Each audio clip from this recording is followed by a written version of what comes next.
Hi guys, I'm starting a series of video based on the book Alien Interview. I'm sorry about my accent. The information from the footnotes would be disappeared on the screen in this video. You can easily read them. I don't tell you for a long time, our time is limit. We're getting started. Acknowledgements. My sincerest thanks to the enthusiastic, insightful editorial support of Markel and Brenda.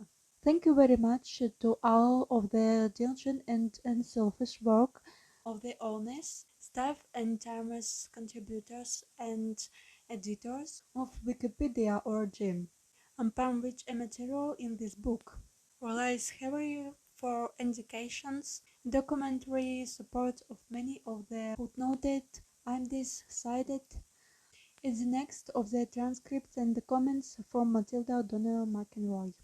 Disclaimer: as far as the detail of the book alien interview is concerned, and for all practical purposes, the content of the book is a work of fiction. The editor makes no claim to the factuary of the content, and in fact cannot prove that the alleged other actually ever exist.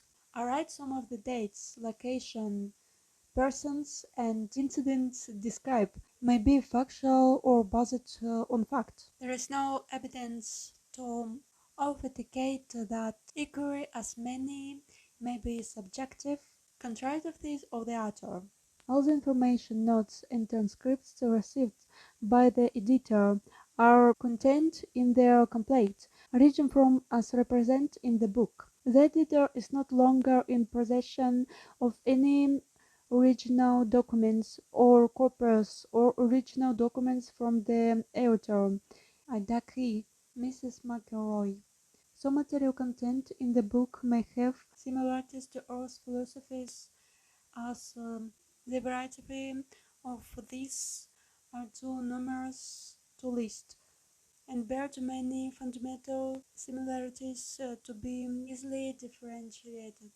Alright, the book discusses the origins of the universe, time to ask, of the physical universe, paranormal activities of immortal and or extraterrestrial beings, aliens or gods. Is it in no way the intention of the editor to represent, endorse, forward or assume the viewpoint of the author, any political doctrine, economic vested interest, scientific hypothesis, religion's practice, or physically, whether terrestrial or extraterrestrial? The notice and transcript continue the book solely and only the bust of the representations and documents provided by the actor, the late Matilda O'Donnell McElroy, unless otherwise specifically annotated by footnotes in the appendix of the book. The editor is not responsible for any assumptions, inferences, or conclusions made by the reader based of the material in this book, which are solely and only the responsibility of the reader. What is true for you is true for you. Lawrence R. Spencer, editor. Forward.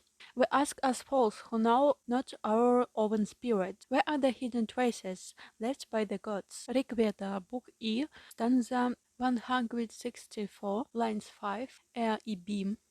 Preamble. What greater brutality can be inflicted on anyone than to erase or deny the spiritual awareness, identity, ability, and the memory that the essence of oneself? Lawrence and Spencer, 2008. Dedication. This book is dedicated to all immortal spiritual beings, whether they are aware of themselves as such or not. It is especially dedicated to the wisdom, courage, and integrity of those greater beings, who in various incarnations, at various times during the past, in the present, and into the future, kindle and carry the flame of truth into the darkest corners of the universe. This dedication is not only to the philosophical teachers and the technologies developed by these beings, by to their demonstrated and documented courage to apply their philosophy in the face of overwhelming ignorance, open hostility and aggressive suppression by lesser beings and by the self-serving vested interests of intergalactic and planetary political, economic and religion institutions. Though relatively few in number, the profound wisdom and heroic dedication of such beings, and those who share their quest, have been the only effective deterrent to spiritual slavery. Freedom, communication, creativity, trust, and truth for all immortal spiritual beings in this universe is their legacy. The good example set by them is our sanctuary and sustenance. Personal, diligent application of their teachers is our weapon against the dwindling spiral of chaos and oblivion that is the material universe. Lawrence and Spencer. Editorial guidelines used in this book. I have tried not to edit the material I received from Mrs. McElroy, except to the degree necessary to make a logical sequence of the material she mailed to me. Wherever possible, I have quoted or translated her original written notes verbatim. In some instances, I have taken editorial liberty to add other information or supplementary commentary, which I feel will add useful definition or clarification of the information given in the official transcripts, or to her remarks or observations. This appear is a numbered footnote in the appendix at the end of the book. All footnote references, where possible, are copied verbatim from the free Internet Encyclopedia website www.wikipedia.org. If information was not able through Wikipedia.org, I used the popular internet search engine www.google.com to find a website reference that seems most appropriate to the subject matter. Mrs. McElroy did not make a notation of dates in the most of the documents, so I'm not certain that the sequence of material matches the actual sequence of events or sequence of the interviews, except as noticed on the official transcripts themselves. Since it has been 60 years since the day of the interviews, and considering the age of Mrs. McElroy before her death, I reasoned that she did not necessarily have an acute recollection of exact names, dates, and times, except as recorded in the transcripts of July 8th through August 12th, 1947. The material in this book is organized into three different types. The following notation will be used to designate where these appear in this book. 1. Matilda Donna Macro Personal Notes, Type Font, Times Roman, 12 point. 2. Official transcripts of interview, Cora New, 12 point. 3. Footnote, Type Font Arial, 10 point bold. The editor. Definitions. Vast interest. A spiral or non-spiral plan on a gender which has been clouded. They make it seem like something other than what it actually is.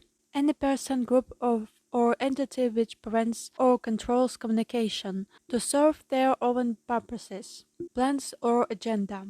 Reference, page 37. The Oz Factors by Lawrence and Spencer. Mystery, an enigma or problem involving paradox or apparent contradiction, profound, inexplicable, or sequelative quality of character. Reference, W. Merriam-Webster.com. Introduction.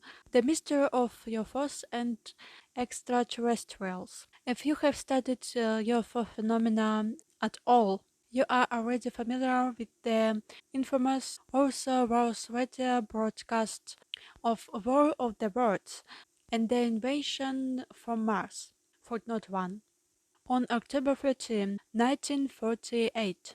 This fictitious radio dramatization of an invasion of Earth by aliens incited a global UFO and extraterrestrial hysteria long before the UFO crashed near Roswell, New Mexico in 1947.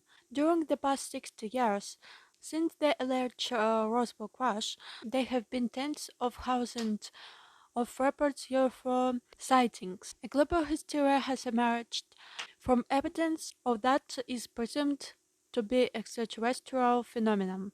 Concurrently, the unrelenting denial of this phenomenon by the US government has precipitated an uninterrupted flurry of accusations, counter-accusations, cover-up conspiracy theories, lunatic fringe speculations, scientific investigations, etc., ad nauseam, and the Greek mandature and similar arranged close encounters. My first thoughts when I received the package of documents from Mrs. McElroy was, this is just another set of majestic 12 documents, footnote 2. I am referring to a mysterious package reportedly received by mail in 1984, shortly after the death of the last surviving member of the so-called Majestic 12 committee, alleged to have been organized by President Harry Truman shortly after the Roswell incident in 1947. There are several similarities to the Majestic 12 documents, the package I received from Mrs. McElroy. In the case of the former, an envelope was sent from an anonymous sender with no return address. It contained an undeveloped roll of film. That's all. Of the roll of film there were photos of documents that were assumed to be authentic by the recipient and his colleagues who vested interest, i.e. livelihood, depend heavily on attracting public notice and credibility to themselves as leading authorities on the subject of UFO phenomena. They have worked relentlessly since then to discover proof that the documents are authentic. Of course, government agencies deny everything alleged in the documents and anything having to do with the subject of extraterrestrials in general.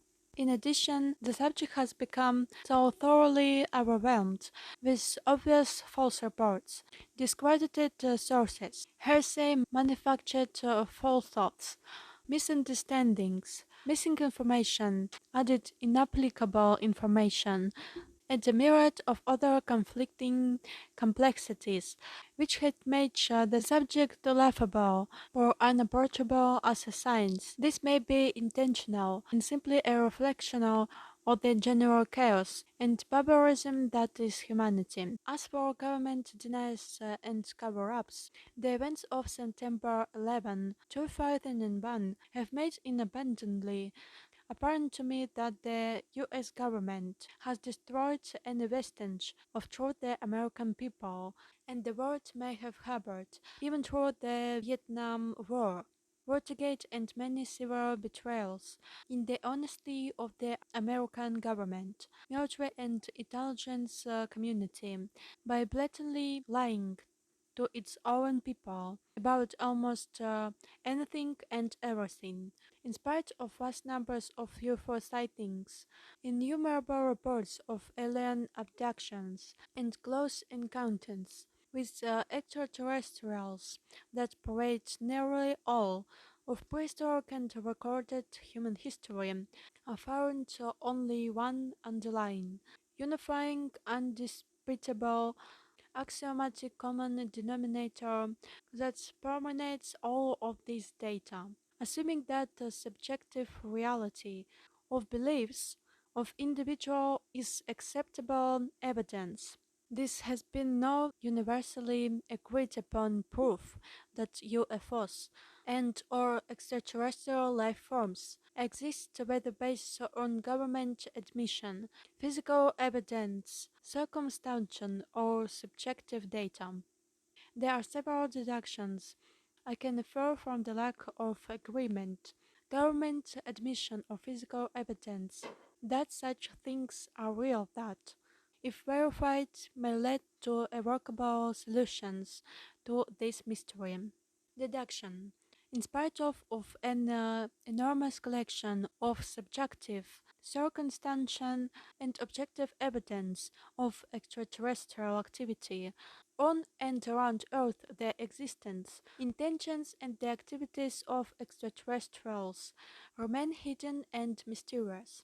Deduction universally agreed upon proof of extraterrestrial life based on subjective data, government admission, physical and circumstantial evidence, is subject to conflicting vested interest, which has made such proof unattainable.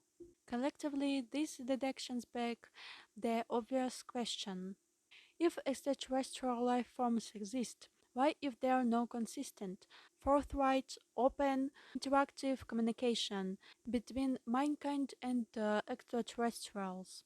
Fortunately, subjective reality does not require evidence or proof.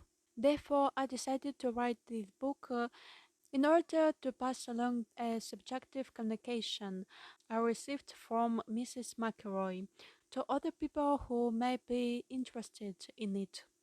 Personally, I'm not assuming that anything I received from Mrs. McElroy is in any way authentic, with the exception of the envelope and the paper inside the envelope.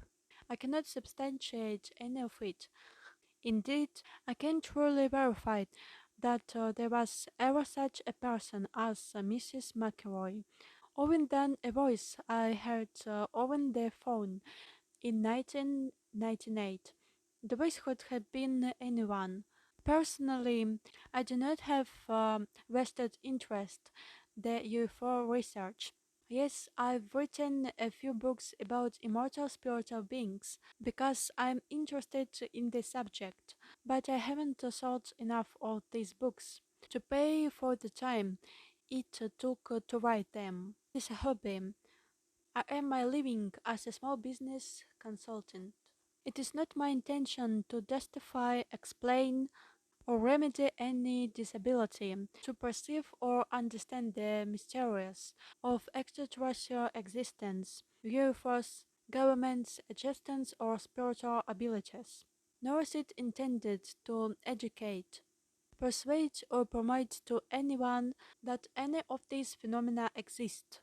Furthermore, what I may or may not think about any of this is irrelevant. Moreover, I have burned all of the original documents, including the envelope I received from Mrs. McElroy. Do not want to spend the rest of my life being hunted by UFO researchers, government agents, grocery store tabloids reporters, UFO advocates, and bankers alike, or anyone else. Any proof or attempts to authenticate their assertion that Mrs. McElroy actually interviewed an alien in 1947 will have to be done by others. Ripley says, believe it or not. Footnote 3. I say, what true for you is true for you. Lawrence and Spencer, editor. About the source of material in this book. The content of this book is primarily accepted from the letter, interview transcripts, and personal notes I received from the late Matilda O'Donnell McElroy.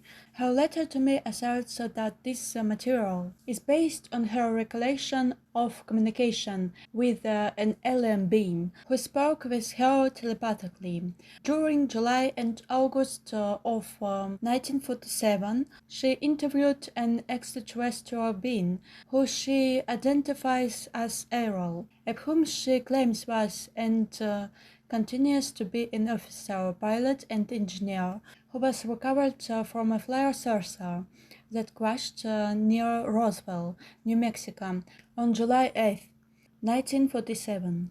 Obviously, anyone reading anything about this most famous or infamous or all flying saucer or alien encounter event must necessarily be highly suspicious regarding 1. The authenticity of the report, and 2. The reliability of the source of information, especially when it appears from the first time 6 years after the alleged event. I received the information letter from Mrs. McElroy on September 14th, 2007, together with a package of documents.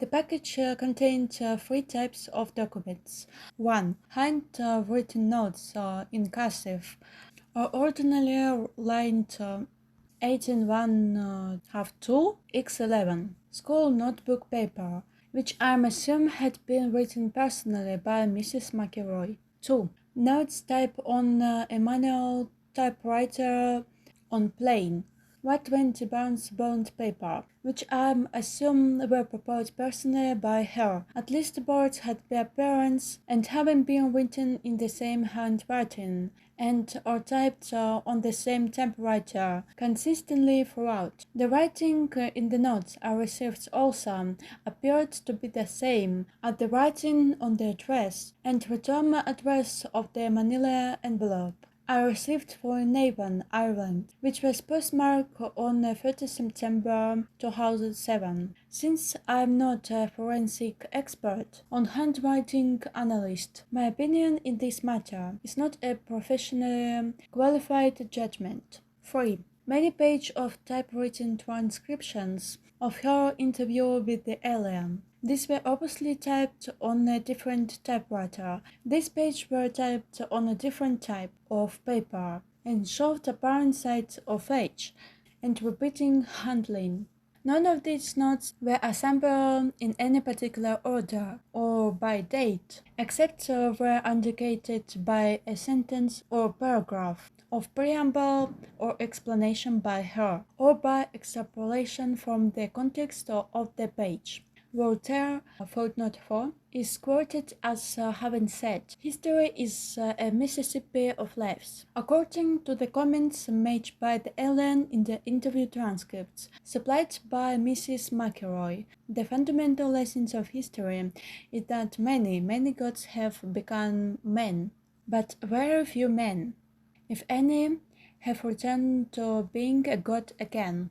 According to the alien being, Errol, if anything he, she, it supposedly communicated can be trusted, and if the translation or interpretation of this alleged communication is accurate, the history of this universe is a river of lies, down which the mind and freedom of all powerful, godlike, immortal spiritual beings ended and was lost in a sea of matter and mortality. Furthermore, according to the very direct and diplomatic statements made, which seem to express the personal opinion of the alien, of one world traveling the far reaches of the universe, in such of a place called Hell, it would be an accurate destruction of Earth and the inhabitants in its current condition.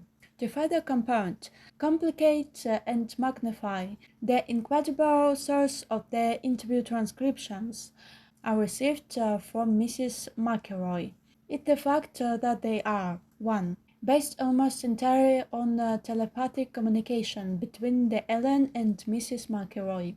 2. Many of these interviews discuss paranormal activities of immortal spiritual beings. Of course, most scientific authorities are unwilling to acknowledge or perceive spiritual phenomena of any kind. The dictionary definition of the word paranormal is adjective. 1. Cannot be explained by scientific methods. 2. Supernatural, or seemingly outside normal sensory channels. By definition, people who use the word paranormal are 1. Not able to explain spiritual phenomena, and 2. Spiritual phenomena are outside of their normal sensory channels. In short, scientists suffer from their inability and or unwillingness to perceive and to or explain spiritual activities. Therefore, the discussion of spiritual activities or spiritual universes in this book are expected to be understood only by those who can and will perceive such things. According to the time spans related by the alien in several of their interviews, There are a number of compelling and heretofore unknown reasons that suggest the possibility that merely extraordinary miscalculations have been made by Earth scientists regarding the origins and antiquity of the universe, Earth, life forms, and events.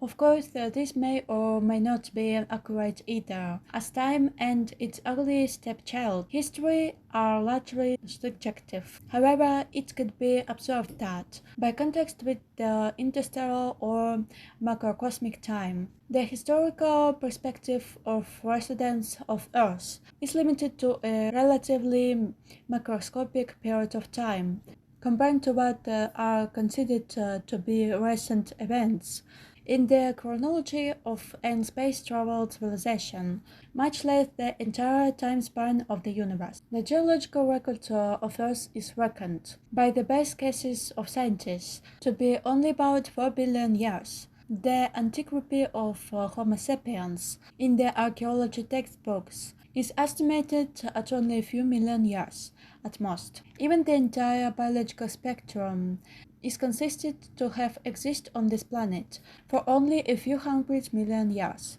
and by and large, the personal memory of individual beings of this planet is limited to only one lifetime. All other dates, events, of interpretations of events cited in this book are from terrestrial sources, with a purely subjective observations, conjectures, or inventions of human beings, including those of the author. It might therefore be credited or disregarded by the reader accordingly, considering the penchant of Earth's inhabitants to myopia, egocentricity, a general ignorance of the several universes in which we dwell. This book is intended to be an informal presentation of information provided to me 60 years after the fact of a series of interviews between an alien spacecraft officer, pilot, and engineer, and an Army Air Force surgical nurse. Matilda O'Donnell McElroy biographical information. Since I have never met Mrs. McElroy in person and spoke with her on the phone once for about 20 minutes, I cannot vouch personally for her as a credible source of information. In fact, I cannot factually substantiate that such a person actually existed, except that I did speak with her on the phone, and I received handwritten material in the mail, which was sent from a physical address in Ireland. When I spoke to her on the phone in 1998, I was living in Florida. At the time of our brief phone interview, Mrs. McElroy lived on Spotty Pride Drive in Glasgow, Montana. I know this because I mailed a copy of my book, The Oz Factors, to her as a gift after I was published in 1999. I was so she received the book, because she refers to it by name in the letter I received from the island and says that she read it. I did a little research on the internet about Glasgow, Montana, for my own interest.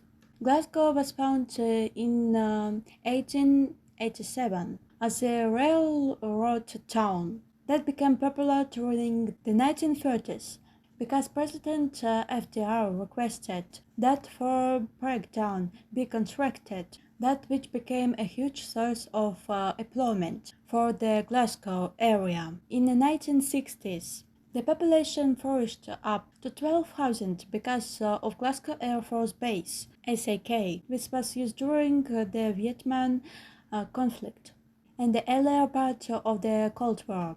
The base was deactivated and closed in 1969. When I talked to Mrs. McElroy on the phone, she mentioned that she had been relocated there by the U.S. Army Air Force after her service was completed, and that's where she met her husband, who was an engineer. I don't think she mentioned his first name. However, she worked on building the Fort Peck Dam, which created the massive Fort Peck Lake. Although the town was finished in 1940, He was a great fisherman and outdoorsman, so he stayed in the area. I gathered that the Irish heritage of the place had something to do with it, but I didn't presume that point with her. I haven't been able to find any record of a McElroy who worked at the dam, but the personal records from that period are actually non-existent as far as can determine. I contacted her during my research from the Old Spectre's book because I was led to believe, through a very securities line of investigation, that this woman was suspected of having been involved with the alien contact at Area 51 on the Roswell crash site, or something similar, through a sequence of circumstantial inferences and accidental referrals. I actually found her number in the phone book and called her up just on the chance that there might really be such a person. Needless to say, when I called her, she was less than forthcoming in her response to my questions. However, I think she was impressed by my genuine and innocent sincerity to get information for my book and realized that I had no reference or financially motivated purposes or reasons to exploit her in any way. Nonetheless, she did not give me any useful information at that time, except to say that she had been in the army and was stationed in New Mexico in 1947. She could not discuss anything whatsoever about any kind of incident, as her life depending on remaining silent.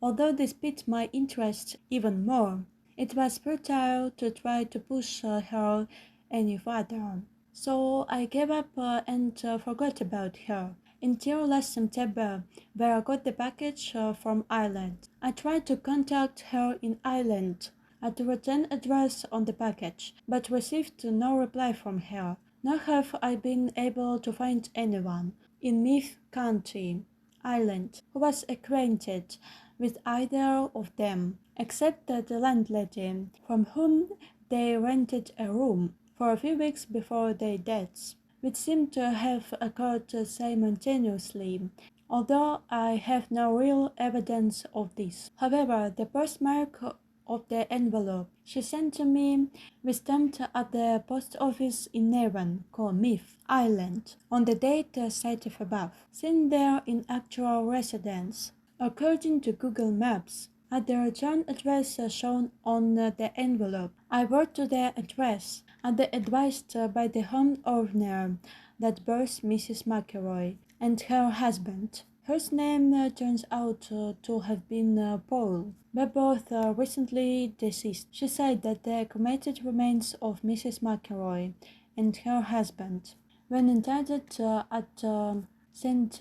Finian Cemetery of Athboy Road. Subsequently, I have not been able to find any record of her under the maiden name of O'Donnell, nor have I had any success at discovering any personal friend, family member, or document to confirm her birth, medical education, or marital record, marriage, or death, with the exception of her landlady in Ireland, who is not a relative. Just before her death, I suspect that this is the false identity given to her by the military when she left Roswell, as mentioned in her notes.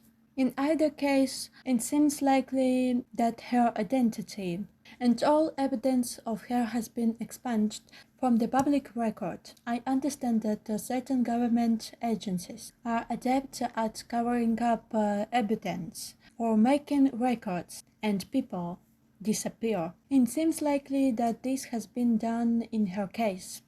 Due to the highly sensitive nature of the Roswell incident, and consistent with the rest of the alleged cover-up, inasmuch as I do not have any further information to verify or substantiate that any of the notes of these interviews sent to me by Mrs. McElroy are in any way factual, other than what I have already mentioned. Let the reader beware and take heed accordingly. The letter from Mrs. McElroy. August 12, 2007. Dear Lawrence, I am typing this letter to you on my old Underwood typewriter that I bought after I was discharged from the army. Somehow it seems like a fitting contrast to the subject of this letter and the documents you will find enclosed in this envelope. The last time I spoke to you was about 8 years ago. During your brief telephone interview with me, you asked me to assist you with the research for the Oz Factors book. You were writing because you suspected that I might know something that would help your investigation into the possibility that extraterrestrial beings may have influenced the history of Earth. When we spoke, I told you that I did not have any information that I could share with you about anything. Since then, I have read your book and found it very interesting and compelling. You are obviously a man who has done his homework and who could understand my own experiences. Thinking a lot about our illusion of the old philosopher, whom you paraphrased in our phone conversation. With great power comes great responsibility. Although I don't think power is pertinent in my life, or to my reasons for sending you the enclosed documents. You certainly did get me thinking about my responsibility. I had reconsidered my position for a variety of reasons, not the least of which is my realization that you were right. I do have a responsibility to myself, at least. I cannot possibly tell you the personal hell, footnote 5, of ethical resolution and spiritual ambivalence I have endured since 1947. I do not want to keep playing the game, or maybe I shouldn't have, for the rest of eternity. Many men have been killed to extinguish the possibility of revealing the knowledge I have helped to withhold from society until now. Only a small handful of people on earth have seen and heard what I have had the burden of keeping secret for 60 years. All those years I thought that I had been entrusted with a great deal of confidence by the powers that be in our government, although I have often left that power is greatly misguided, to protect mankind from the certain knowledge that not only do intelligent extraterrestrial life forms exist, but that they have and continue to aggressively monitor and invade the lives of everyone on earth every day.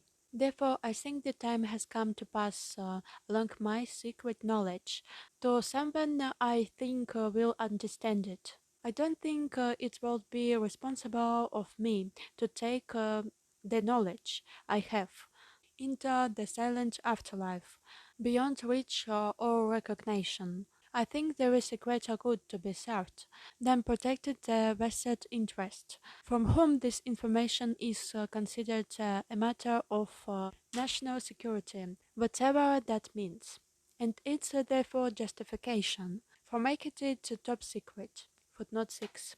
Also, I am now 83 years old. I have decided to leave this body, which has outlasted its usefulness to me, using a painless method of self-administered euthanasia. Footnote 7. I have a very few months to live, and nothing to fear or lose. So I have moved away from Montana, where my husband and I lived for most of my life, to spend our remaining days in a lovely rented upstairs bedroom in a house in the homeland of my husband's family in County Meath, Ireland. Footnote 8. I will die not far from the great month, but north.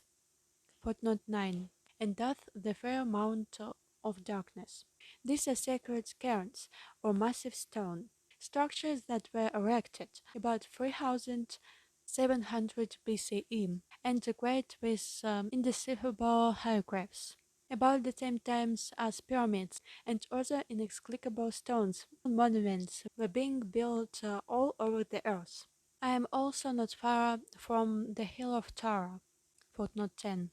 That was once the ancient seat of power in Ireland, when 132 kings are said to have reigned in the prehistoric and historic times. In ancient Irish religion and mythology, this was the sacred place of dwelling for the gods and was the entrance of their other world. Saint Patrick came to Tara to conquer the ancient religion of the pagans. He may have suppressed their religion's practices in the area, but he certainly did not have any impact on the gods who brought this civilization to Earth, as you will discover when you read the documents enclosed. Therefore, this is a fitting location for my departure from this unholy world and final release from the burdens of this life. The crystal clear perspective of hindsight has revealed a higher purpose to me, assisting the survival of the planet, all living beings and life forms in our galaxy. The status quo of our government and establishment has been to protect the people from knowledge of such matters. In fact, the only protection afforded by ignorance and secrecy is to hide the private agenda of those in power to enslave others, and by doing so, to disarm every perceived enemy and ally for superstition and stupidity. Therefore, I have enclosed the original and only existing copies of my personal notes and reflections on a matter which I have kept hidden from anyone, even my own family. I have also enclosed my copies of typed transcripts created by the stenographer who transcribed all of my interviews with the alien Sarsa pilot after each interview was finished. I do not have any copies of the tape recordings that were made of my interview reports. No one until now knows that I was able to secretly retain copies of the official interview transcripts. Now I am entrusting these documents to your discretion to impart to the world in any form or manner you see fit. My only request is that you do so in a way that will not threaten your own life. All well-being is possible. If you were to incorporate these notes of my experiences into a work of fiction, such as a novel, the factual nature of the material could be easily dismissed or discredited by any agency for whom national security is used as a personal shield against scrutiny and injustice. In so doing, you could disavow any knowledge of their true origin and claim that is a fictitious work of your imagination. Whoever said that truth is stranger than fiction was right as rain. To most people, all of this will be unbelievable. Unfortunately, beliefs are not a reliable criteria for reality. Also, I am sure that if you were to show those notes to anyone that would prefer physical, economic, or spiritual slavery over freedom, the subject matter contained in them would seem quite objectionable. If you attempted to publish the documents as a matter of factual reporting in a newspaper or on the evening TV news, they would be rejected out of hand as the work of a cook. The very nature of these documents make them unbelievable and therefore discreditable. Conversely, the release of this information is potentially catastrophic for certain political, religious, and economic vested in interest. These documents contain information which is quite relevant to your interest and investigations into alien encounters and paranormal experience. They use your analogy in the Also Factors book. I can honestly say that the few factual reports that have been made by others about alien influences and only a gentle breeze in the eye of an apocalyptic hurricane swelling around Earth. There really are reasons, are wicked witches and flying mannequins in this universe.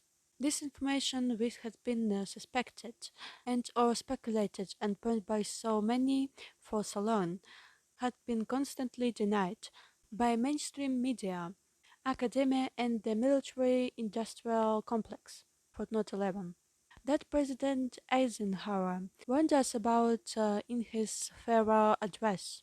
As you know, in July 1947, the Roswell Army Airfield, RAF, footnote 12, issued a press release stating the personnel from the field's 509th Bob Group had recovered a crashed flying disc from a ranch near Roswell, New Mexico, sparking intense media interest. Footnote 30. Later the same day, the Commander General of the 8th Air Force, footnote 40, stated that Major Jesse Marcel, who was involved with the original recovery of the debris, had recovered only the tattered remnants of a weather balloon. The true facts of the incident have been suppressed by the United States government since then. You may note that I was enlisted in the U.S. Women Army Air Force. Was footnote 13. Medical Corps was a part of the U.S. Army back then. I was assigned to the 509th Bob Group as a flight nurse. Footnote 16.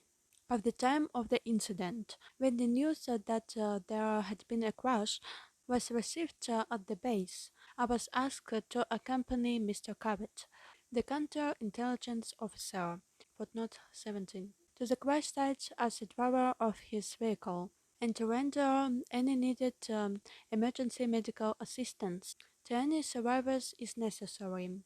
Footnote 19. Therefore, I briefly witnessed the wreckage of an alien spacecraft, as well as the remains of the several alien personnel aboard the craft who were already dead. When we arrived, I learned that the one of the personnel on board the craft had survived the crash and was conscious and apparently uninjured. The conscious alien was similar in appearance, but not the same as the others. Footnote 19. None of the other personnel present could communicate with the survivor, as the being did not communicate verbally or by any recognizable sign. However, while I examined the patient for injury, I immediately detected and understood that the alien being was attempting to communicate with me by mental images or telepathic thoughts. Footnote 20, which projected directly from the mind of the being. I immediately reported this phenomenon to Mr. Carrot. At no other person present could perceive these thoughts, and the alien seemed able with willing to communicate with me. It was decided, as a brief consultation with a senior officer, that I would accompany the surviving alien back to the base. This was partly due to the fact that I was a nurse and could attend to the physical needs of the alien, as well as serve as a non-threatening communicator and companion. After all, I was the only woman at the site and the only one who was not armed. I was thereafter assigned permanently to serve as a companion of the alien at all times. Footnote 21. My duty was to communicate with and interview the alien, and to make a complete report of all that I discovered to command the authorities. Subsequently, I was supplied with a specific list of questions provided to me by military and non-military personnel, which I was to interpret from the alien and record the responses to the questions provided. I'll also accompany the alien at all times during medical testing and the many other examinations to which the alien was subjected by staff from numerous government agencies. I was given a promotion in rank to Senior Master Sergeant, to improve my security rating, and to increase my pay grade to $54 a month to $138 a month for this very unusual assignment. I performed these duties from July 7 through August 1947, at which time the alien died or departed the body, as you will read about in my notes. Although I was never left entirely alone with the alien, as there were always military personnel, intelligence agency people, and a variety of other officials present from time to time. I did have uninterrupted access to and communication with the alien being for nearly 6 weeks. Hereinafter is an overview and summary of my personal recollections of conversations with the alien craft pilot, who I came to know by the identity of Errol. I feel that it is my duty at this time, in the best interest of the citizens of Earth, to reveal what I have learned from my interaction with Errol during those 6 weeks on the anniversary of her death or departure 60 years ago. Although I served a nurse in the Army Air Force, I'm not a pilot or technician. Further, I did not have any direct contact in the spacecraft or other materials recovered from the crash site at that time or thereafter.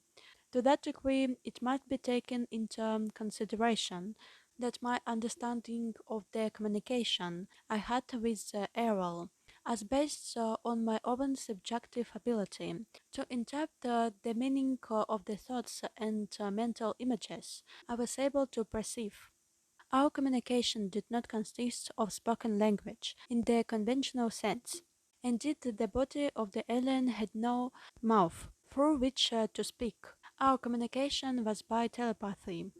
At first, I could not understand Errol very clearly. I could perceive images, emotions, and impressions, but it was difficult for me to express this verbally. Once Errol learned the English language, she was able to focus her thoughts more precisely, using symbols and meanings of words I could understand. Learning the English language was done as a favor to me. It was more for my own benefit than hers. By the end of our interview sessions, and increasingly since then, I have become more comfortable with telepathic communication. I have become more adept at understanding Errol's thoughts. I thought they are my own. Somehow her thoughts become my thoughts. Her emotions are my emotions. However, this is limited by her willingness and intention to share her own personal universe with me. She is able to be selective about what communication I am allowed to receive from her. Likewise, her experience, training, education, relationships, and purposes are uniquely her own. This is the symbol of the domain. The domain is a race or civilization of which Errol, the alien I interviewed, is an officer, pilot, and engineer serving in the Domain Expeditionary Force. The symbol represents the origin and unlimited boundary of the known universe, united and integrated into a vast civilization under the control of the domain. Errol is currently stationed at the base in the asteroid belt, which she refers as a space station in the solar system of Earth. First and foremost, Errol is herself. Secondarily, she voluntarily serves as an officer, pilot, and engineer in the Domain Expeditionary Force. In that capacity, she has duties and responsibilities, and she is at leave to come and go as she pleases also. Please accept this material and make it known to as many people as possible. I repeat that it is not my intention to endanger your life with the possession of this material, nor do I really expect to you believe any of it either. However, I do sense that you can appreciate the value that such knowledge may have to those who are willing and able to face the reality of it. Mankind needs to know the answers to questions which are contained in these documents: who we are, where did we come from, what is our purpose on earth, is mankind alone in the universe? If there is intelligent life elsewhere, why have they not contacted us? It is vital that people understand the devastating consequences to our spiritual and physical survival if we fail to take effective action to undo the long-standing and pervasive effects of alien intervention on Earth. Perhaps the information in these documents will serve as a stepping stone to a better future for mankind. I hope that you can be more clever, creative, and courageous in the distribution of this information than I have been. May the gods bless you and keep you. Mrs. Matilda O'Donnell McElroy, Senior Master Sergeant Women's Army Air Force, Medical Corps retired, 100 Trotan Heights, Navan, Myth, Co. Myth Island. Chapter 1: My first interview with the alien. Matilda O'Donnell McElroy, personal note. By the time the alien had been returned to the base, I had already spent several hours with her. As I mentioned, Mr. Kevin told me to stay with the alien, since I was the only person among us who could understand her communication. I couldn't understand my ability to communicate with the being. I had never before that time experienced telepathic communication with anyone. The non-verbal communication I experienced was like the understanding you might have when a child or a dog is trying you to get to understand something, but much, much more direct and powerful.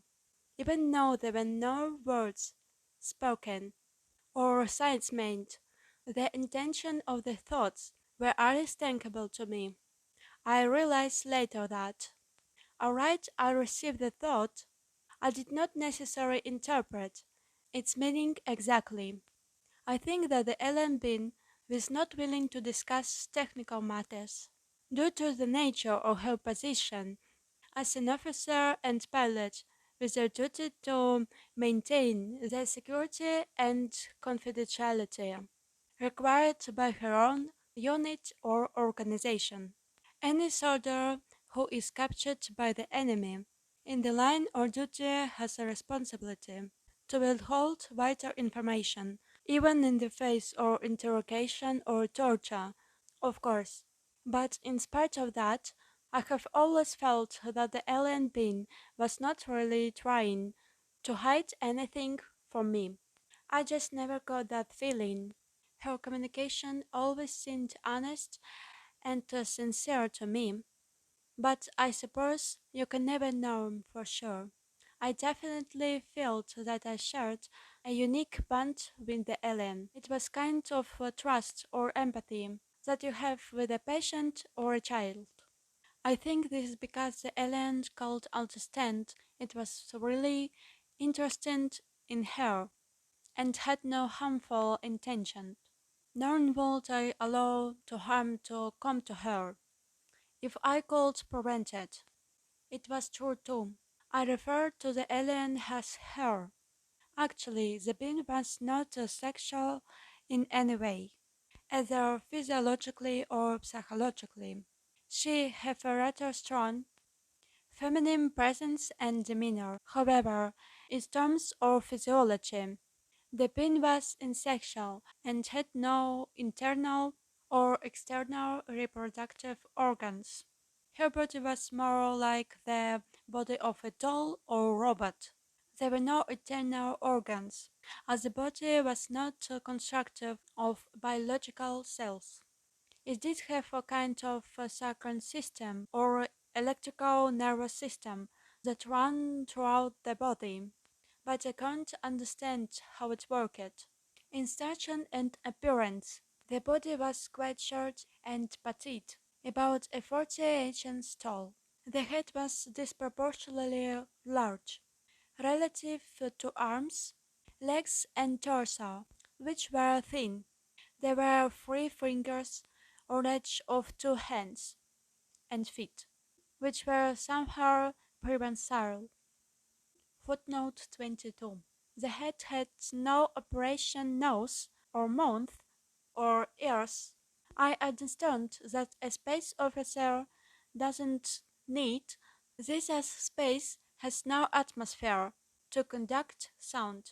Therefore, sound-related sensory organs are not built into the body, nor does the body need to consume food, hence the absence of the mouth. The eyes were quite large.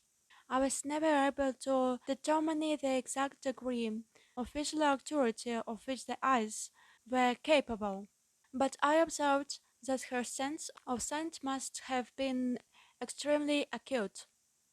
I think the lenses of the eyes, which are very dark and opaque, may also have been able to detect waves or particles beyond the vision spectrum of light. Footnote 23. I suspect that this may have included the full range of the electromagnetic spectrum, footnote 24, or more, but I don't know this is for sure. When the being looked at me, her gaze seemed to penetrate right for me, as though she had X-ray vision. Footnote 25. I found this is little embarrassing. At first, until I realized that she had no sexual intentions. In fact, I don't think she ever even had the thought that I was male or female. It became very obvious after a short time with the being that her body did not require oxygen, food or water, or any other external source of nutrition or energy. As I learned later, this being supplied her own energy with the animated and operated the body. It seemed a little bit area at first, but I got used to the idea. It's really a very, very simple body. There is not much to it compared to our known bodies. Errol explained to me that it was not mechanical by a robot, nor was it biological. It is animated directly by her as a spiritual being. Technically, from a medical standpoint, I would say that Errol's body couldn't even be called alive. Her dull body is not a biological life form. Footnote 26. With cells and so forth. It have a smooth skin or covering with was gray in color. The body has highly tolerant to changed temperature, atmospheric condition and pressure. The limbs were quite frail, without musculature. In space there is no gravity. Footnote 27. So little muscle strength is needed. The body was used almost entirely on spacecraft or in low or no gravity environments. Since Earth has a heavy gravity, the body was not able to walk around very well, as the legs were not really suited to that purpose. The feet and hands were quite flexible and agile, however. Overnight, before my first interview with the alien, the area has been transformed into a basic hive of activity. There were a dozen men working on sensing compliance and camera equipment, a motion picture camera, and microphone and a tape recorder was also set up in the interview room. I don't understand why a microphone was needed, since there are no two-way communication possible with the alien. There is also a stenographer, footnote 28, and several people busy typing on typewriters. I was informed that an expert foreign languages interpreter and a code-breaking team have been forwarded to the base during the night to assist with my efforts to communicate with the alien. There were also several medical personnel, specialists is various fields to examine the alien, and a professor of psychology was there to help formulate questions and interpret the answers. As I was just a nurse, I was not considered to be a qualified interpreter.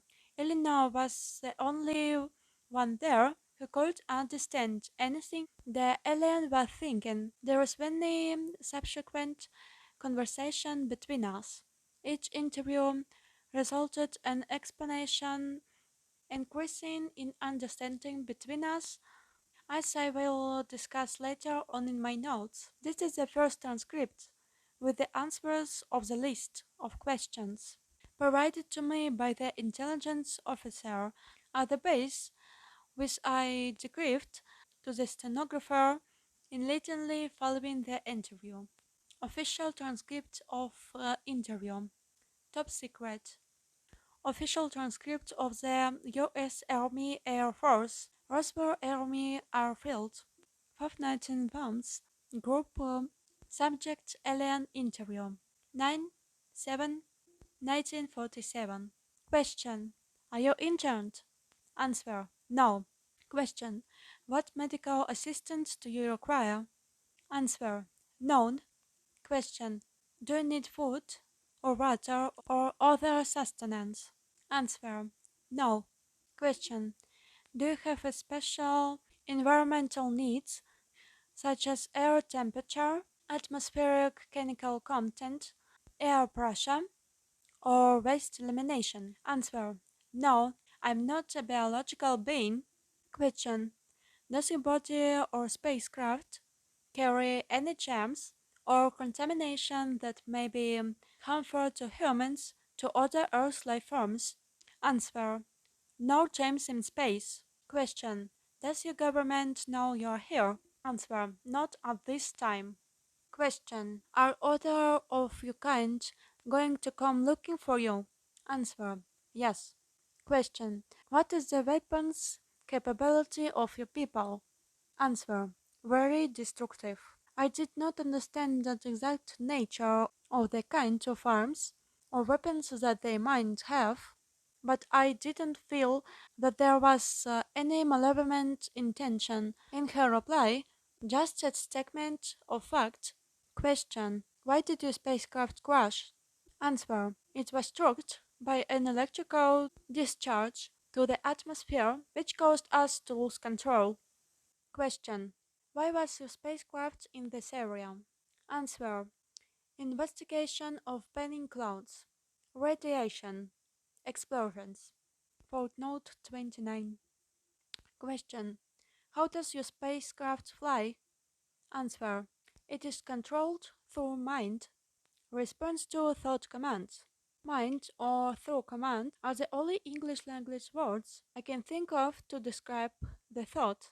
Their bodies, and I think the spacecraft, are directly to them thought some kind of electrical nervous system that they control with their own thoughts. Question: How do people communicate with each other? Answer: Through mind, thought.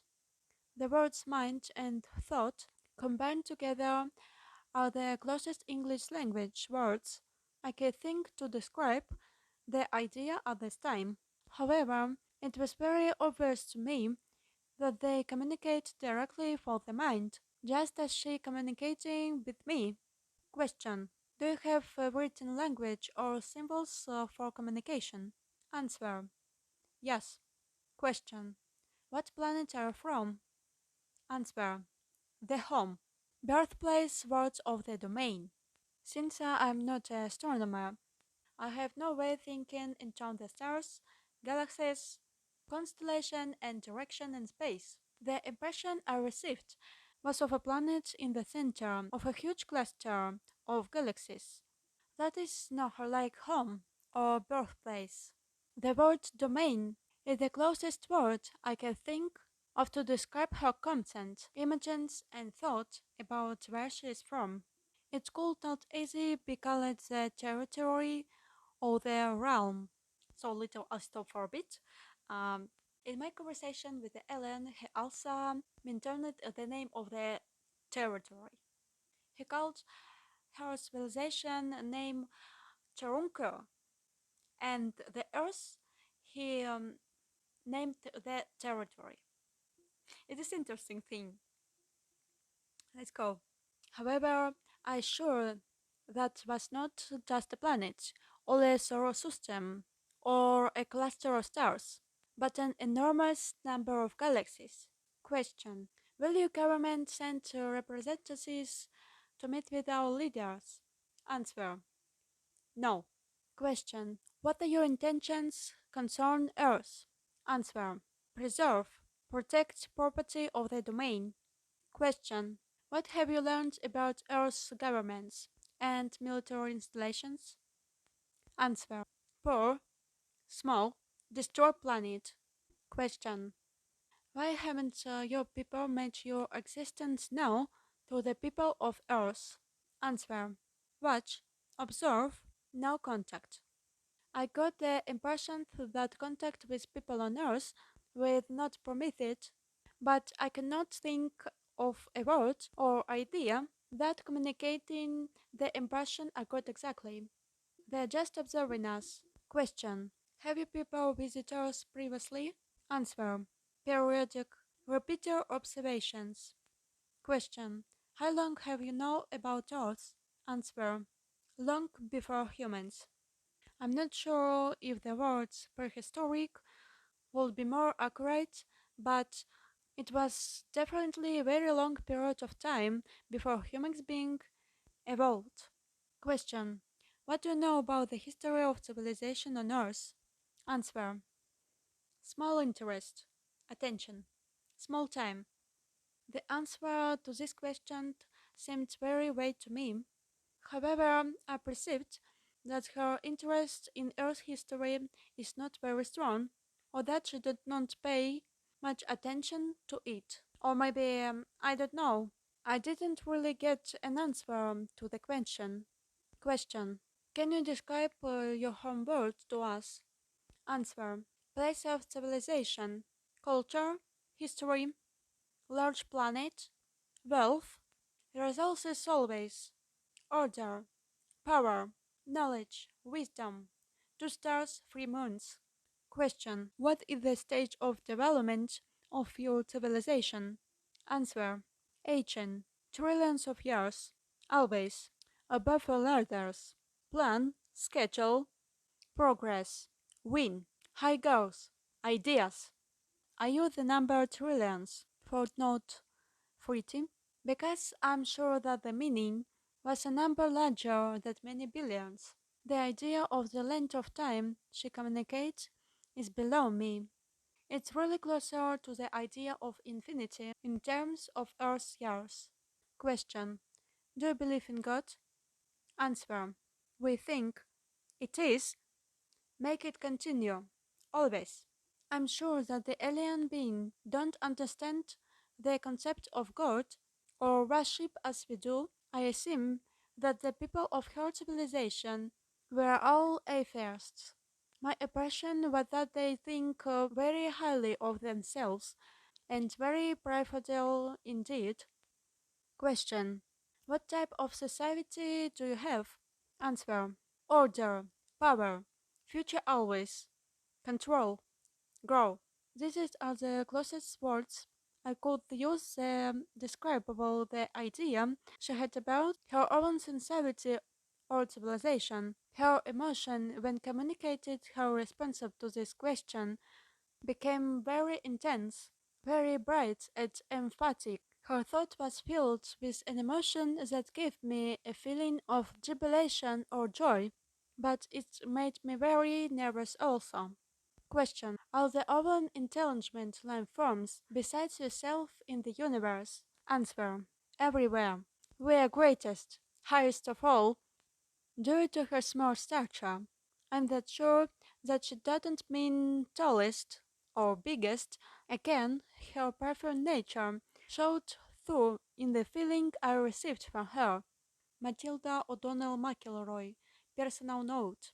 This was the conclusion of the first interview. When the answers of the first list of the questions were typed and given to the people who were waiting for them, they were very excited that I was able to get the alien to say anything. However, after they finished reading my answers, they were disappointing that I could not understand more clearly. Now they had a lot of new questions because of the questions I received of the first list of the questions. An officer told me to await further instructions. Awaiting for several hours the adjoining office. I was not allowed to continue my interview with the alien. However, I was always well treated and allowed to eat and sleep and use the restroom facilities whenever I wanted. Eventually, a new list of questions was written for me to ask the alien. I got that queue a few other agents, government and military officials collaborate at the base in this time. They told me that several other people would be in the room with me during the next interview, so they could prompt me to ask for more details during the interview. However, when I attempted to conduct the interview with these people in this room, I received no thoughts, emotions, or any other perceptible communication from the alien. Nothing. The alien just sat in a chair without moving. We all left in the interview room.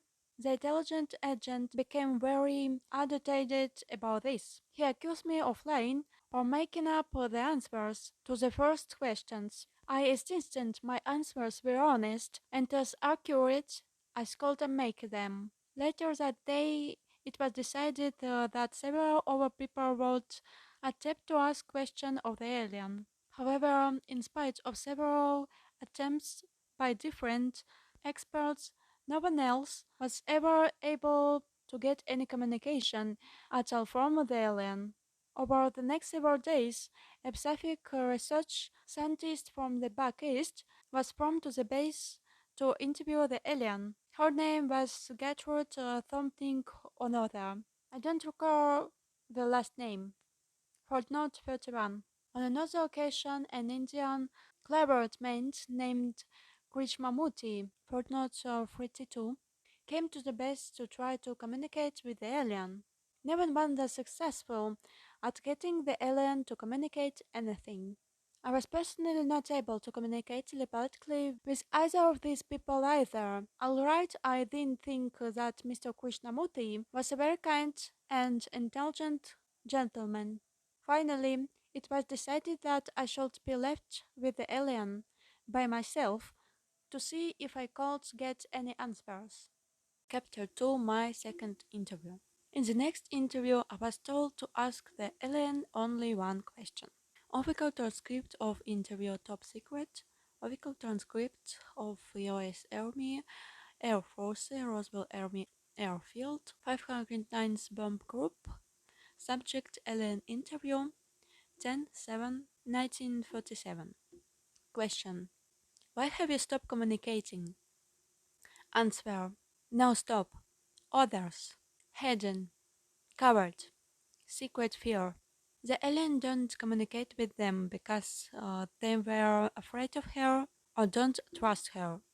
And it is clear to me that the alien is very aware that some people have secret intentions toward her and are hiding their real thoughts.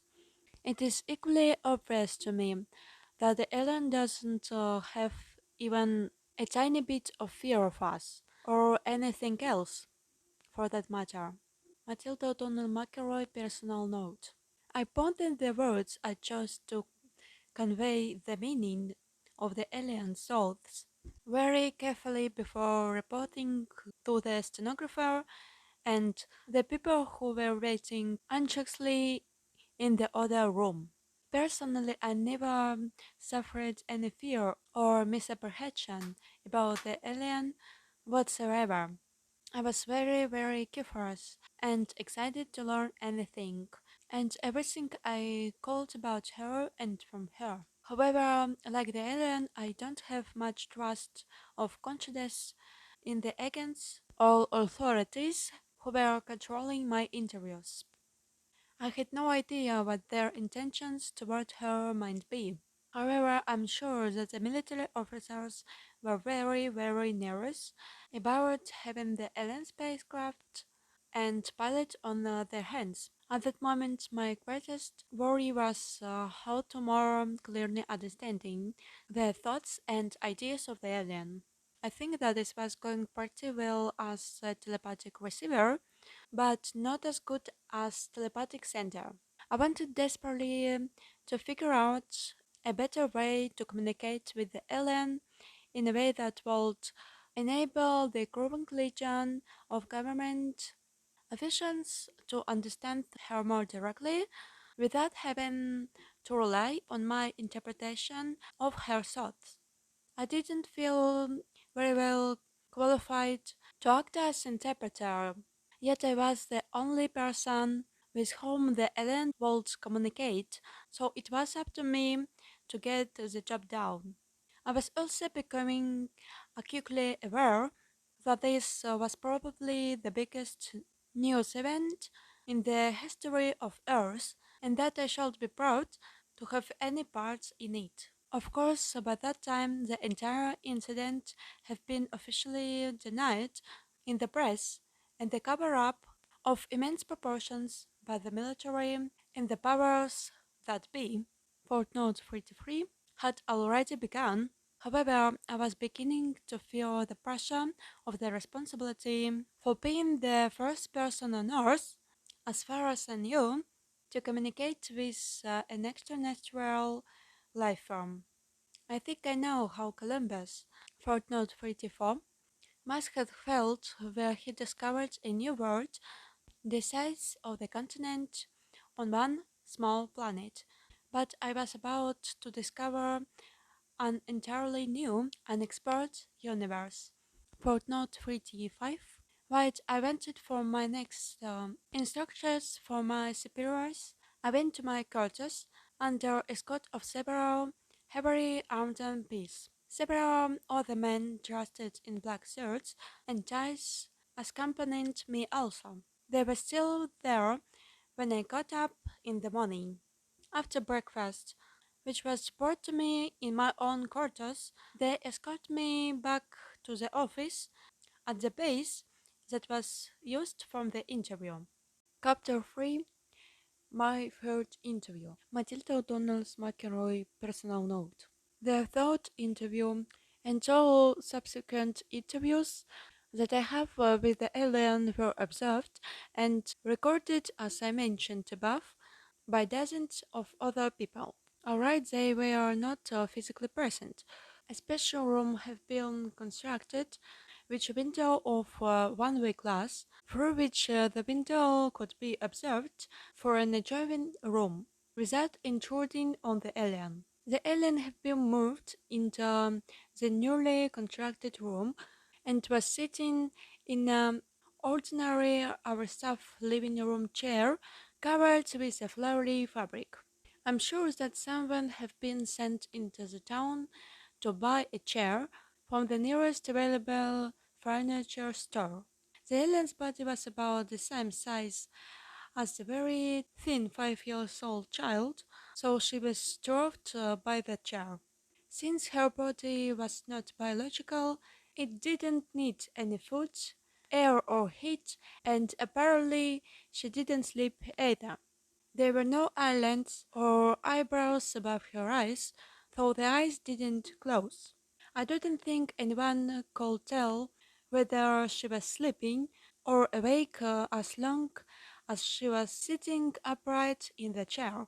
Unless she moved her body or adjusted with her hand, it will be hard to tell whether she was even alive or not, unless you can perceive her thoughts.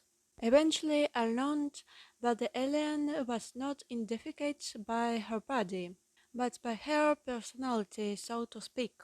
She was known by her fellow aliens as Errol.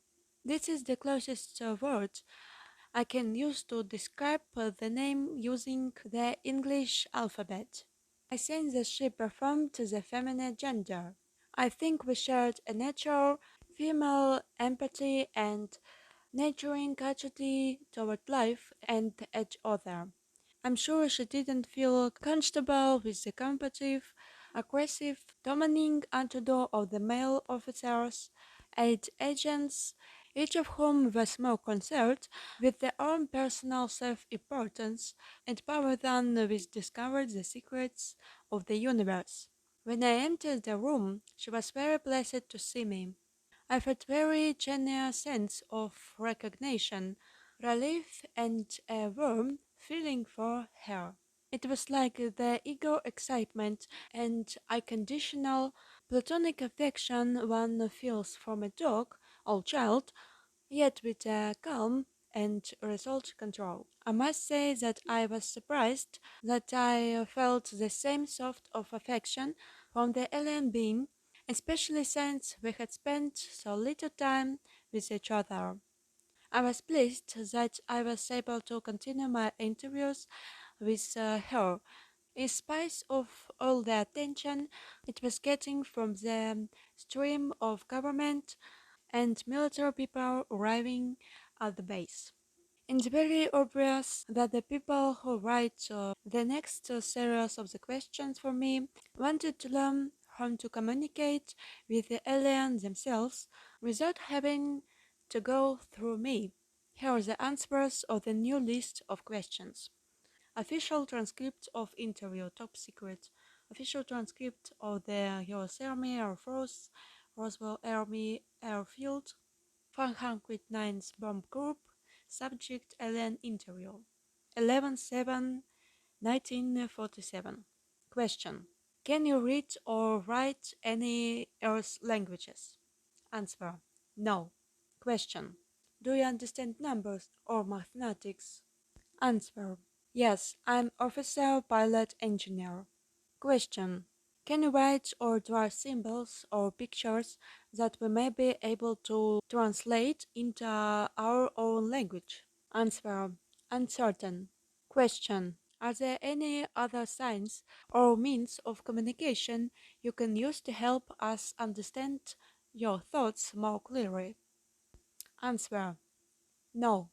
Matilda O'Donnell McEnroy personal note. I was very sure that was not true, but I understand clearly that Arrow was not willing to communicate in writing or drawing or sign language. My feeling was that she was following orders, like any soldier who has been captured, not to reveal any information that may be useful to an enemy, even under torture. She was only able and willing to reveal non-confidential or personal information, or name, rank, and serial number. Official transcript of interview. Top secret. Official transcript of the US Army Air Force Roswell Army Airfield 509th Bomb Group. Subject alien interview 11/7/1947. Second session. Question. Can you show us on a map in the star on your home planet? Footnote 36. Answer. No. This is not because she does not know the directions from Earth to her home planet. She was unwilling to reveal their location. It was also due to the fact that the star system of her home planet doesn't exist on any star map on Earth. It is too far away. Question. How long will it take you people to locate you here? Answer. Unknown. Question. How long will it take you people to travel here to rescue you? Answer. Minutes or hours. Question. How can we make them understand that we don't intend to harm you? Answer. Intentions are clear. See in your mind images, feelings. Question. If you are not a biological entity, why do you refer to yourself as feminine? Answer. I am a creator, mother, source. Matilda O'Donnell's McElroy personal note. These questions took me only a few minutes to complete. I realized them that we may be in from some serious trouble if the alien was not willing to cooperate or reveal any information that the military or intelligence agencies or scientists consider it to be useful to them. I was also sure that the alien was very certain of the actual intentions of the people who wrote these questions, as she could read their minds just as easily as she could read my thoughts and communicate with me telepathically. Because of these intentions, she was unwilling and unable to cooperate with any of them in any way under any circumstances. I'm equally sure that, but since she was not a biological life form, but there was no kind of torture or coercion that will change her mind. Chapter 4: The Language Barrier. Matilda O'Donnell McEnroe personal note. After I explained what I thought were the reasons for the no answer to the intelligence agents, there was a great deal of upset and turmoil. A very heated discussion took place between some of the intelligence officers, military officials, psychologists, and their language interpreters.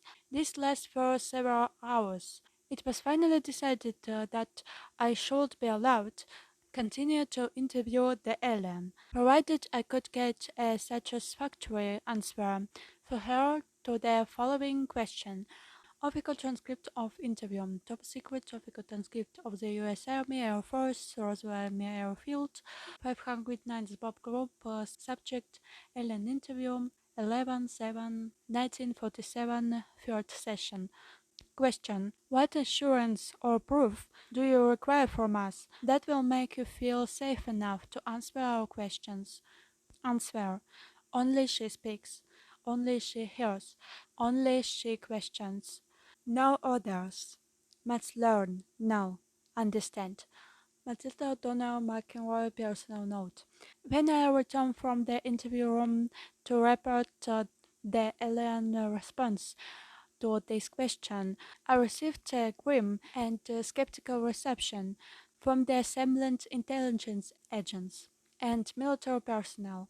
They cannot understand what the alien meant by this. I admitted that I couldn't really understand what she meant either, but I was doing the best I could to articulate her telepathic intentions. I told the officiants that perhaps the communication problem had to do with my ability to understand the telepathic language of the alien clearly enough to be satisfactory. I was so discouraged at that point. I almost felt like giving up, and now there was even more arguments than before. I was sure I was going to be removed from my position, in spite of the fact that the alien refused to communicate with anyone else, or that no one else had been found who could communicate with her. Fortunately, a very clever folk named John Newby, who was a Japanese language specialist from the Navy, footnote 37, had an explanation and a solution to the problem. He explained that first, the problem had very little to do with the inability of the alien to communicate. It had more to do with her unwillingness to communicate with anyone other than myself. Second, in order for any clear, comprehensive communication to happen, both parties need to understand and communicate through a common language. Words and symbols in language convey very precise concepts and meanings. He said that the Japanese people have a lot of homonyms, footnote 38, in their language, which cause a lot of confusion in day-to-day communication. They solved this problem by using standard Chinese characters. Footnote 49. To write down the exact meanings of the word they are using. This clears up the matter for them. Without a defined nomenclature, communication was not possible beyond the rudimentary understanding between men and dogs, or between two small children. The lack of a common vocabulary, of clearly defined words that all parties can use fluently, was the limiting factor in communication between all people, groups, or nations. Therefore, he suggested that there were only two choices.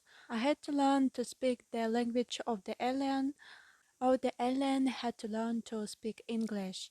Actually, only one choice was possible, that I persuade Errol to learn English, and that I teach it to her with the guidance of the language specialist.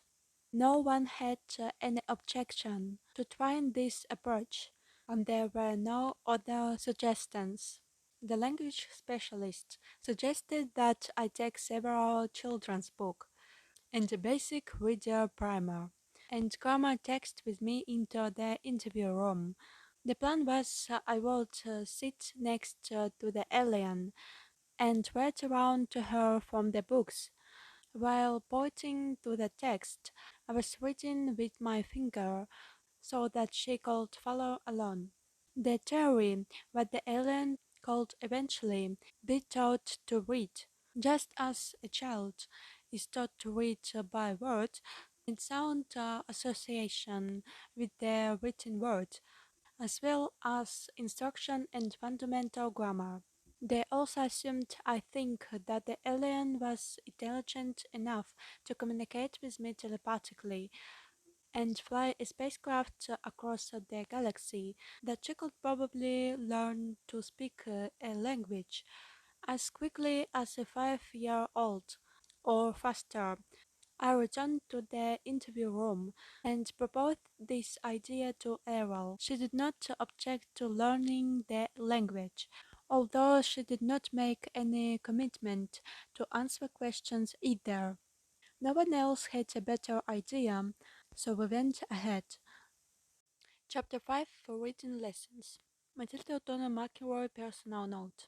I began the reading lessons with the first pages of a school book that had been used to teach pioneer children in the 1800s on the frontiers of America. It is called McGuffey's Encyclopedic Reader. Primer through 6. Footnote 40. Since I'm a nurse and not a teacher, the language expert who give me the books also give me an extensive briefing. A course that took an entire day on how to use the books to teach the alien.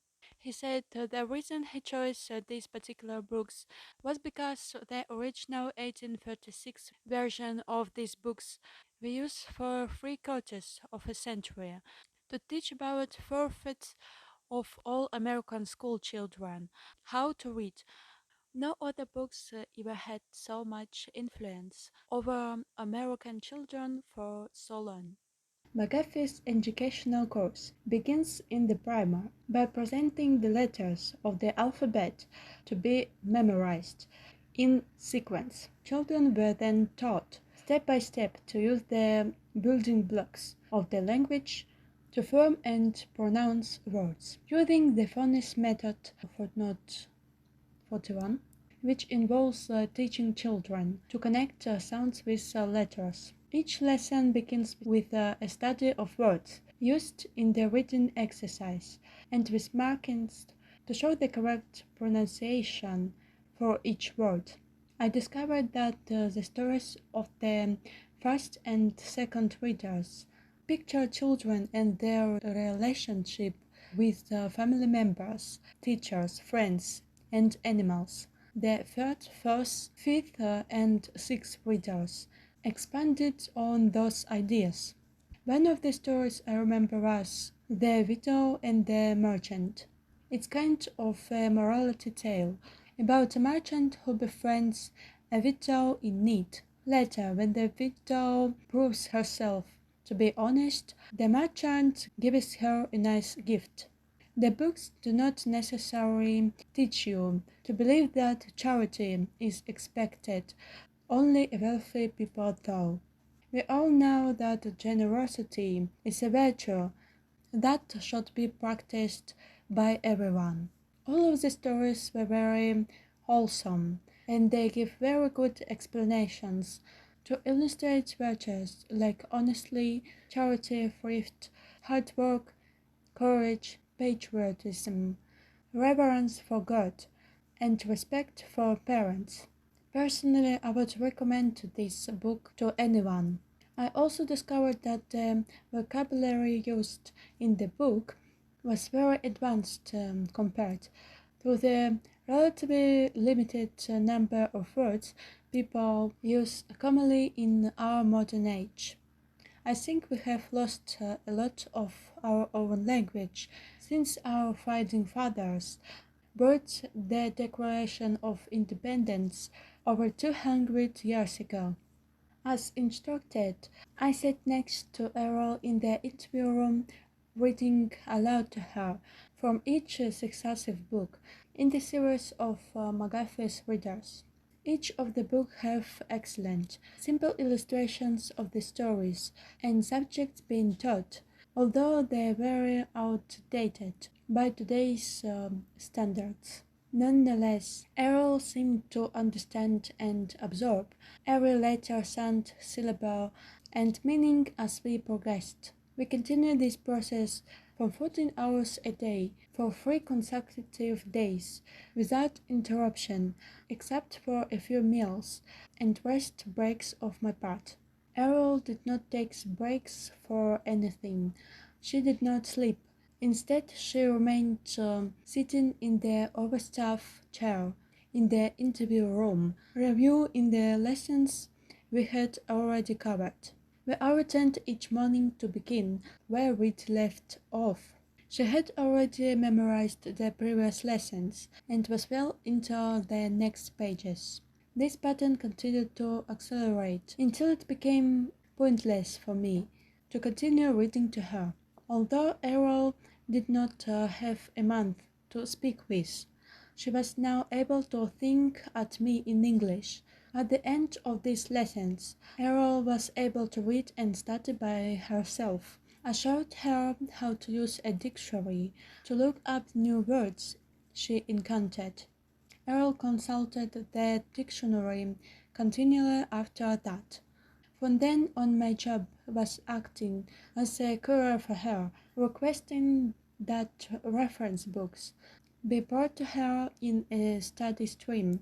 Next, Mr. Newbell brought in a set of the Encyclopedia Britannica, footnote 42. Errol especially enjoyed this because it had a lot of pictures. After that, she requested many more picture books and reference books with photographs and drawings, because it was much easier to understand the meaning if she could see a picture of the thing she was studying. Over the next 6 day books we brought from the libraries all over the country, I presume because it wasn't more than a few more days before she had read through several thousand of them. She studied every subject I could imagine, and many other very technical things I never wanted to know anything about, like astronomy, metallurgy, engineering, mathematics, various technical manuals, and so forth. Later she began to read fiction books, novels, poetry, and the classics of literature. Errol also asked to read a great many books on subjects in the humanities, especially history. I think she must have read at least 50 books about human history and archaeology. Of course, I made sure that she received a copy of the Holy Bible also, which she read from cover to cover without comment or questions. Although I continued to stay with Errol for 12 to 40 hours each day, most of that time during the following week had been spent without much communication between us, except for and occasional questions she asked me. The questions were usually meant to give her a sense of context or to clarify something in the books she was reading. Oddly, Errol told me that her favorite books are Alice's Adventures in Wonderland, footnote 43, Don Quixote de la Mancha, footnote 34, and 1001 Nights, footnote 45. She said the authors of these stories showed that it is more important to have great spirit and imagination than great skill or power. I could not answer a lot of her questions, so I consulted with the people in the outer room for answers. Most of it had to do with technical and scientific things. A few of their questions were about the humanities. The depth of complex understanding and subtlety of her questions showed that she had a very penetrating intellect. Personally, I think she had already known a lot more about the culture and history of Earth than she was willing to admit when we started. I would soon discover how much more. Chapter 6 My Education Begins. Matilda O'Donnell personal note. By the 15 days after rescuing Arrow from the crash site, I was able to communicate fluently and effortlessly with her in English. She had absorbed so much written material by this time that her academic education far exceeded my own. Although I graduated from high school in Los Angeles in 1940 and attended college for 4 years of pre-medical and nursing training, the variety of my own reading have been fairly limited. I had not studied most of the subject to which Errol had not been exposed, especially concerning her acute understanding, very intense study habits, and an eerie photographic memory. She was able to recall long passages from books she read. She was especially fond of sections of her favorite stories from classic literature, like The Adventures of Huckleberry Finn, footnote 46, Tales from Gulliver's Travels, footnote 47, and Peter Pan, footnote 48, as The Legend of Sleepy Hollow, footnote 49. By this time Errol had become the teacher, and I was a student. I was about to learn what men of Earth do not know and had no way to knowing. The throne of scientist and agent who observed us through the one-way glass of interview room, whom Errol and I now referred to as the gallery, were growing impatiently impatient to ask her questions. But Errol confused to refuse to all any questions to be asked of her by anyone other than myself, either vicariously through me, as an interpreter or in writing. On the afternoon of the 6th day, Errol and I sat next to each other as she read. She closed the last page of a book she was reading and placed it aside. I was about to hand her the next book from the large pile waiting to be read, where she turned and said or thought to me, "I'm ready to speak now." At first I was a little confused by the remark. I gestured for her to continue, and she began to teach me my first lesson. Official transcript of interview. Top secret. Official transcript of the U.S. Army, Air Force, Roswell Army Airfield, 519th Bob Grump, subject Ellen interview, 24/7, 1947, first session. What would you like to say, Errol? I asked. I have been a part of the domain expeditionary force in this sector of space for several thousand years.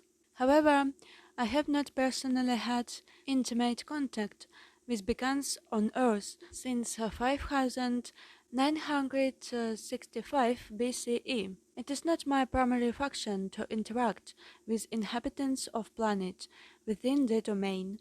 I'm an officer, pilot, and engineer with many duties to perform. Nonetheless, although I am fluent in 347 other languages within the domain, I had not been exposed to your English language. The last Earth language which with Abbas conversed was the Sanskrit language of the Vedic hymns. Footnote 50.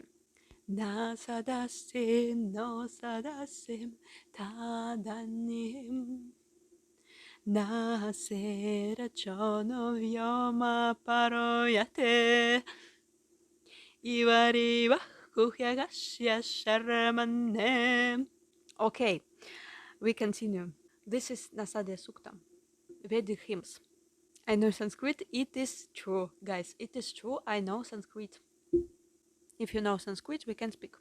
At that time, I was member of a mission sent to instigate the loss of the domain base located in the Himalaya mountains. An entire battalion of officers, pilots, communications, and administrative personnel disappeared and the base destroyed. Several years ago, I was trained and served as an investigation, data evaluation, and program development officer of the domain. Because I was experienced in that technology, I was sent to Earth as part of the such team. One of my duties involved interrogation of the human population that inhabited the adjoining area at that time. Footnote 51. Maybe of the people in that region reporting sighting Vimans or spacecraft in the area. Footnote 52. Following the logical extension of evidence, testimony, observation, as well as the absence of certain evidence, I led my team to the discovery that there were still old Empire ships and well-hidden old Empire installations in this solar system, of which we had been completely unaware. You and I were unable to communicate in your language because I personally have not been exposed to your language. However, now that I have scanned the book and material you provide me, this data has been relayed to our space station in this region and processed by our communications officers through our computers. It has been translated into my own language and relayed back to me in a context that I can think with. I have also received additional information from the files stored in our computers about the English language and domain records concerning Earth civilization. Footnote 53.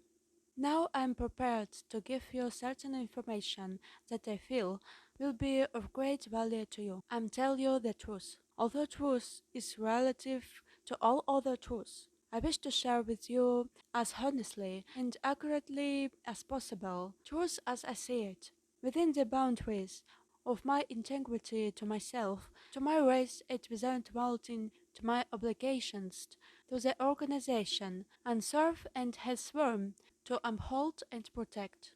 Okay, I thought. Will you answer questions from the gallery now? No, I will not answer questions. I will provide information to you that I think will be beneficial to the well-being of the immortal spiritual beings who comprise humanity, and that will foster the survival of all the myriad life forms of the environment of Earth. And this is part of my mission to ensure the preservation of Earth. Personally, it is my conviction that all sentient beings are immortal spiritual beings. This includes human beings. For the sake of accuracy and simplicity, I will use a made-up word, is be, because the primary nature of an immortal being is that they live in a timeless state of is, and the only reason for their existence is that they decide to be. No matter how lovely their station in a society, every is be deserved the respect and treatment that I myself would like to receive from others. Each person on earth continues to be an is-being, whether they are aware of the fact or not. Matilda O'Donnell McElroy personal note. I will never forget this conversation. Her tone was very matter of fact and emotionless. However, for the first time, I sensed the presence of a warm and real personality in Errol. Her reference to immortal spiritual beings struck me like a flash of light in a dark room. I had never before considered that a human being could be an immortal being. I thought that status or power was reserved solely for the Father, the Son, and the Holy Ghost. and because I am devout Catholic and subject to the word of the Lord Jesus and the Holy Father. I had never thought of a woman as an immortal spiritual being either, not even the Holy Mother Mary.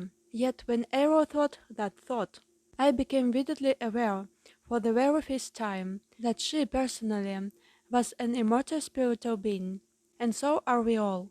Eros said that she sensed that I was confused about the idea. She said she would demonstrate to me that I'm so an immortal spiritual being. She said, be above your body. Immediately I realized that I was outside of my body, looking down from my ceiling at the top of my body's head. Footnote 54. I was also able to see the room around me, including Errol's body sitting in the chair next to my own body. After a moment, I realized the simple but shocking reality that I'm not a body. In that moment, a black veil lifted, and for the first time in my life, and for a very long time into the past, I realized that I'm not my soul, but that I'm me, a spiritual being. This was his unexplainable epiphany, but one fills me with a joy and relief I cannot recall having experienced ever before. As for the immortal part, I do not understand in her meaning, as I have always been taught that I am not immortal, a spirit perhaps, but certainly not immortal. After a moment, I'm not sure how long, Arrow asked me if I had a better understanding of the idea. Suddenly I was back inside my body again, and said out loud, yes, I see what you mean. I was so taken aback by the experience that I had to get up from my chair and walk around the room for a few minutes. I made an excuse that I needed to get a drink of water and go to the restroom, which I did. In the restroom, I looked at myself in the mirror. I used the toilet to refresh my makeup and straightened my uniform. After 10 or 15 minutes, I left more normal again and returned to the interview room. After that, I felt as though I was no longer just an interpreter for Errol. I felt as though I was a kindred spirit. I felt like I was safe, at home, with a trusted friend or family member, as close as any I have never had. Errol sensed and understood my confusion about the concept of personal immortality. She began her first lesson with me by explaining this to me. Official transcript of interview continued. Errol told me her reasons for coming to Earth and for being in the area of the 509th Bomber Squadron. She was sent by her superior officers to investigate the explosions of nuclear weapons which have been tested in New Mexico. Her superiors ordered her to gather information from the atmosphere that could be used to determine that the extent of radiation and potential harm this might cause in the environment. During her mission, the spacecraft was struck by a lightning, footnote 55, which caused her to lose control and crash. The spacecraft is operated by its bees who use doll bodies, in much the same way that an actor wears a mask and costume. Is it like a mechanical tool through which to operate in the physical world? She and well as all the other is being of the officer class and their superiors inhabit these doll bodies when they are on duty in space. When they are not on duty, they leave the body and operate, think, communicate, travel, and exist without the use of body. The bodies are constructed of synthetic materials, including a very sensitive electrical nervous system, to which each beam adjust themselves or tune in to an electronic wavelength. Footnote 56. That is matched uniquely to the wavelength or frequency emitted by each beam. Each beam is capable of creating a unique wave frequency, which identifies them, much like a radio signal frequency. This serves in part as identification like a fingerprint. The doll body acts like a radio receiver for the S-beam. No two frequencies or doll bodies are exactly the same. The bodies of each SB crew member A lake was turned into and connected to the nervous system built into the spacecraft. The spacecraft is built in much the same way as a doll body. It is adjusted specifically to the frequency of each SB crew member. Therefore, the craft can be operated by the thoughts or energy emitted by the S-beam. It is really a very simple direct control system, so there are no complicated controls or navigation equipment on board the spacecraft. They operate as an extension of the S-beam. When the lightning bolt struck the spacecraft, this caused a short circuit and consequently disconnected them from the control of the ship momentarily, which resulted in the crash. Aero was, and still is, an officer, pilot, and engineer in the expeditionary force, which is part of space opera. Footnote 57. Civilization which refers to itself as the domain. This civilization controls a vast number of galaxies, stars, planets, moons, and asteroids throughout an area of space that is approximately one-fourth of the entire physical universe. The continuing mission of her organization is to secure control and expand the territory and resources of the domain.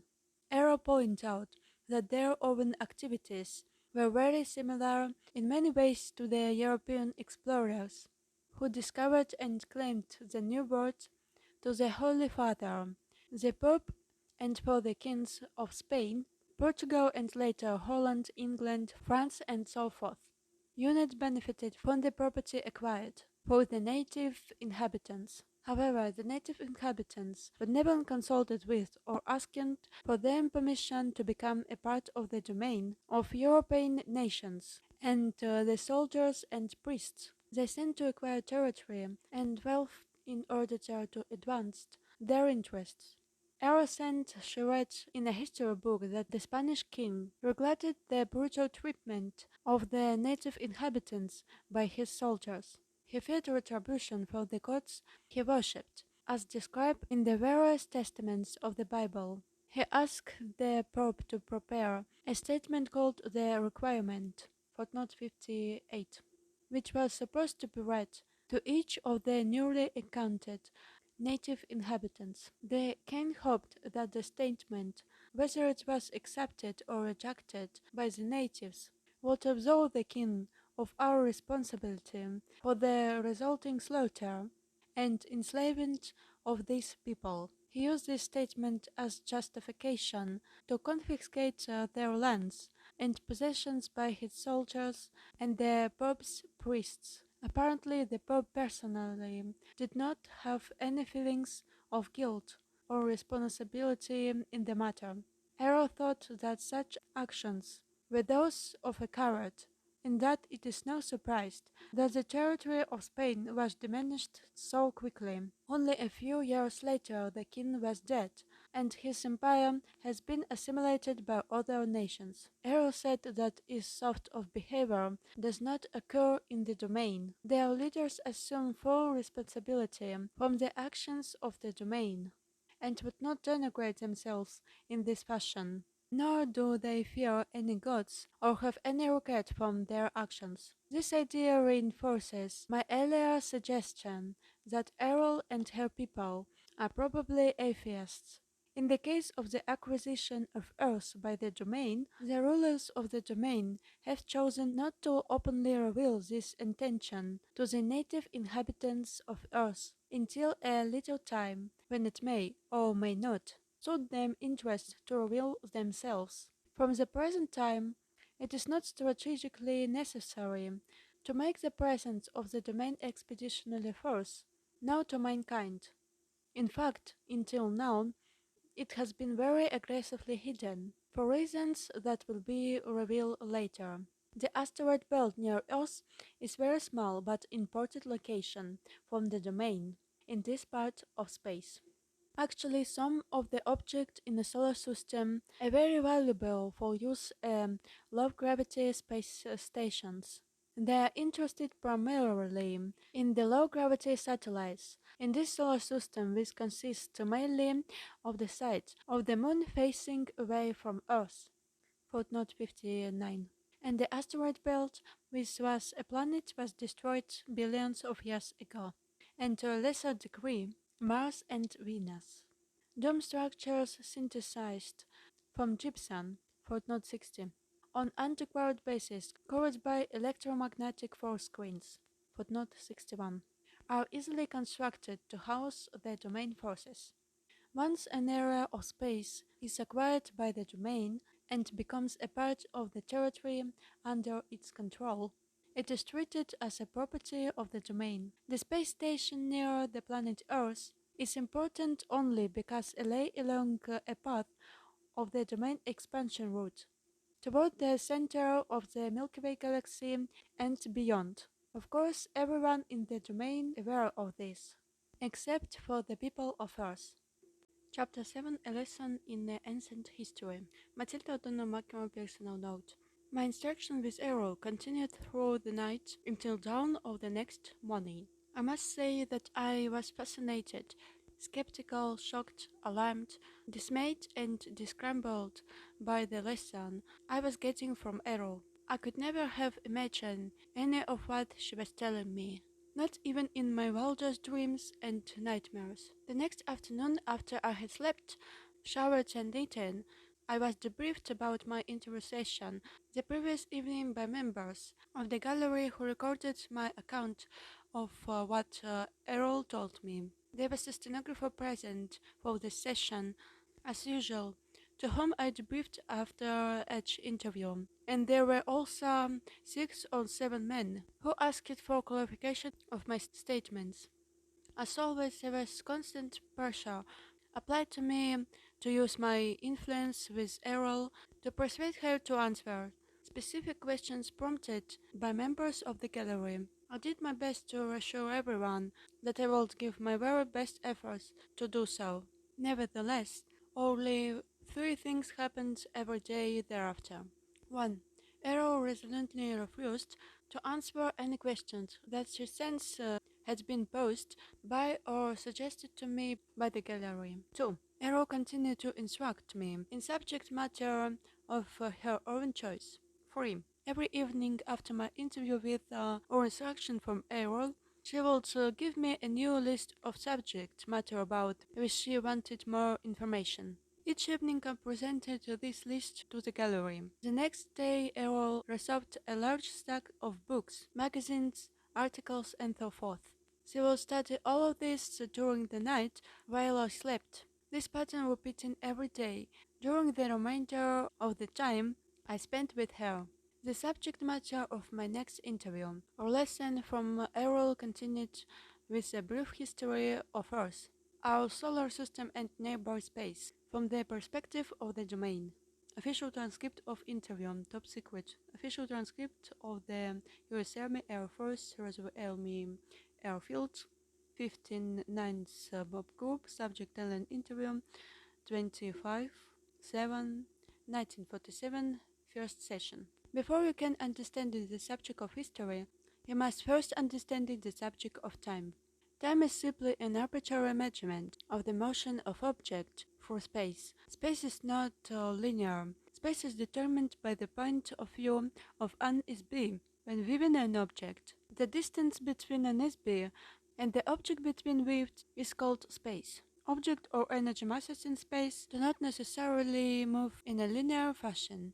In this universe, objects tend to move randomly in a growing or cyclical pattern, or as determined by agreed upon rules. History is not only a linear record of events, as many authors of Earth historic books imply, because it is not a string that can be stretched out and marked like a measuring tool. History is a subjective observation of the movement of objects through space, recorded from the point of view of a survivor, rather than of those who succumbed. Events occur interactively and concurrently, just as the biological body has a heart that pumps blood, while the lungs provide oxygen to the cells, which reproduce using energy from the sun and chemicals from plants, at the same time as the liver strains toxic waste from the blood and eliminates them through the bladder and the bowels. All of these interactions are concurrent and simultaneous. A right time runs consecutively. Events do not happen in an independent, linear stream.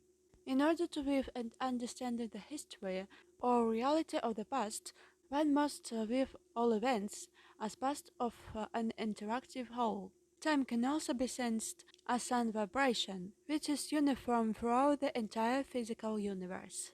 Arrow explained that SB have been around since before the beginning of the universe. The reason they are called immortal is because a spirit is not born and cannot die, and exists in a personally postulated perception of is will be.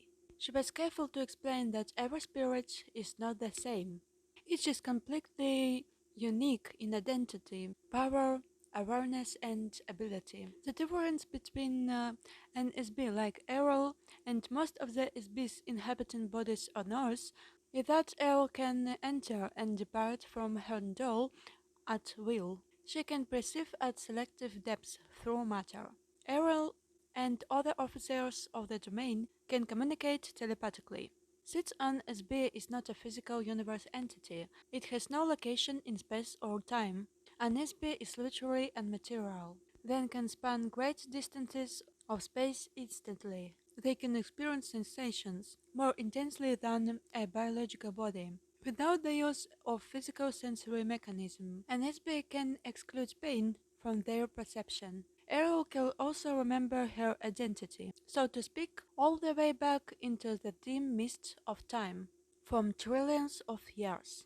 She said that the existing collection of suns in this immediate vicinity of the universe have been burning for the last 200 trillion years. The age of the physical universe is nearly infinitely old, but probably at least 4 quadrillion, 462 years since its earliest beginners. Time is a difficult factor to measure as it depends on the subjective memory of its beast, and there has been no uniform record of events throughout the physical universe since it began. Arthur knows there are many different time measurement systems, divided by various cultures, which use circles of motion and points of origin to establish age and duration. Footnote 63. The physical universe itself is formed from the conventions and amalgamation of many other individual universes. Footnote 64.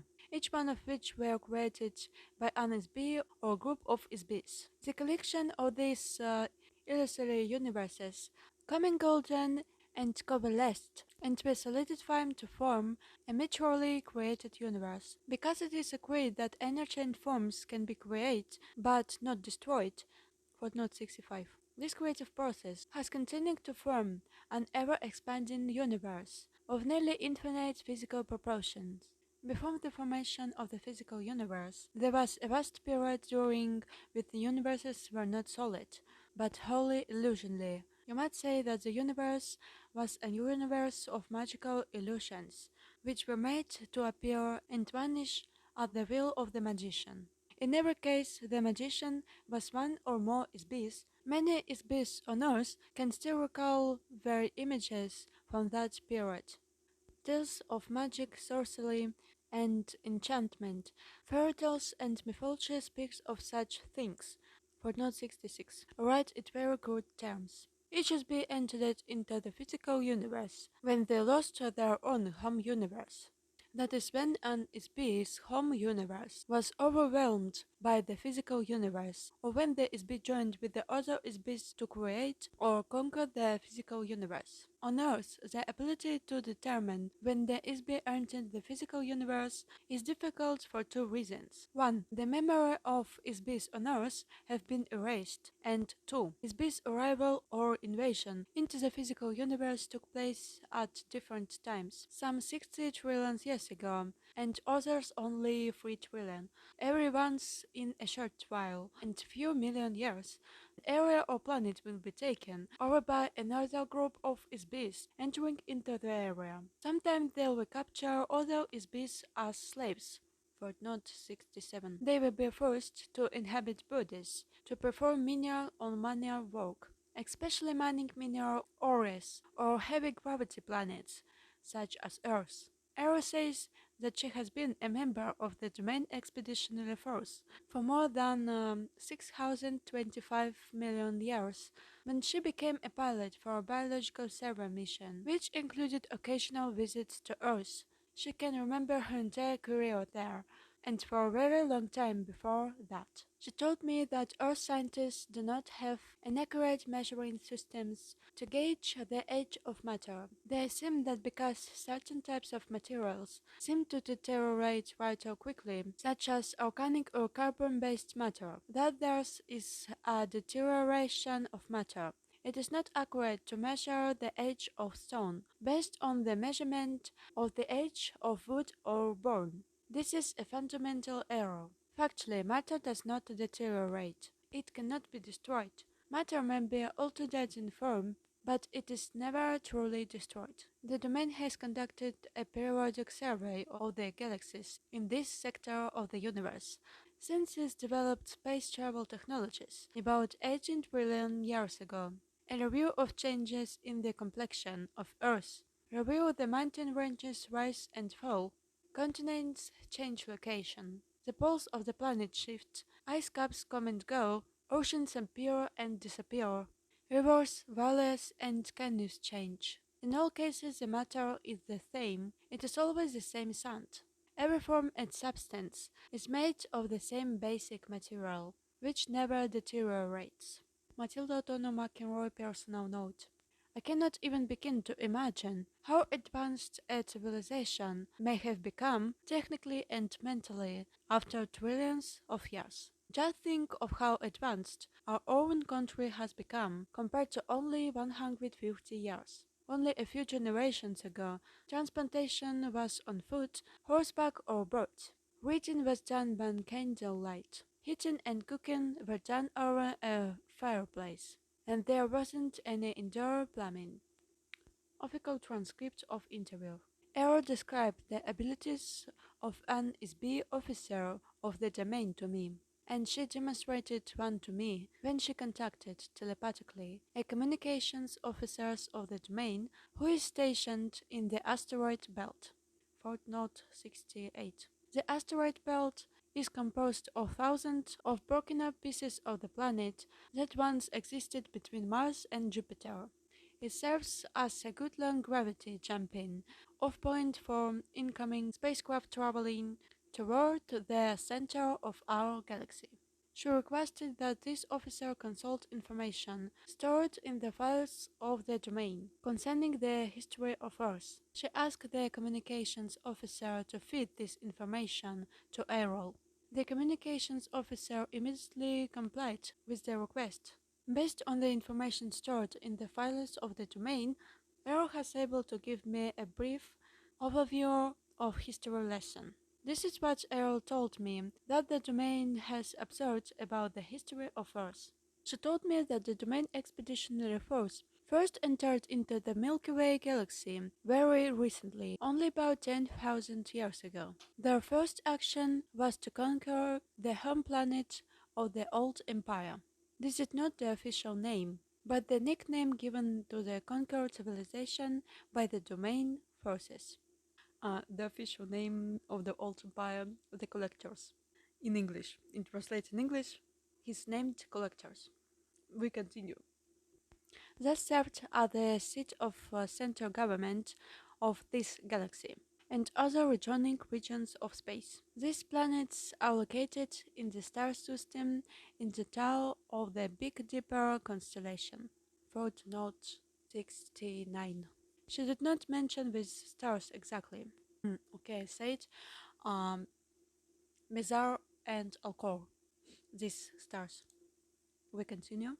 About 1,500 years later, the domain began the installation's basis for their own forces along the path of invasion which leads toward the center of this galaxy and beyond. About 8,200 years ago, the domain forces set up a base on Earth in the Himalaya Mountains, near the border of modern Pakistan and Afghanistan. This was a base for a battalion of the Domain Expeditionary Force which included about 3,000 members. They set up a base under or inside the top of a mountain. The mountain top was drilled into and made hollow to create an area large enough to house the ships and personnel of that force. An electronic illusion of the mountain top we then created to hide the base by projection a false image from inside the mountain against a force screen. The ships could then enter and exit through the force screen, yet remain unseen by Homo sapiens. Shortly after they settled there, the base was surprised by an attack from the remnant of the military forces of the old empire.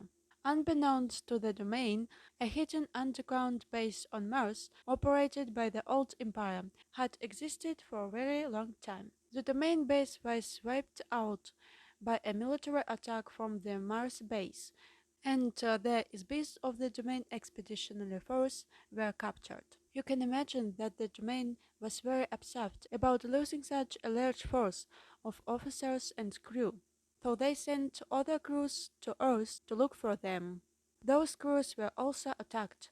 The captured SBs from the Domain forces were handled in the same fashion as all other SB who have been sent to Earth. They were each given amnesia, had their memories replaced with false pictures and hypnotic commands, and sent to Earth to inhabit biological bodies. They are still a part of the human population today. After a very persistent and extensive investigation into the loss of their crews, the Domain discovered that Old Empire has been operating a very extensive and very carefully hidden base of operation in this part of galaxy for millions of years. No one knows exactly how long. Eventually, the spacecraft of the Old Empire forces and the Domain engaged each other in open combat in the space of the solar system. According to Errol, there was a running battle between the Old Empire forces and the Domain until about 1235 AD, when the Domain forces finally destroyed the last of the spacecraft of the Old Empire force in this area. The Domain Expeditionary Force lost many of its own ships in this area during that time also. About 1000 years later, the Old Empire base was discovered by accident in the spring of 1914 AD. The discovery was made when the body of the Archduke of Austria, footnote 70, was taken over by an officer of the Domain Expeditionary Force. This officer, who was stationed in the asteroid belt, was sent to Earth on a routine mission to gather reconnaissance. The purpose of this takeover was to use the body as a disguise through which to infiltrate human society in order to gather information about current events on Earth. The officer, as an SB, having greater power than the being inhabiting the body of the Archduke, simply pushed the being out and took over control of the body. However, this officer did not realize how much the Habsburgs were hated by feuding factions in the country, so he was caught off guard when the body of the Archduke was assassinated by a Bosnian student. The officer or SB was suddenly knocked out of the body, where it was shot by the assassin. Disoriented, the SB inadvertently penetrated one of the amnesia force screens and was captured. Eventually, the Domain discovered that a wide area of space is monitored by an electronic force field, footnote 71, which controls all of the SBs in this end of the galaxy, including Earth. The electronic force screens is designed to detect SBs and prevent them from leaving the area. In any SB attempts to penetrate the force screen, it captured them and kind of electronic net. The result is that the captured SB is subjected to a very severe brainwashing treatment which erases the memory of the SB. This process uses a tremendous electrical shock, just like Earth psychologists use electric shock therapy to erase the memory and personality of a patient and to make them more cooperative. Footnote 72. Although this therapy uses only a few hundred volts of electricity. However, the electrical voltage for Note 73 used by the Old Empire operation against its base is on the order of magnitude of billions of volts. This tremendous shock completely wipes out all the memory of the SB. The memory erase is not just for one life or one body. It wipes out all of the accumulated experiences of a nearly infinite past, as well as the identity of the SB. The shock is intended to make it impossible for the SB to remember who they are, where they came from, their knowledge or skills, their memory of the past, and ability to function as a spiritual entity. They are overwhelmed into becoming a mindless, robotic nonentity. After the shock, a series of post-hypnotic suggestions. Footnote 74. I used to install false memories, enter false time orientation in each SB. This includes the command to return to the base after the body dies, so that the same kind of shock and hypnosis can be done again and again, forever. The hypnotic commands also tells the patient to forget to remember. What the domain learned from the experience of this officer is that the old empire has been using Earth as a prison planet for a very long time. Exactly how long is unknown, perhaps millions of years. So, when the body of the SB dies, they depart from the body. They are detected by the force screen, they are captured, and ordered by hypnotic command to return to the light. The idea of heaven and the afterlife are parts of the hypnotic suggestion, a part of the treachery that makes the whole mechanism work. After the SB has been shocked and hypnotized to erase the memory of the life just lived, the SB is immediately commanded hypnotically to report back to Earth, although they were on a secret mission to inhabit a new body. Each SB is told that they have a special purpose for being on Earth, but of course there's no purpose for being in a prison, at least not for a prisoner. Any undesirable SBs who are sentenced to Earth were classified as untouchable. Footnote 75. By the Old Empire, this including anyone that the Old Empire judged to be criminals and who wishes to be reformed or subdued, as well as other criminals such as sexual perverts or beings unwilling to do any productive work. An untouchable classification of SB also includes a wide variety of political prisoners. Footnote 76. This includes SBs who are considered to be non-compliant, free thinkers or revolutionaries who make trouble for the governments of the various planets of the old empire. Of course, anyone with a previous military record against the old empire is also shipped off to Earth. A list of untouchables includes artists, painters, singers, musicians, writers, actors, and performers of any kind. For this reason, Earth has more artists per capita than any other planet in the old empire.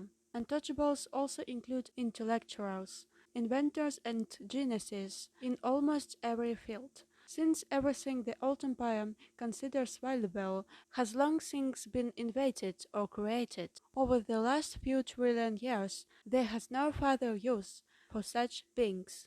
This includes skilled managers also, which are not needed in a society of obedient, robotic citizens. Anyone who's not willing or able to submit to mindless economic, political and religious servitude as a tax-paying worker in the class system of the old empire are untouchable and sentenced to received memory, war-bound and permanent imprisonment on earth. The net result that an SB is unable to escape because they can't remember who they are, where they came from, where they are. Where I am is my first question that I thought where I wake up in a car. It is my first memory. I wake up in car and I have one question. where I am. I don't thought who I am. I thought where I am. Where? And today I have answering this question. I'm in a prison planet. Okay. And today we can escape in this place. We continue. They have been hypnotized to think there are someone, something, sometime, and somewhere other than where they really are. The domain officer who was assassinated when in the body of Astra was likewise captured by the Old Empire force. Because this particular officer has a high powerful SB, compared to most, he was taken away to a secret Old Empire base under the surface of the planet Mars. They put him into a special electronic prison cell and held him there. Fortunately, this domain officer was able to escape from the underground base after 27 years in captivity. When he escaped from the Old Empire base, he returned immediately to his own base in the asteroid belt. His commanding officer ordered that a battlecruiser be dispatched for Note 77 to the coordinates of the base provided by this officer and to destroy that base completely. This Old Empire base was located a few hundred miles north of the equator of Mars in the Cydonia region. Footnote 17.8. Alright, so the military base of the Old Empire was destroyed. Unfortunately, much of the vast machinery of the SB4 screens, the electroshock amnesia, hypnosis machinery, continues to function in other undiscovered location, right up in the present moment. The main base of control center for this mind control prison, footnote 79, operation has never been found. So the influences of this base or bases are still in effect. The domain has observed that since of the Old Empire space forces were destroyed, there was no one left to actively prevent other planetary systems from proving their own untouchable space to Earth from all over this galaxy and from other galaxies nearby. The fair Earth has become a universal dumping ground for this entire region of space. This, in part, explains a very unusual mix of races, cultures, languages, moral codes, religions,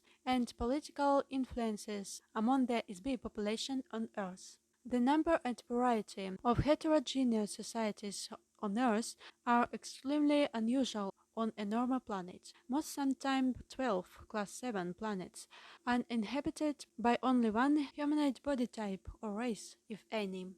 In addition, most of the ancient civilization of Earth and many of the events of Earth have been heavily influenced by the hidden hypnotic operation of the Old Empire base. So far, no one has figured out exactly where and how this operation is run, or by whom, because it's so heavily protected by screens and traps. Furthermore, there has been no operation undertaken to seek out, discover and destroy the vast and ancient network of electronic machinery that create the SB4 screens at this end of the galaxy. Until this has been done, we are not able to prevent or interrupt the electric shock operation, hypnosis and remote thought control, footnote 18, of the Old Empire prison planet. Of course, all of the crew members of the Domain Expeditionary Force now remain aware of this phenomena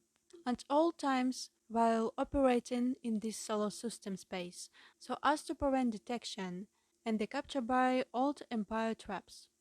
Chapter 8: A Lesson in Recent History. Matilda O'Donnell's McElroy personal note.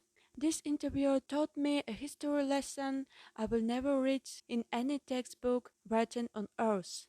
The domain has a much different view of events that we do. Official transcript of interview. Top secret. Official transcript of the U.S. Army Air Force Roswell Army Airfield.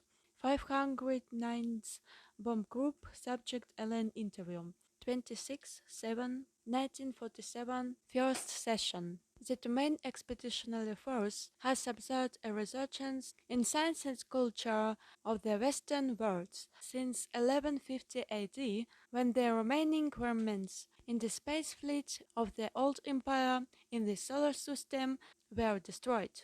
The influence of the remote control footnote 81. Hypnosis operation diminished slightly after that time, but still remains largely in force. Apparently, a small amount of damage was done to the old empire remote mind control footnote 18.2 operation, which results in a small decrease in the power of this mechanism. As a result, some memory of technologies that ISBIS already knew before they came to Earth started to be remembered.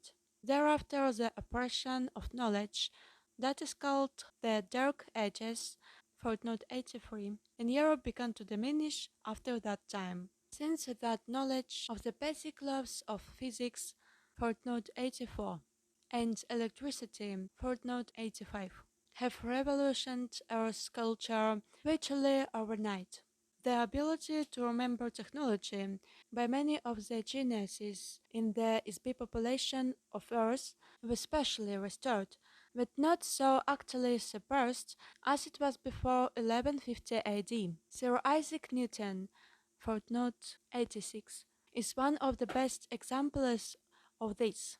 In only a few decades, he single-handedly reinvented several major and fundamental scientific and mathematical disciplines.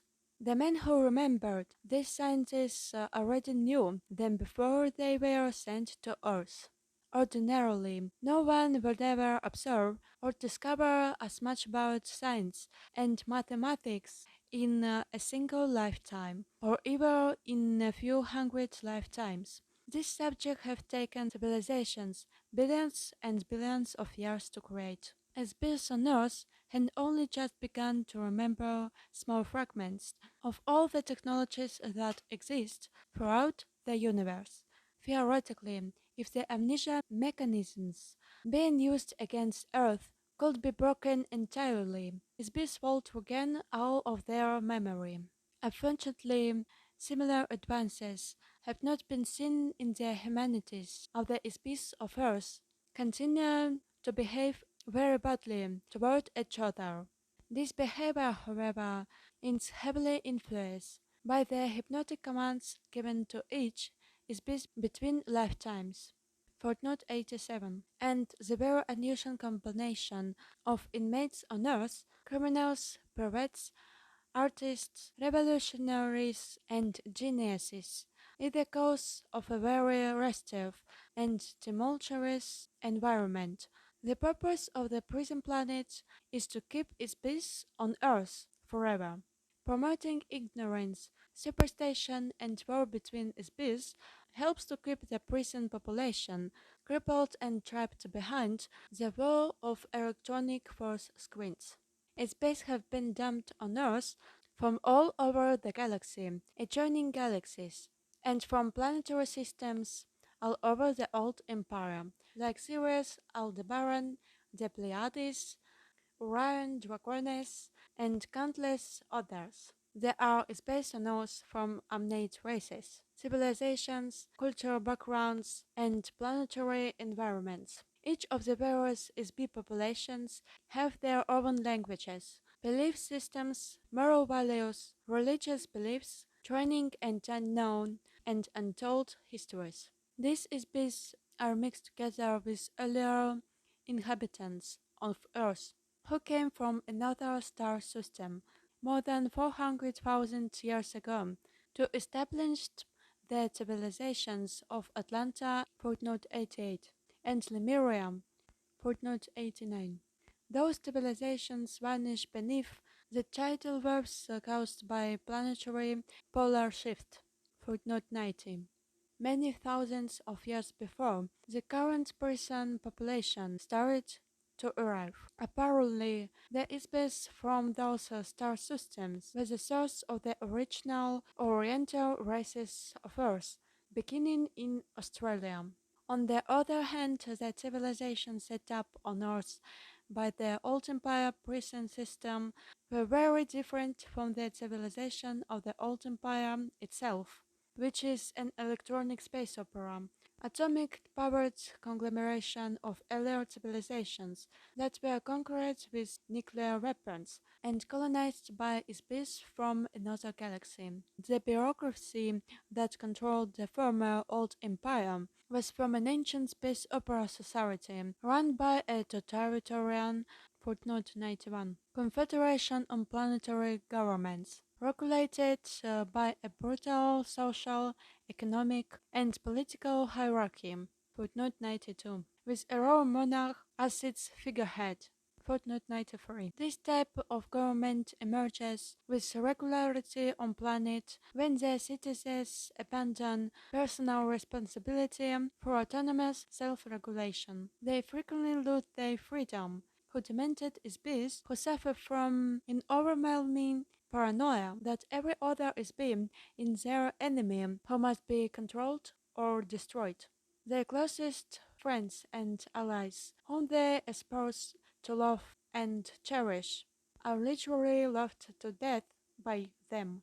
Because such as be exist, the domain has learned that freedom must be won and maintained through eternal vigilance and the ability to use defensive force to maintain it. As a result, the domain has already conquered the government planets of the old empire. The civilization of the domain, although considerably younger and smaller in size, is already more powerful, better organized, and united by a egalitarian aspect decorum. Footnote 94. Never known in the history of the old empire. The recently despoiled German totalitarian state on Earth was similar to the old empire, but not nearly as brutal, and about 10,000 times less powerful. Many of the SBs on Earth are here because they are violently opposed to totalitarian government. Footnote 19.5. Or because they were so psychotically vicious that they could not be controlled by old empire government. Consequently, the population of Earth is disproportionately comprised of a very high percentage of such beings. The conflicting cultural and ethical moral codes of the species on Earth is unusual in the extreme. The domain conquest of the central Old Empire planets was fought with electronic cannon. Footnote 96. The citizens of the planets, forming of core of government from the Old Empire, are a filthy, degraded slave society of mindless, tax-paying workers who practice cannibalism. Violent automated race trucks and bloody Roman circus type entertainments are their only amusements. Regardless of any reasonable justification we may have had for using atomic weapons, the vanquish the planets of the old empire. The domain is careful not to ruin the resources of those planets by using weapons of crude radioactive force. The current US civilization is beginning to mimic some of the trappings of that civilization, especially in the design of airplanes, automobiles, ships, trains, and telephones. Likewise, buildings in the cities of Earth are thought to be modern or futuristic in their design, resemble the architecture of the old empire. The government of the old empire, before being supplanted by the domain, was comprised of beings who possessed a very craven intelligence, very much like the Axis powers. Footnote 97. During your recent World War, just been manifested precisely the same behavior of the galactic government that exiled them to eternal imprisonment on Earth. They were a gruesome reminder of the ageless maxim that NSB will often manifest the treatment they have received from others. Kindness fosters kindness. Cruelty begets cruelty. One must be able and willing to use force tempered with intelligence to prevent harm to the innocent. However, extraordinary understanding, self-discipline, and courage are required to effectively prevent brutality without being overwhelmed by the malice that motivated their brutality. Only a demonic, self-serving government would employ a logic or science to conceive that an ultimate solution to any problem is to murder and permanently erase the memory of every artist, genius, skilled manager, and inventor, and cast them into a planetary prison, together with political opponents, killers, thieves, perverts, and dissembled beings of an entire galaxy. Once there is peace expelled from the old empire, arrived on Earth, they were given amnesia and hypnotically tricked into thinking that something else had happened to them. The next step was to implant the ISBs into biological bodies on Earth. The bodies become the human populations of false civilizations, which were designed and installed in the minds of the ISBs to look completely unlike their old empire.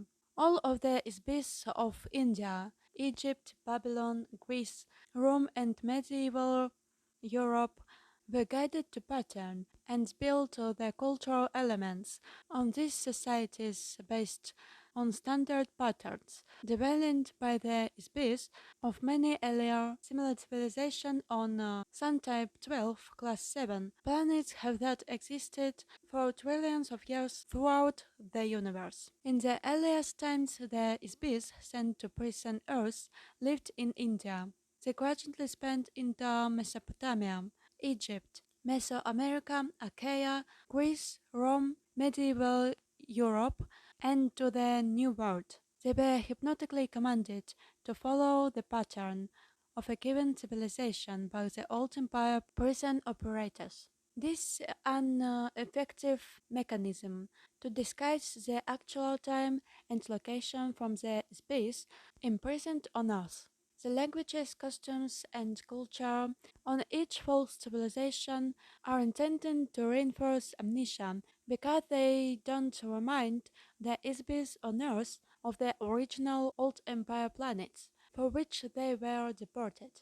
On the very far back track of time, these types of civilization tended to repeat themselves over and over, because the SBs who created them become familiar with certain patterns and styles, and stayed with them. It is a lot of work to invent an entire civilization, complete with culture, architecture, language, customs, mathematics, moral values, and so forth.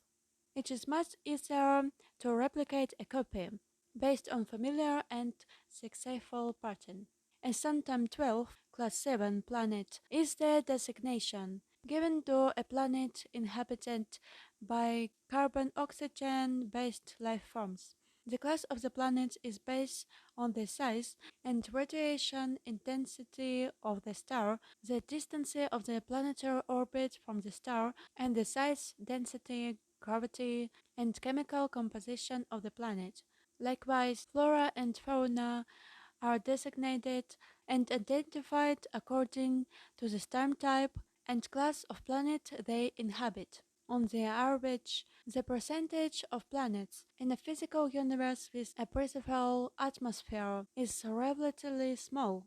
Most planets do not have an atmosphere upon which life forms feed, as on Earth, where the chemical composition of the atmosphere provides nutrition to plants and other organisms, which in turn support other life forms. When the domain force brought the Vedic hymns, footnote 98, to the Himalayas region 8,200 years ago, so human societies already existed. The Aryan people invaded and conquered India, footnote 99, bringing the Vedic hymns, footnote 100, to the area. The Vedas were learned by them, memorized, and carried forward verbally for 7,000 years before being committed to written form. During that span of time, one of the officers of the Domain Expeditionary Force was incarnated on Earth as Vishnu. Footnote 101. He is described many times in the Rig Veda.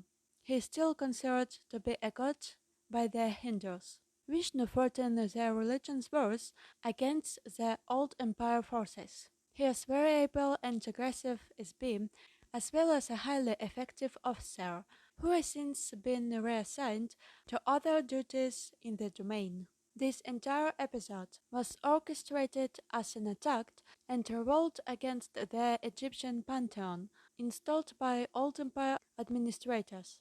The conflict was intended to help free humankind for implanted elements of the false civilization that focused attention on many gods and superstitious ritual, worshipped remanded by the priests who managed them. It is all part of the mental manipulation by the old empire to hide their criminal actions against the species on earth. Or priesthood or prison guards were used to help reinforce the idea that an individual, as only a biological body, is not an immortal spiritual being. The individual has no identity. The individual has no past lives. Footnote 102. The individual has no power. Only the gods have power, and the gods are a contrivance of the priests who intercede between men and the gods they serve. Men are slaves to the dictates of the priests who threaten eternal spiritual punishment if men do not obey them. What else would one expect on a prison planet where all prisoners have amnesia and the priests themselves are prisoners? The intervention of the domain force on Earth has not been entirely successful due to the secret mind control operation of the old empire that still continues to operate. A battle was waged between the old empire forces and the domain through religion's conquest.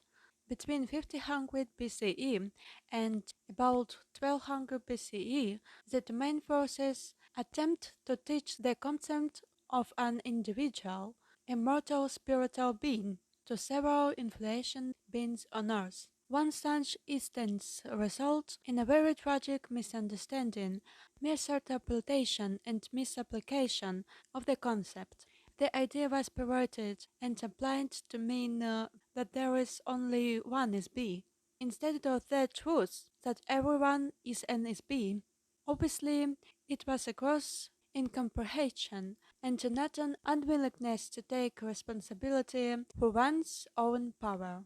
The old empire priests managed to corrupt the concept and individually immortality into the idea that there is only one all-powerful SB and that no one else is or is allowed to be an SB. Obviously, this is the work of the Old Empire amnesia operation. It is easy to teach this altered notion to beings who do not want to be responsible for their own lives. Slaves are such beings. As long as one chooses to assign responsibility for creation, existence, and personal accountability for one's own thoughts and actions to others, one is a slave. As a result, the concept of a single monotheistic God resulted and was promoted by many self-proclaimed prophets, such as the Jewish slave leader Moses, footnote 103, who grew up in the household of the Pharaoh Amenhotep III, footnote 104, and his son Akhenaten, footnote 105, and his wife Nefertiti, footnote 106, as well as his son Tutankhamen, footnote 107. The attempt to teach certain beings on Earth the truth that they are themselves is bees was part of the plan to overthrow the fictional, metaphorical, anthropomorphic panoply of gods created by the Old Empire mystery cult called the Brothers of the Serpent. Footnote 108. Known in Egypt as the priests of Amen. Footnote 109. They were very ancient, secret society within the old empire. The pharaoh Akhenaten was not a very intelligent being and was heavily influenced by his personal ambition for self-glorification. He altered the concept of the individual spiritual being and embodied the concept of the sun god Aten. His pitiful existence was soon ended. He was assassinated by Mariam and Perennefer, two of the priests of Amen, or Amen, which the Christians still say, who represents the interest of the Old Empire forces. The idea of one God was perpetuated by the Hebrew leader Moses, footnote 110, while he was in Egypt. He left Egypt with his adopted people, the Jewish slaves. While they were crossing the desert, Moses were intercepted by the operative of the Old Empire near Mount Sinai. Moses was tricked into believing that this operative was the one God through the use of hypnotic commands, as well as technical and aesthetic tricks which are commonly used by the Old Empire to trap its bees. Thereafter, the Jewish slaves who trusted the words of Moses implicitly, they worship a single God they call Yahweh. Footnote 111. The name Yahweh means anonymous, as the Isbi who worked with Moses could not use an actual name or anything that would identify himself or blow the cover of the amnesia prison operation. The last things they covered amnesia, hypnosis, prison system wants to do to reveal themselves openly to the Isbis on earth. They feel that this would restore the inmates' memories. This is the reason that all traces of physical encounters between operatives of space civilization and humans is very carefully hidden, disguised, covered up, denied, or misdirected. This old empire operative contacted Moses on a desert mountain top and delivered the 10 hypnotic commands to him. These commands are very forcefully worded and compel an SP into utter subservience to the will of the operator. These hypnotic commands are still in effect and influence the thought patterns of millions of SPs thousands of years later. Incidentally, we later discovered that the so-called Yahweh also wrote, programmed, encoded the text of the Torah, which when it is read literally or in its decoded, footnote 112, form will provide a great deal more false information to those who read it. Ultimately, the Vedic hymns become the source of nearly all of Eastern, their religions, and were the philosophical source of the ideas common to Buddha, footnote 113, Lao Tzu, footnote 114, Zoroaster, footnote 115, and other philosophies. The civilizing influences of these philosophies eventually replaced the brutal idolatry of the old empire religions and were a true genesis of kindness and compassion. You asked me earlier what the domain and other space civilizations don't land on Earth or make their presence known. Land on Earth? Do you think we are crazy or want to be crazy? It takes a very brave SB to come down through the atmosphere and land on Earth because this is a prison planet with a very uncontrolled Pacific population, and no SB is entirely proof against the risk of enterment, as with the members of the Domain Expeditionary Force who were captured in the Himalayas 8,200 years ago. No one knows what SBs on Earth are going to do. We are not scheduled to invest the resources of the domain to take total control of all space surrounding the area at this time. This will occur in the not too distant future, about 5,000 Earth years, according to the time schedule of the domain. At this time, we do not prevent transports from other planetary systems or galaxies from continuing to drop SBs into the amnesia force screen area. Eventually, this will change. In addition, Earth inherently is an highly unstable planet. It's not suitable for settlement or permanent habitation from any sustainable civilization. This is part of the reason why it's been used as a prison planet. No one else would seriously consider living here for a variety of simple and compelling reasons. 1. The continental land masses of Earth are floating on a sea of molten lava beneath the surface, which causes the land masses to crack, crumble, and drift continually. Footnote 116. 2. Because of the liquid nature of the core, the planet is largely volcanic and subject to earthquakes and volcanic explosions. 3. The magnetic poles of the planet shift radically, about once every 20,000 years. Footnote 117. This causes a greater or lesser degree of devastation as a result of tidal waves and climatic changes. 4. Earth is very distant from the center of the galaxy and from any other significant galactic civilization. This insulation makes it unsuitable for use, except as a pit stop or jumping off point along the way between galaxies. The Moon and asteroids are far more suitable for this purpose because they don't have any significant gravity. 5.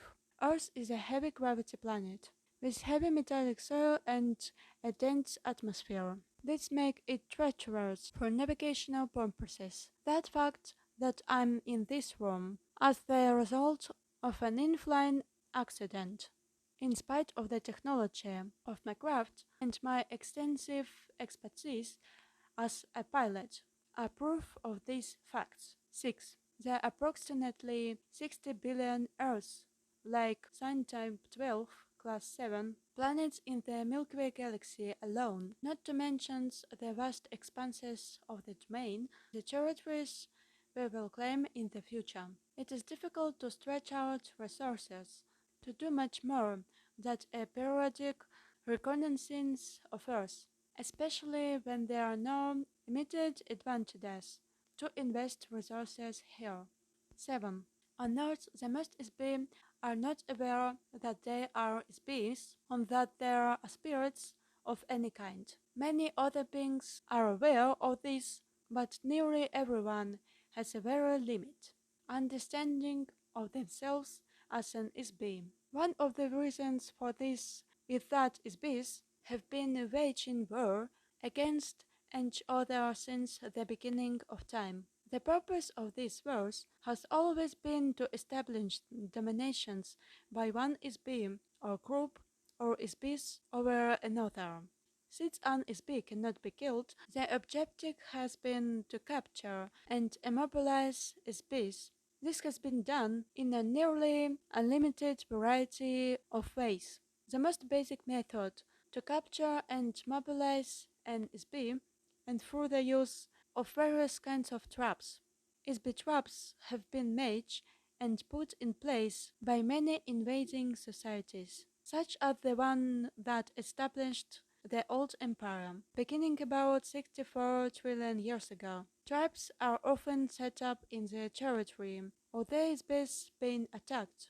Usually a trap is set with the electronic wave of beauty to attract the interest and attention of the SB, where the SB moved toward the source of the aesthetic wave, such as a beautiful building or beautiful music.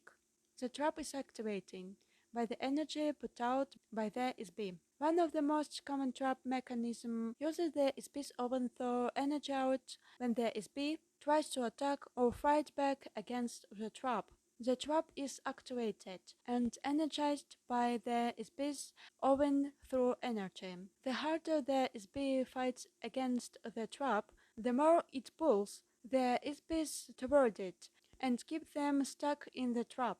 Throughout the entire history of this physical universe, vast areas of space have been taken over and colonized by SB societies who invade and take over new areas of space in this fashion.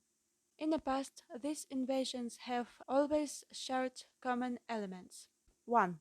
The overwhelming use of arms, usually with nuclear or electronic weapons. 2. Mind control of the SPs in the invaded area through the use of electroshock, drugs, hypnosis, erasure of memory, and the implantation of false memory or false information intended to subjugate and enslave the local SB population. 3. Takeover of natural resources by the invading SBs. 4. Political, economic, and social slavery of the local population. These activities continue in present time. All of the SB owners have been members of one or more of these activities in the past, but as an invader or a part of the population being invaded. There are no saints in this universe. Very few have avoided or been exempted from warfare between SBs.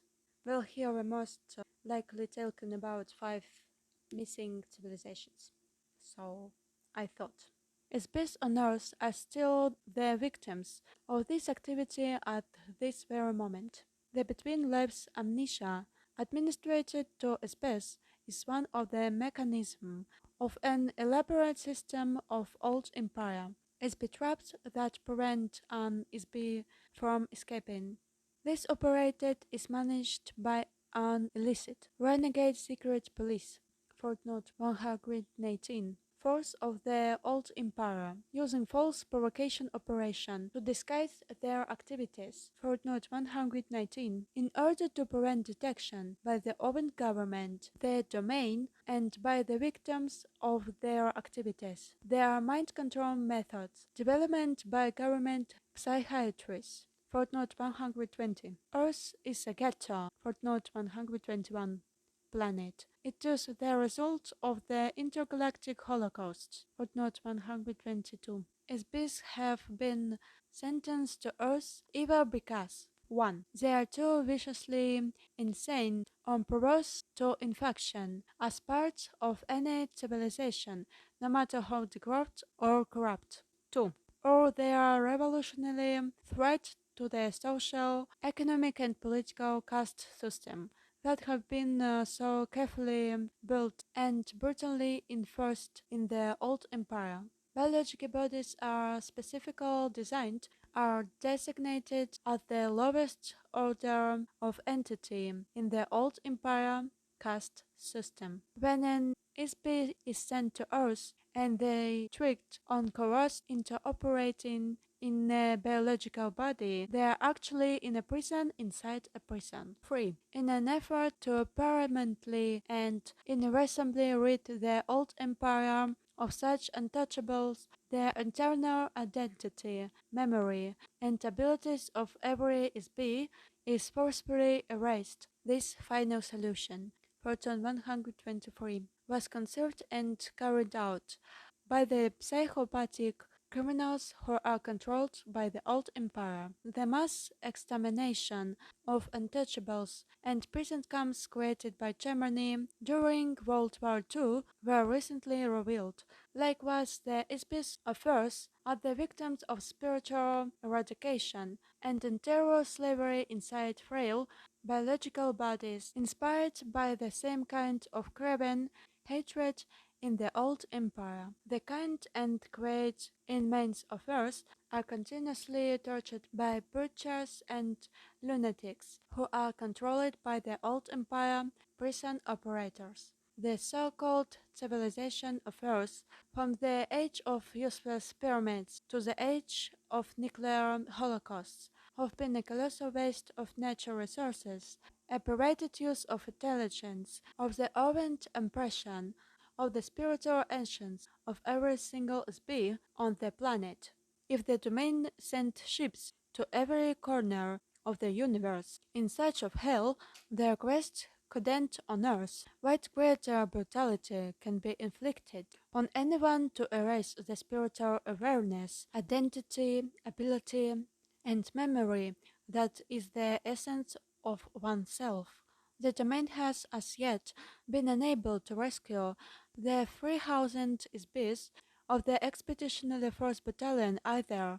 They are forced to inhabit biological bodies on Earth. We have been able to recognize and track most of them for the past 8,000 years. However, our attempts to communicate with them are usually futile, as they are unable to remember their true identity. The majority of lost members of the domain force has followed the general progression of Western civilization from India into the Middle East, then to Chaldea and Babylon into Egypt, through Achaia, Greece, Rome into Europe, to the Western Hemisphere, and then all around the world. The members of the Lost Battalion and many others SB on Earth can't be valuable citizens of the domain, not including those who are vicious criminals or perverts. Unfortunately, there has been no workable method conceived to emancipate the SBs from Earth. Therefore, as a matter of common logic, as well as the official policy of the domain, it is safer and more sensible to avoid contact with the SB population of Earth until such time as the proper resources can be allocated to locate and destroy the old empire force screen and amnesia machinery and develop a therapy to restore the memory of NSB. Chapter 9: A Timeline of Events. Matilda O'Donnell McElroy personal note. From this interview I took writing notes because Arrow gave me a lot of dates and names that I can't possibly remember without writing them down. I didn't usually take notes, but during this lesson I thought it was important to get the information exactly as she gave it to me. However, I discovered my note-taking made it much more difficult to me to focus on the receiving to the communication from Errol. I was sometimes so distracted by my own writing that I lost the train of her thoughts. So I had to ask her to repeat herself several times. Arrow continued to stay in communication with the communication officer on the asteroid belt space station, from which she received much of this information. Since Errol was an officer, pilot, engineer of the domain, and not a historian, she had to get this information from the records of reconnaissance missions conducted by other officers of the Domain Expeditionary Force. Official transcript of interview. Top secret. Official transcript of the U.S. Army, Air Force, Roswell Army, Airfield, 409 Bomb Group, Subject Alien Interview. 27 7 1947, First Session. The actual history of Earth is very bizarre. It is so nonsensical. That is, it is equivalent to anyone on Earth who attempts to investigate it. A mirror of vital information is missing from it. A huge conglomeration of non-sequitur relics and mythology have been arbitrarily introduced into it. The volatile nature of the Earth itself cyclically covers, drowns, mixes, and shapes physical evidence. These factors, combined with amnesia and post-hypnotic suggestions, false facades, and covert manipulation, make a reconstruction of the factual origins and history of Earth's civilization virtually indecipherable. Any investigator, no matter how brilliant, is doomed to wallow in a quagmire of inconclusive assumptions, unworkable hypotheses, and perpetual mystery. Since the domain does not suffer these afflictions, having the advantage of memory, longevity, and the exterior point of view, I will add some clarification of your fragmentary knowledge of the history of Earth. There is some of dates and events that is not mentioned in Earth's history textbooks. These dates are significant because they provide some information concerning the influences of the old empire and the domain on Earth. Although I have attended several briefings by our mission control personnel on the general background of Earth within the past few hundred years, I will rely principally on data gathered from records captured after our invasion of the old Empire planetary headquarters. Since that time, the Domain Expeditionary Force has tracked the general progress of events on Earth.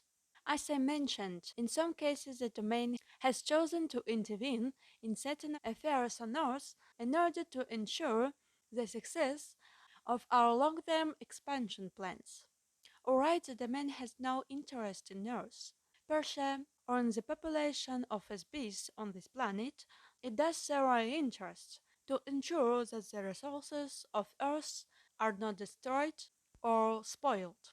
To that end, certain officers of the domain have been sent to Earth on reconnaissance missions from time to time to gather information. However, the following dates and events have been extrapolated from the accumulated information in the date files of the domain, at least those that are accessible to me through the Space Station Communications Center. 2000 and 1000 BCE. The establishment of the Old Empire, whose headquarters were located near one of the tail stars in the Ursa Major, Big Dipper constellation, footnote 124, of this galaxy. The Old Empire invasion force conquered the area with nuclear weapons sometime earlier. After the radioactivity, footnote 125, subsided and the cleanup and restoration were completed, it received the immigration of beings from another galaxy into this galaxy. Those beings set up a society that kept going until about 10,000 years ago, when it was superseded by the domain. Very recently, Earth civilization has come resemble aspects of that civilization, now that it's fallen out of its immediate control. In particular, the appearance and technology of transportation such as planes, trains, ships, fire engines and automobiles, as well what you consider to be modern or futuristic architecture which ablated the design of buildings in the major cities of the old empire before 75,000 BCE. The domain records contain very little information about the civilization of the continental land masses of Atlanta. Footnote 126. And Lemur, footnote 127. Except to note that they did coexist on Earth at more or less the same time. Apparently, both civilizations were founded by remnants of electronic space opera cultures who fled from their natural planetary systems to escape political or religious persecution.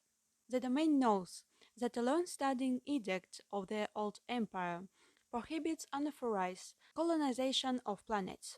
Therefore, it's possible that their destruction was caused by police or military forces who perceived the colonials as criminals and destroyed them.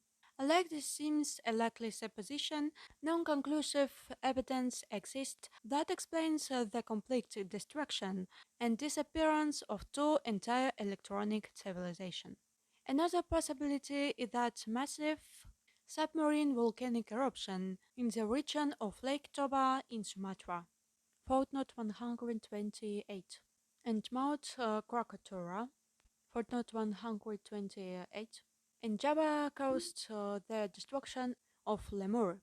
The clashed waters caused by the eruption overwhelmed of the land masses, including the hardest mountains. Survivors of the destruction of the civilization, the Lemurians are the earliest ancestors of the Chinese. Australia and the ocean areas to the north were the center of the Lemurian civilization and the source of the Oriental races. Both civilizations possessed electronics, flight and similar technologies of space opera cultures. Apparently, the volcanic eruption expelled such a significant mass of molten rock that the resulting vacuum beneath the crust of Earth caused great areas of the land masses to sink below the oceans. The continental areas occupied by both civilizations were covered with volcanic matter and then submerged, leaving very little evidence that they ever existed except for legends of a global flood, which prevail in every culture of the earth, and for survivors who are the genius of Oriental races and cultures. That kind of colossal volcanic explosion, footnote 130 fills the stratosphere with toxic gases, which are carried around the whole planet. The usual effects of these volcanic eruptions can easily cause a rain that lasts for 40 days and 40 nights due to atmospheric pollution, as well as an extensive period during which radiation from the sun is deflected back into space and cause global cooling. Footnote 151. Certainly, such an event would cause an ice age, extinctions of life forms, and many other relatively long-term changes lasting thousands of years. Due to the myriad types of naturally occurring global cataclysmic events which are indigenous to Earth, it is not a suitable planet for the habitation by species. In addition, there have been occasional global cataclysms caused by species, such as the one that destroyed the dinosaurs, footnote 132, more than 17 million years ago. That destruction was caused by intergalactic warfare, during which time Earth and many other neighboring moons and planets were bombarded by atomic weapons. Atomic explosions cause atmospheric fallout much like that volcanic eruptions. Footnote 153. Most of the planets in this sector of the galaxy have been uninhabitable deserts since then. Earth is undesirable for many other reasons. Heavy gravity and dense atmosphere, floods, earthquakes, volcanoes, polar shifts, continental drift, meteor impacts, atmospheric and climatic changes. To name a few. What kind of lasting civilization could any sophisticated culture propose to develop in such an environment? In addition, Earth is a small planet of the rim star of a galaxy. This makes Earth very isolated geographically from the more concentrated planetary civilizations, which exist toward the center of the galaxy. These obvious facts have made Earth suitable for use only as a zoological or botanical garden, or for its current use as a prison, but not much else.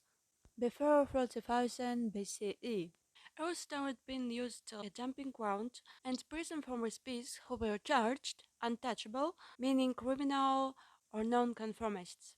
Is were captured, encapsulated in electronic traps, and transported to Earth from various parts of the old empire. Underground amnesia stations were set up on Mars and on Earth in the Rwenzori Mountains. Footnote 134.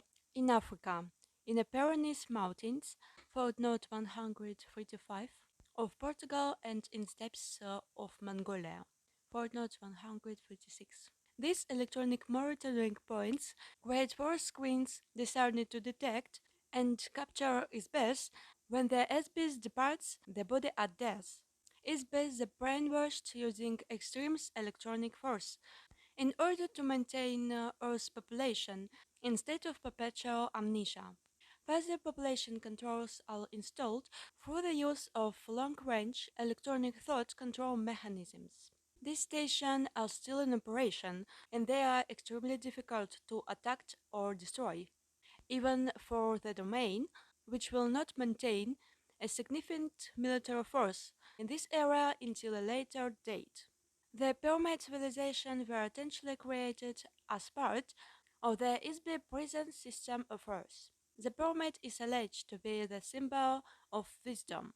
However, its wisdom of the old empire on planet Earth is intended to operate as part of the elaborate amnesia trap consisting of mass, meaning, and mystery. These are opposite to the quality of an immortal spiritual being which have no mass or meaning. An SP is solely because it thinks that it is. Mass represents the physical universe, including objects such as stars, planets, gases, liquids, energy particles, and teacups. The pyramids were very solid objects, as well of the structures created by the old empire. Heavy, massive, dense, solid objects create the illusion of eternity. Dead bodies wrapped in linen, soaked in resin, placed inside carved golden coffins, and interment with earthly possessions amid cryptic symbols create an illusion of eternal life. However, dense, heavy physical universe symbols are the exact opposite of an SB. An SB has no mass or time. Objects do not endure forever. An SB is forever. Meaning. False meaning prevents knowledge of the truth. The pyramid cultures of Earth are fabricated illusions.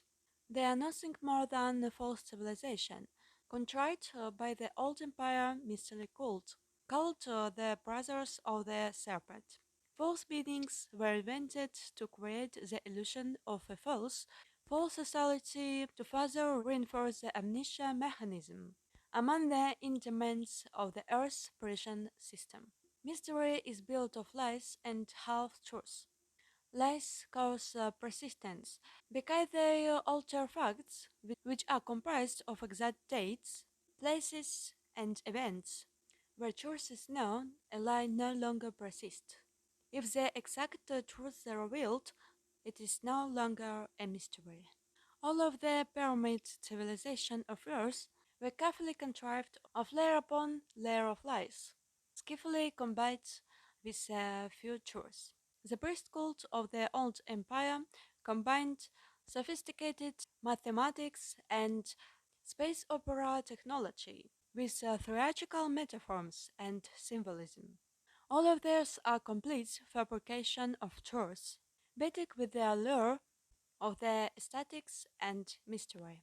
The intricate rituals, astronomical alignments, secret rites, massive monuments, marvelous architecture, artistically rendered hieroglyphs, and man-animal gods were designed to create an unsolvable mystery for the Ibis person population on Earth. The mystery diverts attention away from the truth that Ibis were being captured, given amnesia, and imprisoned on a planet far away from their home.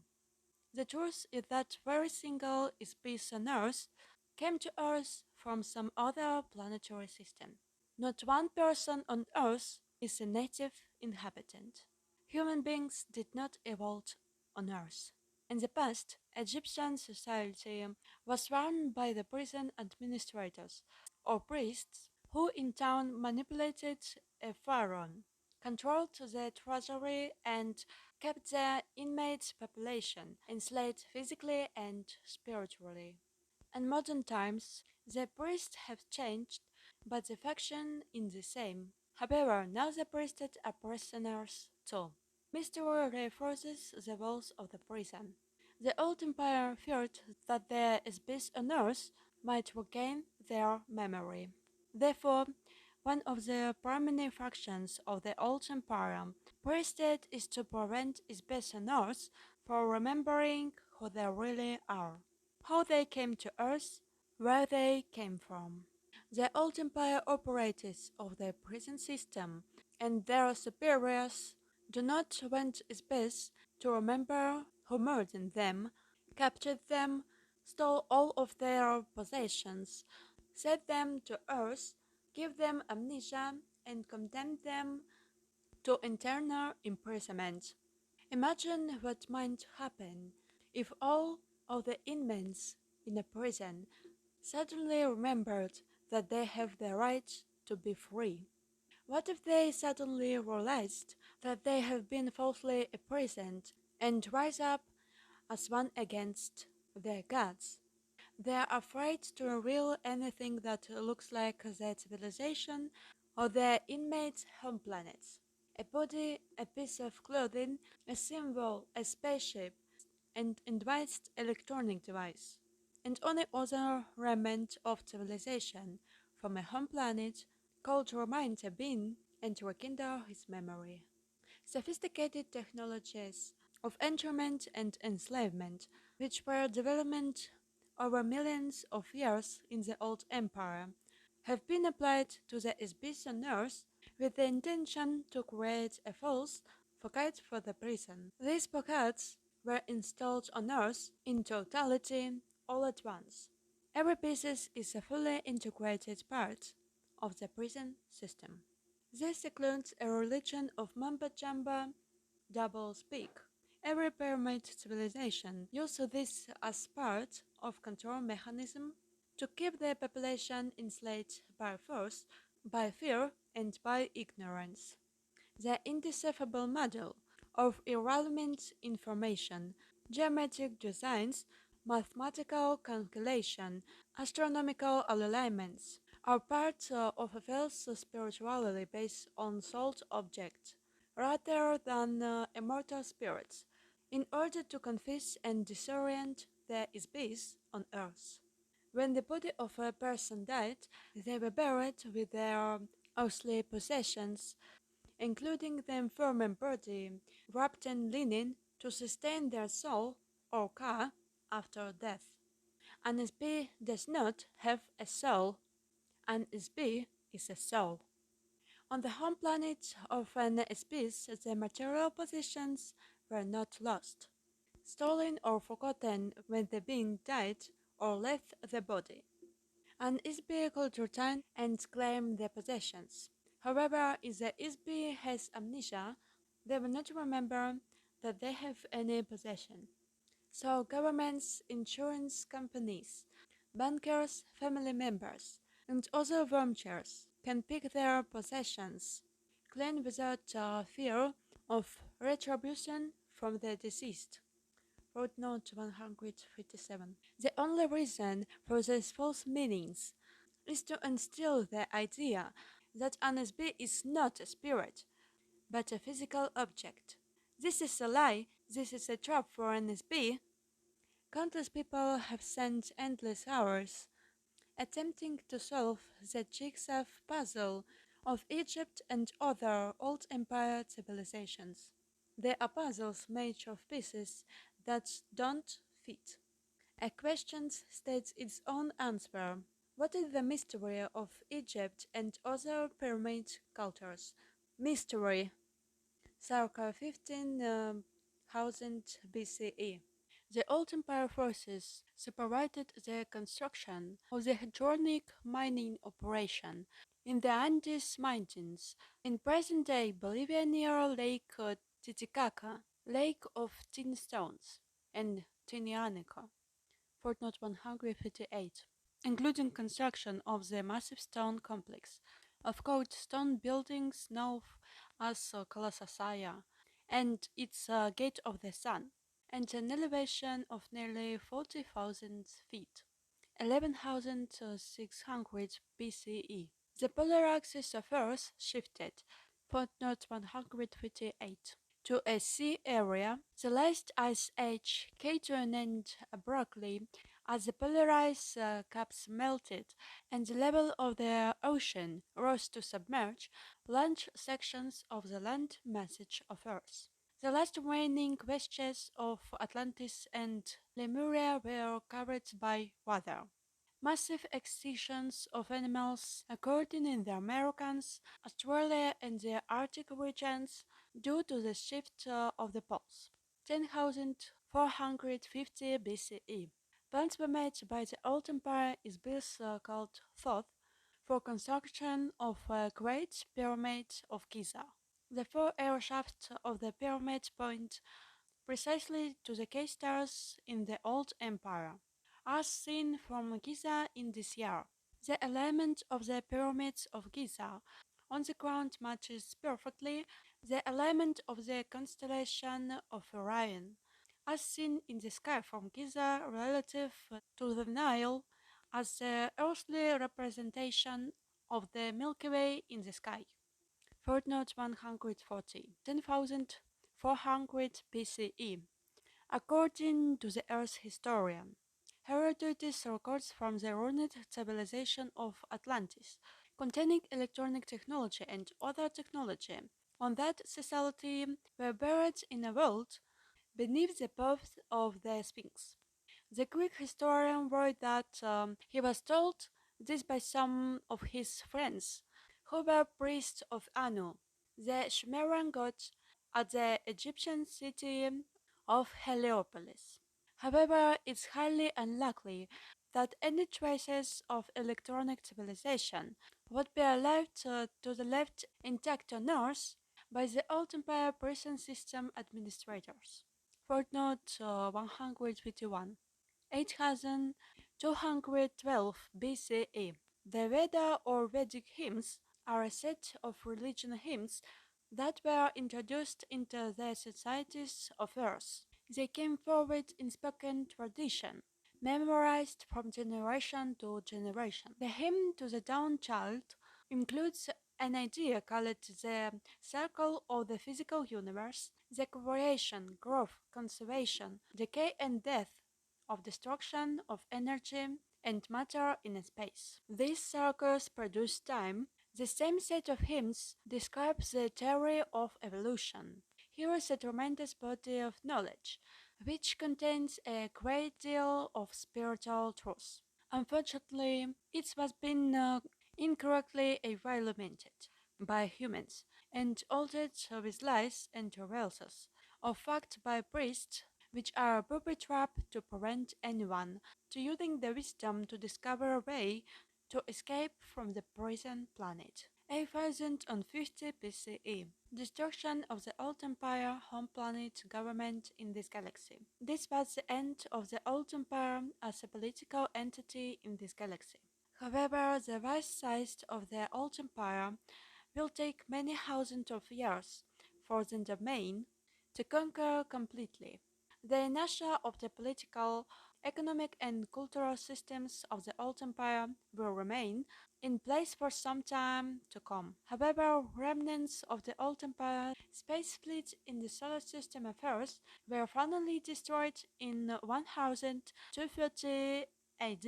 In addition to operatives of the old empire who ran the Earth's prison operation, there were other beings from the old empire who came to Earth. Since Earth was no longer under the control of the old empire after their defeat by the domain forces, there was no police force to control military renegades, space pirates, miners, merchants, and entrepreneurs who came to Earth who exploit the resources of the planet for personal gain and many other nefarious reasons. For example, the history of Earth, according to the Jewish people, describes the Nephilim. Footnote 142. Chapter 6 of the book of Genesis describes the origin of the Nephilim. Now it came about, when men began to multiply on the face of the land, and daughters were born to them, that the sons of God saw that the daughters of men were beautiful, and they took wives from themselves, whomever they chose. The Nephilim were on the earth in those days, and also afterward, when the sons of God came in to the daughter of men, and they bore children to them. Those were the mighty men who were of old, men of renown. The ancient Jewish people who wrote the history book called the Old Testament were slaves, headers, and gatherers. Even modern technology, even a simple flashlight, would seem astounding and miraculous to them. They attributed any unexplainable phenomenon or technology to the workings of a god. Unfortunately, this behavior is universal among all species who have been given amnesia and cannot remember their own experiences, training, technology, personality, or identity. Obviously, in these were men, and they mated with earth women. They were not sons of God. They were spheres who inhabited biological bodies. In order to take advantage of the political situation in the old empire, or simply to indulge in physical sensation, they set up small colonies of their own on Earth beyond the reach of the police and tax authorities. Coincidentally, one of the most serious crimes an Isby could commit in the old empire was to violate income tax regulations. Income tax were used as a slavery mechanism and as a punishment in the Old Empire. The slightest error in a tax report made an SP untouchable, followed by imprisonment on earth. 6715 BCE. Other pyramid civilizations were set up by the Old Empire on Earth. These were established in Babylon, Egypt, China, and Mesoamerica. The Mesopotamian area provided service facilities, communication stations, spaceports, and stone quarry operations for these false civilizations. Piton was the name given of the first in a succession of administrators from the Old Empire, who represented themselves to the Earth's population as divine rulers. Piton's importance may be understood when one learns that the word Egypt is a Greek corruption of the phrase Het Ka Ptah, or House of the Spirits of Ptah. Ptah was nicknamed the developer. He was a construction engineer. His high priest was given the title Great Leader of Craftsmen. Ptah was also the god of reincarnation in Egypt. He originated the opening of the month ceremony, which was performed by priests at funerals to release souls from their corpses. Of course, when the souls were released, they were captured, given amnesia, and returned to Earth again. The so-called divine rulers who fell Peter on Earth were called Neter, meaning guardian or watchers, by the Egyptians. Their symbol was a serpent or dragon, which represented a secret priesthood of the Old Empire, called the Brothers of the Serpent. Old Empire engineers used cutting tools of highly concentrated light waves to quickly carve and excavate stone blocks. Footnote 143. They also used force fields and spacecraft to lift and transport blocks of stone, were hundreds of tons each. The placement of the ground of some of these structures will be found to have a geodetic or astronomical significance relative to various stars in this galactic region. The builders and crude and impractical compared to building standards on most planets. As an engineer of the domain, I can attest that makeshift structures like these will not pass inspection on a planet in the domain. Stones block such as those used in the pyramid civilizations can still be seen partially excavated in the stone quarries in the Middle East and elsewhere. Footnote 144. Most of the structures were hastily-built props, much like the false facades of a western town on the set of a motion picture.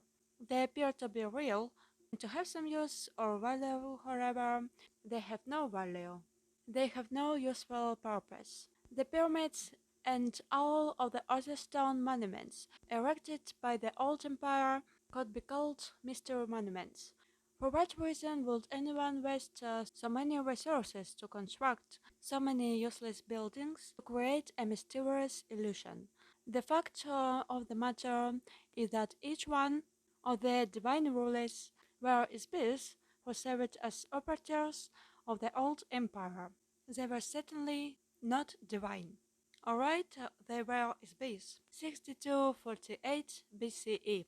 The beginning of active warfare between the Domain Space Command and the swearing remnants of the Old Empire space fleet in this solar system that lasted nearly 7,500 years.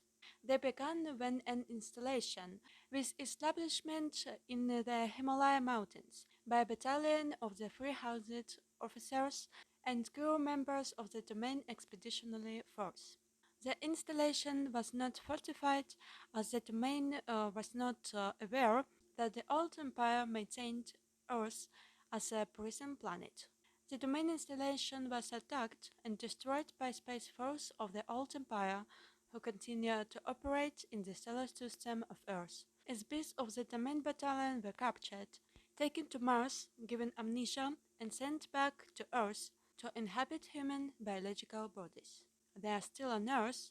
5965 BCE. Investigations into the disappearance of the domain forces in this solar system led to the discovery of old empire bases on Mars and elsewhere. The domain took over the planet Venus, Bonnet 146, as a defensive position against the space forces of the old empire. The Domain Expeditionary Force also monitors life forms on Venus, which has a very dense, hot and heavy atmosphere or sulfuric acid clouds. There are a few life forms on Earth that can endure an atmospheric environment like Venus. Footnote 146. The domain also established secret installations or space stations in the Earth's solar system. This solar system has a planet that is broken up, the asteroid belt. Footnote 147. It provides a very useful low-gravity platform for takeoff and landing of spacecraft. It's used as a galactic jump between the Milky Way and adjoining galaxies. There aren't any planets at the center of the galaxy that can serve as a good galactic entering spot for incoming transport and other ships. But this broken up planet makes a very ideal space station. As a result of our war against the old empire, this area of the solar system is now a valuable possession of the domain. 3450 to 3100 BCE. The intervention into the affairs on Earth by the Old Empire, Optics or divine gods, was disrupted at this time by the domain forces. They were forced to replace themselves with human rulers. The first dynasty of human pharaohs, who united Upper and Lower Egypt, began with the rule of the pharaoh who, coincidentally, was named Men. He established the capital city called Men-Nefer, the beauty of men in Egypt. This suffered the first succession of 10 human pharaohs and the period of 350 years of chaos that began in the administrative ranks of the Old Empire. 3200 BCE. As I mentioned earlier, Earth was under attack between the domain and the Old Empire forces during this period. Of course, doesn't make any sense to archaeologists or historians on Earth, because the Egyptian period is a space era period. Since Earth historians have amnesia, they assume that this was only a relations period. Further, because the technology and civilization installed on Earth during this period were prepackaged, they did not evolve on Earth. Of course, there is no evidence anywhere on Earth of an evolutionary transition which resulted in a sophisticated mathematic, language, writing, religion, architecture, cultural tradition in Egypt or any of the pyramid civilizations. These cultures conflict with all of the details of racial body types, hairstyles, facial makeup, rituals, moral codes, and so forth, just appeared as complete integrated packages. The physical evidence suggests that all evidence of the intervention of the domain or old empire forces or any other extraterrestrial activity has been carefully cleaned up so as not to create suspicion. The old empire force doesn't want the species on Earth to suspect that they have been captured, transplanted to Earth and brainwashed. So Earth historians continue to assume that Egyptian priests were not supposed to have ren gods or other technology of the old empire, and they suppose that there was nothing going on Earth except some priests walking around saying Amen, which the Christians still say. 3172 BCE. Layout of the astronomical grid that joins the cave mining sites and astronomical buildings of the gods in the Andes Mountains, such as Tiahuanaco, footnote 148, Cusco, Quito, the cities of Ulantin Temple, footnote 149, Machu Picchu, footnote 115, and Pachacamac, footnote 151, for the mining of frame metals, including tin for use in making bronze. Metals were the property of the gods, of course. A great variety of entrepreneurial mining was done on Earth at that time due to the war between the Old Empire force and the Domain. These miners did carve a few sculptures of themselves. They are seen wearing mining helmets. The Ponce stele sculpture in the sunken courtyard of the Colosseum Temple is a accurate rendering of the stone worker using an electronic lightwave emitting stone cutter and carving tools held in a holster. Footnote 152. The Old Empire has also maintained mining operation on planets throughout the galaxy for a very long time. The mineral resources of Earth are now a property of the Domain. 3000 2450 BCE.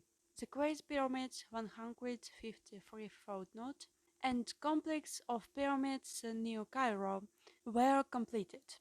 An inscription created by the Old Empire administrators can be seen in the so-called pyramid text, footnote 154. The text says that the pyramid was built under the direction of Thoth, son of Ptah. Of course, there was never a king buried in the chamber, since the pyramids were never intended to be used as a burial chamber. The Great Pyramid was located precisely of the exact center of all of the land masses on Earth, footnote 155, as viewed from space. Obviously, such precise measurements require area perspective, and the view of the land masses of Earth from space. Pure mathematical calculations of the geodetic center of the continents of Earth could not be made otherwise. Shafts were constructed inside the pyramid to align with the configuration of stars in the constellation of Orion, Canis Majora, and specifically Sirius. The shafts are also aligned to the Big Dipper, where the home planet of the Old Empire existed. Also, El Nitak, Alpha Draconis, and Beta Ursa Minor, footnote 156. These stars are each one of the key systems in the Old Empire, from which bees were brought to Earth and dumped as unwanted merchandise. The configuration of all the pyramids of the Giza Plateau was intended to create a mirror image on Earth of the solar system and a certain constellation within the Old Empire. 2181 BCE, Min, because the god of fertility of Egypt. Thisbe, also known as Pan, was also a Greek god. Min or Pan was Isbe who somehow managed to escape from the Old Empire amnesia system. Footnote 157. 2160 to 2040 BCE. One of the results of the intensified battle between the Domain forces and the Old Empire forces was that the control of the divine rulers was broken at this time.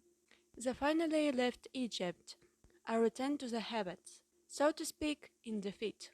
Human beings took over the ruling role as pharaohs. The first human pharaoh moved the capital city of Egypt from Memphis to Heliopolis. Footnote 158. 1500 BCE. This is the date from the destruction of Atlantis, given by the Egyptian high priests, Senosis of Heliopolis, and Sonches of Seth, to the Greek sage Solon. Footnote 158.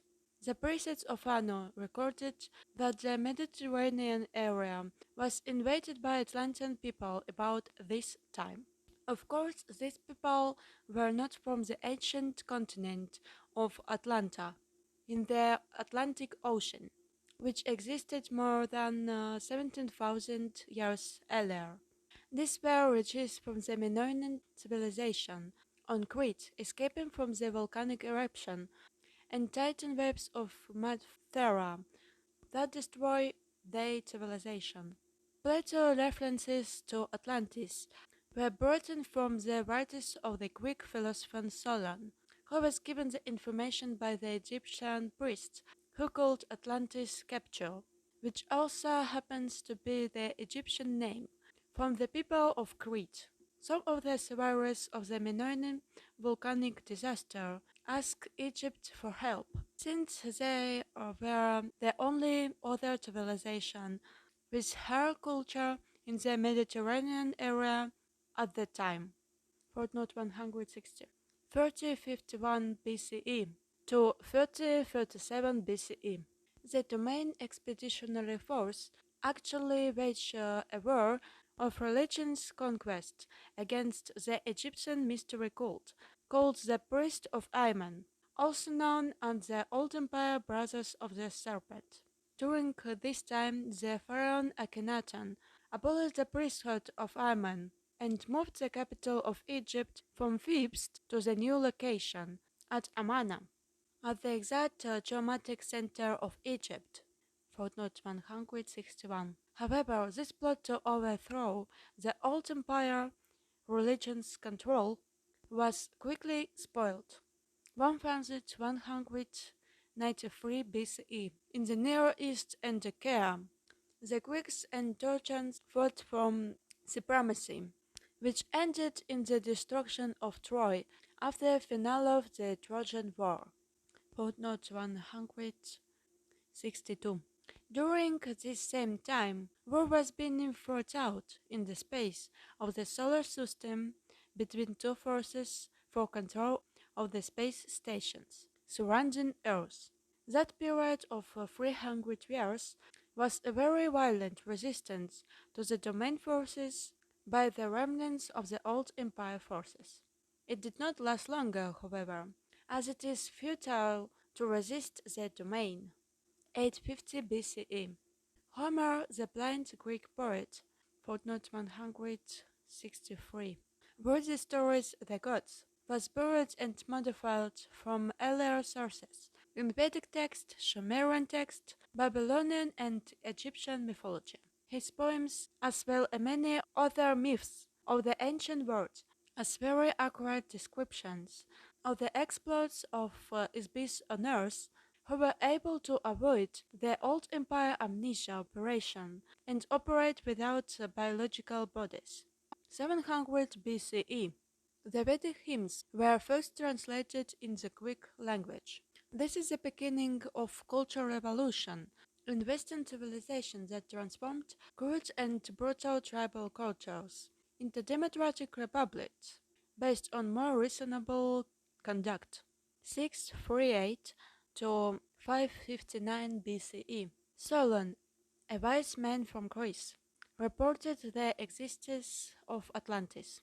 This was information he received from the Old Empire high priests, Zenosis of Heliopolis and Sonches of Say, with whom he started in Egypt. Footnote 164. 630 BCE. Zoroaster, footnote 165, created religious practices in Persia around an Isbi called Ahura Mazda.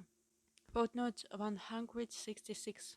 This was yet another of the growing number of monotheistic gods, put in place by operatives of the domain to displace a panoply of old empire gods. 604 BCE. Lao Tzu, a philosopher who wrote a small book called The Way, footnote 167, was an Nisbi of great wisdom, who overcame the effects of the old empire amnesia, hypnosis machinery, and escaped from Earth. His understanding of the nature of NSB must have been very good to accomplish this. According to the common legend, his last lifetime as a human was lived in a small village in China. He completed the essence of his own life. Like Gautama Siddhartha, he comforted his own thoughts and past lives. In so doing, he recovered some of his own memory, ability, and immortality. As an old man, he decided to leave the village and go to the forest to depart the body. The village gatekeeper stopped him and begged him to write down his personal philosophy before leaving. Here is a small piece of advice he gave about the way he rediscovered his own spirit. He who looks will not see it. He who listens will not hear it. He who gropes will not grasp it. The formless non-entity, the motionless source of motion, the infinite essence of the spirit, is the source of life. Spirit is self. Walls form our support a room, yet the space between them is most important. A pot is formed of clay, yet the space formed therein. The rain is most useful. Action is caused by the force of nothing on something, just as the nothing of spirit is the source of all form. One suffers great afflictions because one has a body. Without a body, what afflictions could one suffer? When one cares more for the body than for his own spirit, one becomes the body and loses the way of the spirit. The self, the spirits, creates illusion. The delusion of man is that reality is not an illusion. One who creates illusion and makes them more real than reality follows the path of the spirit and finds the way of heaven. 593 BCE. The Genesis story written by Jonas people describe angels or sons of God, mating with women of earth, who put them children. These were probably renegades from the old empire. They may also have been space pirates or magians from a system outside the galaxy, who came to steal mineral resources or smuggle drugs. The domain has observed that there are many visitors to Earth from neighboring planets and galaxies, but they rarely stop and live here. What kind of beings would live on a prison planet if they were not forced to do so? The same book also reports the story of a human named Ezekiel, who witnessed a spacecraft or aircraft landing near Chabar River in Chaldea. His description of the craft uses very archaic language, technically, but is nevertheless quite an accurate description of an old empire saucer or scoutcraft. It is similar to the sighting of Vimanis by the people in the foothills of the Himalayas. That Genesis story also mentions that Yahweh designed biological bodies to live for 120 years on Earth. Biological bodies on most Sun-type 12, class 7 planets are usually engineered to last for an average of about 150 years. Human bodies on Earth last only about one half as long. We suspect this is because the prison administrators have altered the biological material of human bodies on Earth to die more frequently, so that species who inhabit them will recycle through of amnesia mechanism more frequently. Footnote 169. It should be noted that much the Old Testament was written during the captivity of the Jews who were enslaved in Babylon, which was very heavily controlled by priests of the Old Empire. The book introduces a false sense of time and a false concept of the origin of the creation. The serpent is a symbol of the Old Empire. It appeared in the beginning of their creation story, or as the Greeks say Genesis, and causes the spiritual destruction of the first human beings, who are metaphorically represented by Adam and Eve. The Old Testament, cleanly influenced by the Old Empire forces, giving detailed description of the Isbis being ingested into biological bodies on Earth. This book also describes many of the Old Empire brainwashing activities, including the installation of false memories, lies, superstitions, commands to forget, and all manner of tricks and traps designed to keep its peace on Earth. Most importantly, it destroyed the awareness that humans are immortal spiritual beings. 580 BCE. The oracle at Delphi was one temple in a network of many oracle temples. Each temple was a communication center. The Old Empire priests designated a local god for each temple. Each of the temples in this network were located at precisely 5 degrees of latitude intervals from the capital city of Thebes throughout the Mediterranean area as far north as the Baltic Sea. The shrines served, among other things, as a grid housing electronic beacons, later called unfurnished stones. Footnote 169. The grid arrangement of oracle sites can only be seen from miles above the Earth. The original network of electronic communication beacons were disassembled when the priesthood was dispersed and were replaced by carved stones. The symbol of the Old Empire priesthood is a python, dragon, or serpent. It was called the Earth Dragon at Delphi, which is always represented in sculpture and various paintings as a serpent. In Greek mythology, the guardian of the Omphalos stone at the temple at Delphi was an oracle whose name is Python, the serpent. Footnote 170. She was NSB, who was conquered by a god named Apollo. He buried her under the Omphalos stone. This is cave of the one god setting up this temple on the grave of another. This is a very accurate euphemism from the domain force that detected and disabled the Old Empire temple network on Earth. It was one of the fatal blows to the Old Empire force in the solar system of Earth.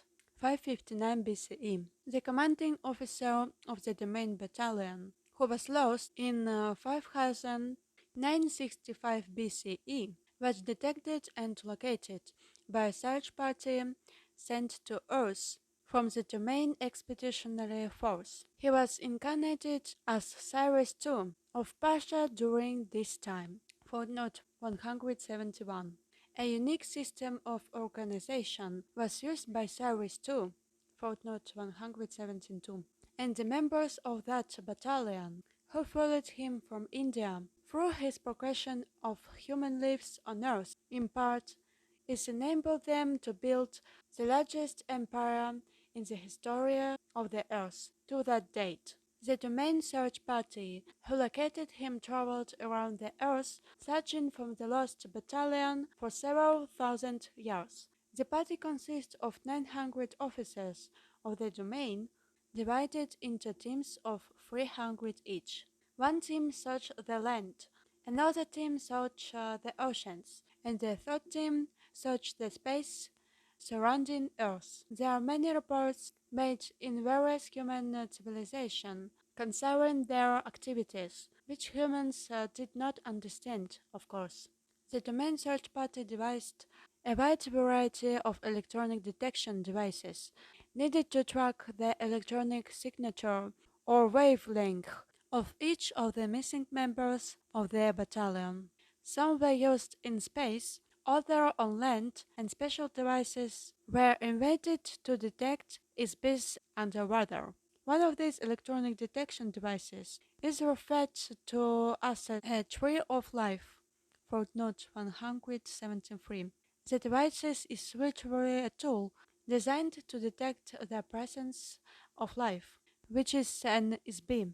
This was a large electronic screen generator designed to permeate wide areas. To the ancient humans on Earth, it resembled a sort of tree, since it consists of an interwoven lattice of electronic field generators and receivers. The electronic field detects the presence of SBs, whether the SB is occupying a body or they are outside a body. A portable version of this detection device was carried by each of the members of the domain search party. Stone carvings in Sumeria showed winged beings using pinecone-shaped instruments to scan the body of human beings. They are also shown carrying the power unit from the scanner, which depicted as stylus baskets or water buckets, be carried by eagle-headed winged beings. Footnote 174. Members of the aerial unit of the domain search party, led by Ahura Mazda, were often called wind gods in human interpretation. Throughout the Persian civilization, there are a great many stone reliefs carving that depict wind spacecraft that they called a Farbahar. Footnote 175. Members of the aquatic unit of the domain search party were called Oens by local humans. Footnote 176. Store caverns of the so-called Orans are shown wearing silver diving suits. They lived in the sea and appeared to the human population to be men dressed to look like fish. Some members of the Lost Battalion were found in the oceans, inhabiting the bodies of dolphins or whales. Footnote 177. On land, the domain search party members were referred to as Anunnaki. Footnote 179. By the Sumerians and Nephilim in the Bible. Of course, their true missions and activities were never disclosed to Homo sapiens. Their activities have been purposefully disguised. Therefore, the human stories and legends about the Anunnaki and the other members of the domain search party have not been understood and were badly misinterpreted. In the absence of complete and accurate data, anyone observing a phenomenon will assume or hypothesize explanations in an attempt to make sense of the data. Therefore, a right mythology and history may be based on factual events. They are likewise full of misunderstood and misinterpreted evaluations of the data and embellished with assumptions, theories, and hypotheses which are false. The space unit of the Domain Expeditionary Force is shown flying in a winged disc, footnote 179. This is an allusion of the spiritual power of the Isbis, as well as to the spacecraft used by the Domain Search Party. The commander of the Lost Battalion, as Cyrus II, was an Isbis who was regarded as a messiah on Earth by both the Jews and the Muslims. In less than 50 years, he established a highly ethical and humanitarian philosophy which pervaded all of Western civilization. For note 180, his territorial conquest, organization of people, and monumental building projects were unprecedented before or since. Such sweeping accomplishments in a short period of time could only have been achieved by a leader and a team of trained officers, pilots, engineers, and crew members of a unit of the domain, acting as a team who had been trained and worked together for thousands of years.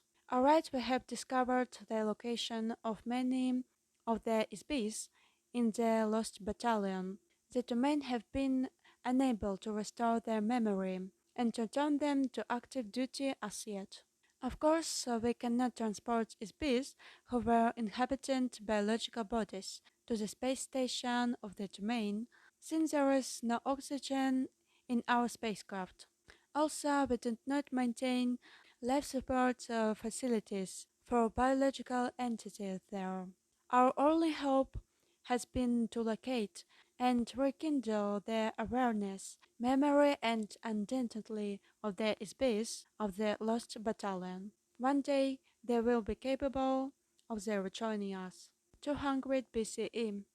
The last remnant of the old empire, pyramid civilization, is at Teotihuacan, footnote 131. The Aztec name means place of the gods, or where men were transformed into gods. Like the astronomical configuration of the Giza pyramids in Egypt, the entire complex is a precise scale model of the solar system that accurately reflects the orbital distances of the inner planets, the asteroid belt, Jupiter, Saturn, Uranus, Neptune, and Pluto. Since the planet Uranus has only been discovered with modern Earth telescopes in 1787 and Pluto not until 1830, it is apparent that the builders had information from other sources. A common element of the pyramid civilizations around the Earth is the constant use of the image of the snake, dragon, or serpent. This is because the Pinks who planted these civilizations here want to create an illusion that the gods are reptilian. This is also a part of an illusion designed to perpetuate amnesia. The beings who placed false civilization on Earth are beasts just like you.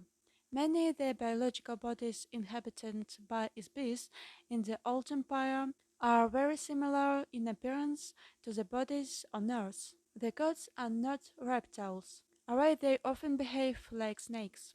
134 to 124 AD. The entire Arab world was enslaved by one man, Hassan ibn al-Sabah, footnote 182, the old man of the mountain. He established the assassin who operated a part of Mohammedanism, which controlled by terror and fear much of India, Asia Minor, and most of the Mediterranean basin.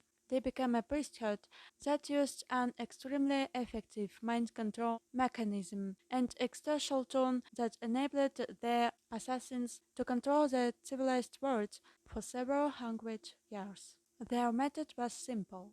Young men were kidnapped and knocked unconscious with hashish. They were taken to a garden filled with beautiful black-eyed arrows in a harem, decorated with rivers of milk and honey. The young men were told that they were in paradise. They were promised they could return and live there forever if they sacrificed themselves as an assassin of whomever they were commanded to kill. The men were knocked out again and shoved out into the world to carry out their assassination mission. Meanwhile, the old men of the mountain sent a messenger to the Caliph, whatever wealthy ruler, from whom they demanded payment, demanding camel loads of gold, spices, incense, to other valuables. If payment did not arrive of time, the assassin would be sent to kill the offending party. There was virtually no defense against the Aino assailant, who wanted nothing more than to carry out his mission, be killed, and return to heaven. This is a very crude example of how simple and effective a brainwashing and mind control operation can be when it is used skillfully and forcefully. It is a small-scale demonstration of how the amnesia mind control operation is used against the entire SB population of Earth by the Old Empire. 1119 AD. The Ninth Templar, footnote 183, was established as a Christian military unit after the First Crusade, but quickly transformed into the basis from the international banking system to accumulate money to conduct the agenda of operatives for vestiges of the Old Empire or North. 1135 to 1230 AD. The Ottoman expeditionary force completed the annihilation of the remaining remnants of the old empire, space fleet operating in the solar system around Earth. Unfortunately, the long-established thought control operation remains largely intact. 37 AD. The Ninth Templar was disbanded, but King Philip IV of France, who was deeply indebted to the order, footnote 184, He pressured Pope Clement V to condemn the order's members, have them arrested, torture them into giving false confession, and burn them at the stake in an effort to erase his debt by seizing all of their wealth. A majority of the Templars fled to Switzerland, where they established an international banking system, footnote 185, with secretary controls the economy of Earth, owned by operatives act as an unseen influence on international bankers. Footnote 186. The banks are operated covertly as an on-combat provocateur to cowardly promote and finance weapons and warfare between the nations of Earth. Warfare is an internal mechanism of control over the inmate population. Footnote 187. The purpose of the senseless genocide and carnage of wars financed by these international banks is to prevent the ISBs of Earth from sharing open communication, cooperate together in activities that might enable ISBs to prosper, become enlightened, and escape their imprisonment. Chapter 10: A Lesson in Biology. Matilda on a micro personal note. My debrief was also type recorded as a backup and to add clarification to the stenographic notes. I debriefed immediately after my interview, thought that everything that I said was still fresh in my mind. When I recorded these stories to the gallery stenographer, I was still reeling a bit. The perspective on Earth history from the point of view of the domain is very strange, to say the least. I wasn't sure if my uncomfortable feeling came from being disoriented or if it came from being oriented. Either way, I felt unsteady and confused. Yet at the same time, there was a ring of truth to it. I was elated and incredulous at the same time. The stenographer looks askance at me, more than a few times as she recorded the history lesson. I passed on to her. I'm sure she thought I was losing my mind.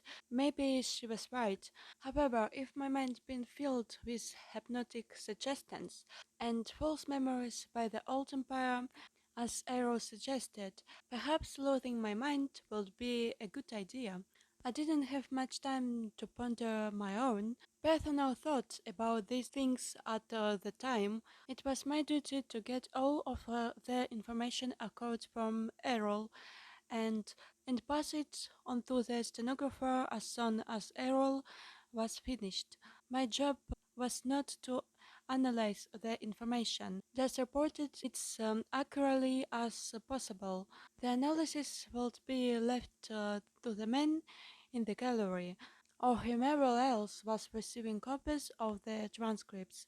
I also delivered a list of books and materials requested by Errol to the agent in the gallery room, so these could be gathered and delivered to Errol. Each night after I left Errol, she spent the rest of the night reading or scanning the materials which have been delivered to her. The members of the gallery each received a transcript or the stenographic dictation to study, each looking for information that was of interest to them. In the morning after breakfast, I report back to the interview room to continue my interviews or lessons with Errol. Official transcript of interview. Top secret. Official transcript of the U.S. Army, Air Force, Roswell Army Airfield, 509th Bomb Group, Subject Island Interview, 28/7, 1947, First Session. The origins of this universe and life on Earth, as discussed in the textbooks I have read, are very inaccurate. Since you service your government as a medical personnel, your duties require that you understand biological entities, so I'm sure that you will appreciate the value of the material I will share with you today. The textbooks I have been given On subject related to the function of life forms contain information that is based on false memories, inaccurate observation, missing data, unproven theories, and superstition. For example, just a few hundred years ago, your physicians practiced bloodletting, footnote 188, as means to release supposed ill humors from the body and an attempt to relieve or heal a wide variety of physical and mental affliction. Alright, these have been corrected somewhat. Many barbarisms are still being practiced in the name of medical science, in addition to the application on incorrect theories concerning biological engineering. Many primary errors that earth scientists make are the result of an ignorance of the nature and relative importance of species as a source of energy and intelligent with animate very life form. Alright, it is not priority of the domain to intervene of the affairs of Earth. The Domain Communication Office has authorized me to provide you with some information in an effort to provide a more accurate and complete understanding of these things, and thereby enable you to discover more effective solution to the unique problems you face on Earth. The correct information about the origins of biological entities has been erased from your mind, as well as from the minds of your mentors. In order to help you regain your own memory, I will share with you some factual material concerning the origin of biological entities. I asked Errol if she was referring to the subject of evolution. Errol said, "No, not exactly. You will find evolution mentioned in the ancient Vedic hymns, footnote 189. The Vedic text, and like folk tales or common wisdom and superstitions gathered throughout the systems of the domain, these were compared into verses, like a book of rhymes. For every statement of truth, the verses contain as many half-truths, reversals of truth and fanciful imaginings, blended without qualification or distinction. The theory of evolution assumes that the motivation source of energy that animates every life form does not exist. It assumes that inanimate object or a chemical concoction can suddenly become alive or animate accidentally or spontaneously, or perhaps an electrical discharge into a pool of chemical ooze where magical spawn a self-animated entity. There is no evidence whatsoever that this is true, simply because it is not true. Dr. Frankenstein did not really resurrect the dead into a moronic monster, except in the imagination of the SP, who wrote a fictitious story, One Dark and Stormy Night, footnote 190. No wisdom scientist ever stopped to consider who, what, where, when or how this animation happens. Complete ignorance, denial or unawareness of the spirit of the sources of life force required inanimate object or cellular tissue is a sole cause of failures in Western medicine. In addition, evolution does not occur accidentally. It requires a great deal of technology, which must be manipulated under the careful supervision of species. Very simple examples are seen in the modification of farm animals or in the breeding of dogs. However, the notion that human biological organisms evolved naturally from earlier ape-like forms is incorrect. No physical evidence will ever be uncovered to substantiate the notion that modern humanoid bodies evolved on this planet. The reason is simple. The idea that human bodies evolved spontaneously from the primordial laws of chemical interactivity in the dim mist of time is nothing more than a hypnotic lie instilled by the amnesia operation to prevent your recollection of the true origins of mankind. Actually, humanoid bodies have existed in various forms throughout the universe for trillions of years. This was compounded by the fact that the Vedic hymns were brought to Earth 8,200 years ago by the Domain Expeditionary Force. While they were based in the Himalaya mountains, the verses were taught the some of the local humans who memorized them. However, I should note that this was not an authorized activity for the crew of the Domain installation. Alright, I'm sure it seemed like an innocent diversion for them at the time. The verses were passed along verbally from one generation to the next for thousands of years in their foothills and eventually spread throughout India. No one in the domain credits any of the material in the Vedic hymns as factual material, any more that you would use Grimm's fairy tales, footnote 191, as a guide for reading children. However, on a planet where all other species have had their memory erased, one can understand how these tales and fantasies could be taken seriously. Unfortunately, the humans who learned the Vedic verses passed to them along to others, saying that they came from the gods. Eventually, the content of the verses were adopted verbatim as truth. The euphemistic and metaphorical content of the Veda will accept and practiced as dogmatic fact. The philosophy of the verses were ignored, and the verses become the genesis of nearly every religion's practice on the planet, especially Hinduism. Footnote 192. As an officer, pilot, and engineer of the domain, I was always assume a very pragmatic point of view. I cannot be effective or accomplish my missions if I were to use philosophical dogma or rhetoric as my operations manual. Therefore, our discussion of history is based on actual events that occurred long before any species arrived on Earth and long before the old empire came into power. I can relate part of this history for personal experience. Many billions of years ago, I was a member of a very large biological laboratory in a galaxy far from this one. It was called the Arcadia Regeneration Company. Footnote 193. I was a biological engineer working with a large staff of technicians. It was our business to manufacture and supply new life forms to inhabited planets. There were millions of star systems with millions of inhabitable planets in the region at that time. There were many other biological laboratory companies at that time also. Each of them specialized in producing different kinds of life forms, depending on the class of the planet being populated.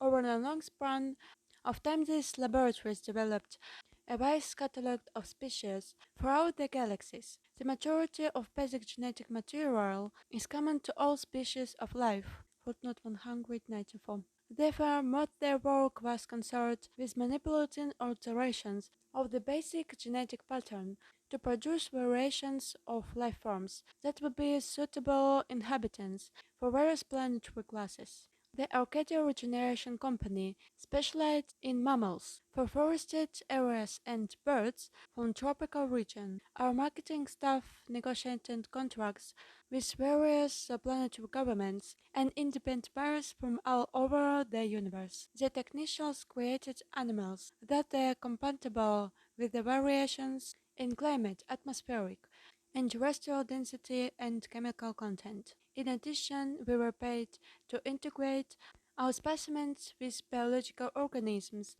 originated by other companies already living on the planet. In order to do this, our staff was in communication with other companies who created life forms. There were industry trade shows, publications, and a variety of other information supplied through an association that coordinated related projects. As you can imagine, our research required a great deal of interstellar travel to conduct planetary surveys. This is when I learned my skills as a pilot.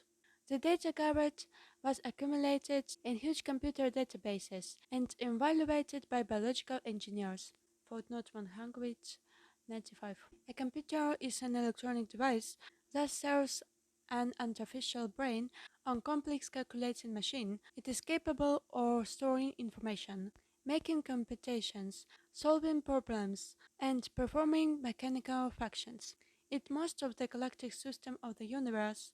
Very large computers are commonly used to run to the routine administration, mechanical services, and maintenance activities on an entire planet or planetary system. Based on a survey data gathered, designs and artistic renderings were made for new creatures. Some designs were sold to the highest bidder. All the life forms were created to meet the customized requests of our planet. The designs and technical specifications were passed along in assembly line to a series of cellular, chemical and mechanical engineers to solve the various problems. It was their job to integrate all of the component factors into a workable, functional and aesthetic finished product. Prototypes of these creatures were then produced and tested in artificially created environments. Imperfections were worked out, modifications made, and eventually the new life forms once endowed or animated with a life force of spiritual energy before being introduced into the actual planetary environment for the final testing. After a new life form was introduced, we monitored the interaction of these biological organisms with the planetary environment and with other indigenous life forms. Conflicts resulting from the interaction between incompatible organisms were resolved through negotiation between ourselves and other companies. The negotiations usually resulted in compromises requiring further modification to our creatures or to theirs or both. This is part of a science or article eugenics. Footnote 196. In some cases, changes were made in a planetary environment, but not often, as planet building is much more complex than making changes to an individual life form.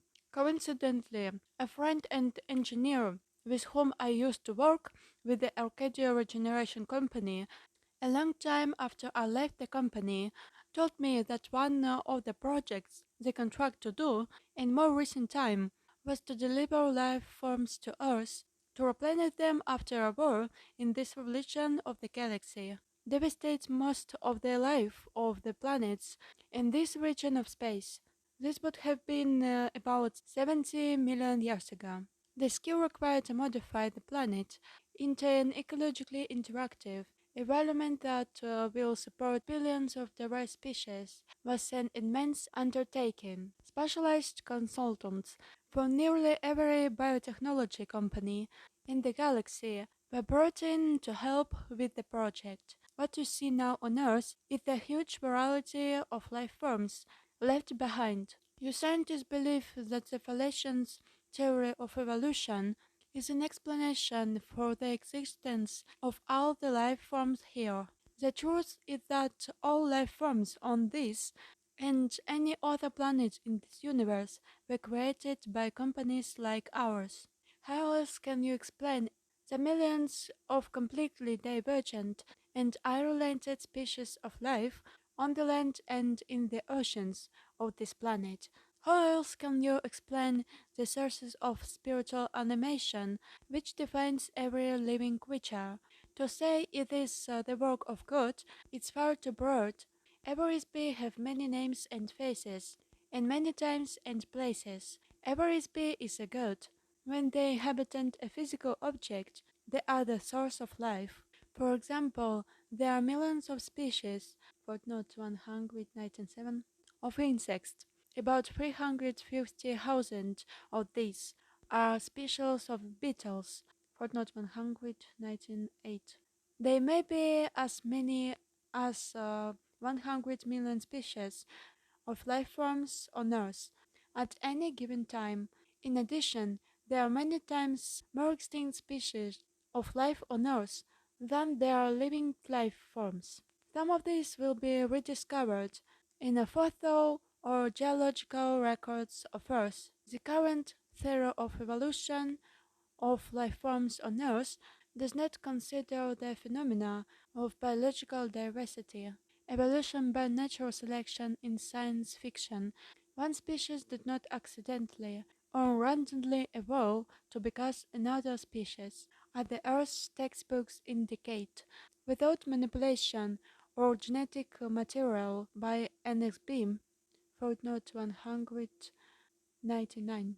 A simple example of SB intervention in the selective breeding of the species, footnote 200, on Earth. Within the past few hundred years, several hundred dogs breeds, and hundreds of varieties of pigments and dozens of koi fish have been evolved in just a few years, beginning with only one original breed. Without active intervention by species, biological organisms rarely change.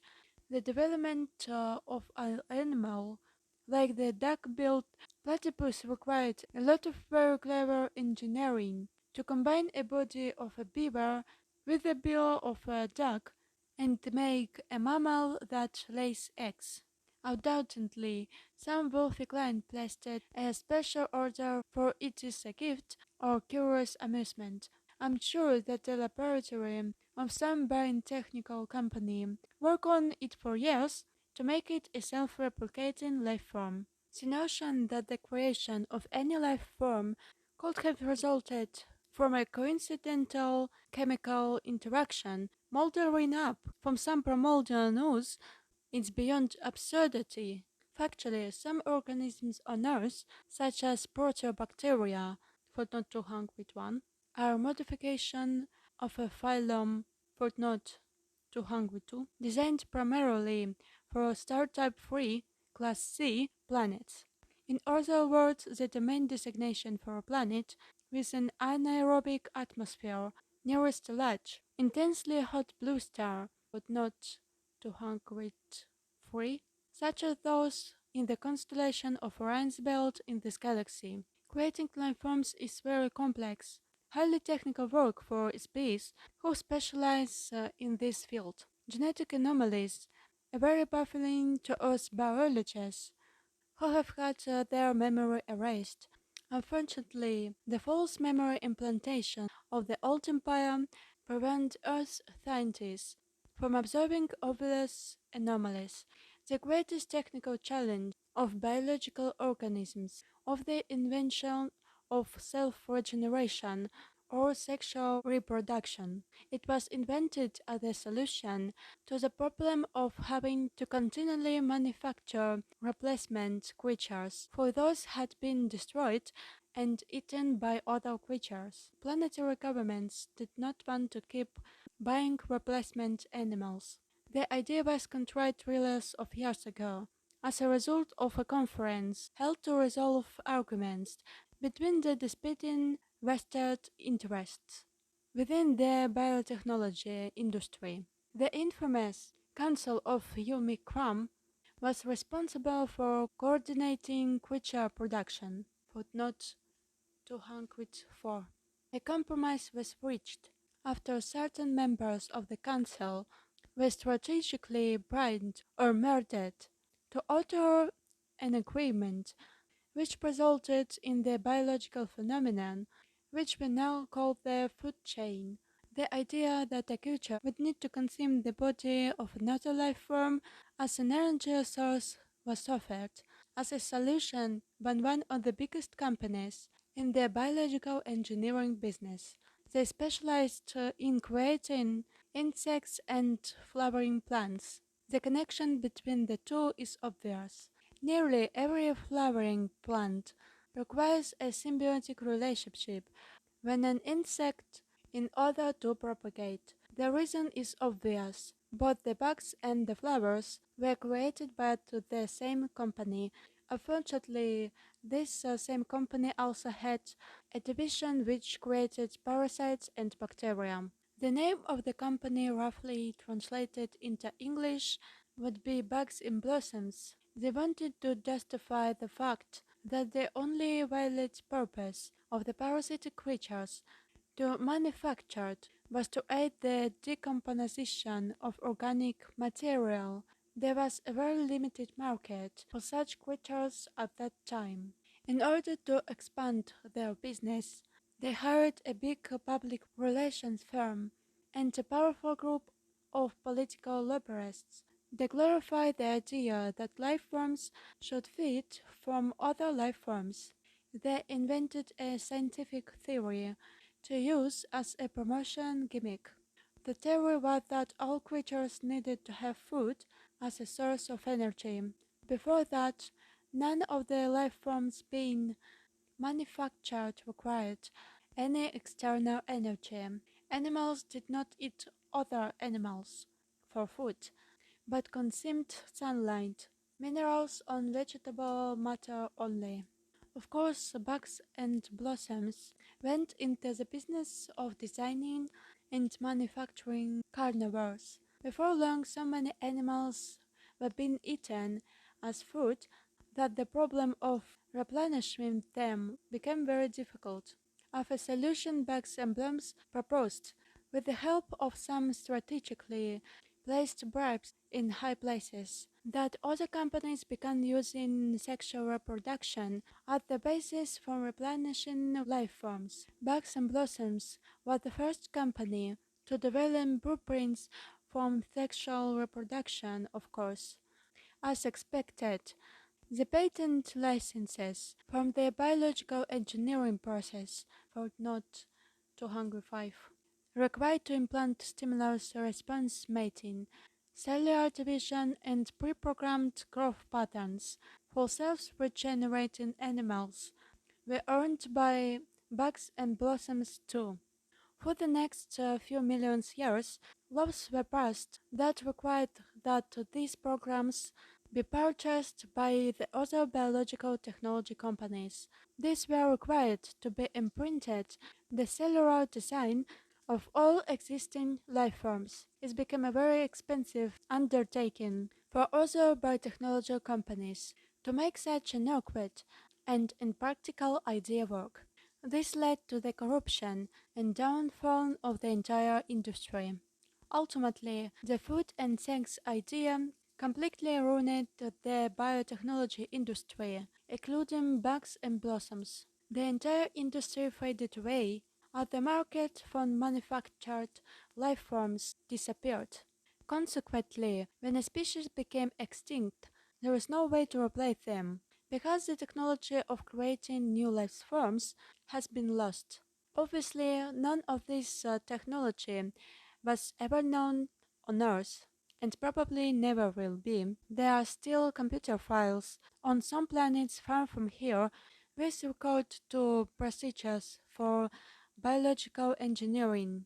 Possibly the laboratories and computers still exist somewhere. However, there is no one around doing anything with them. Therefore, you can understand why it's so important for the domain to protect the dwindling number of creatures left on Earth.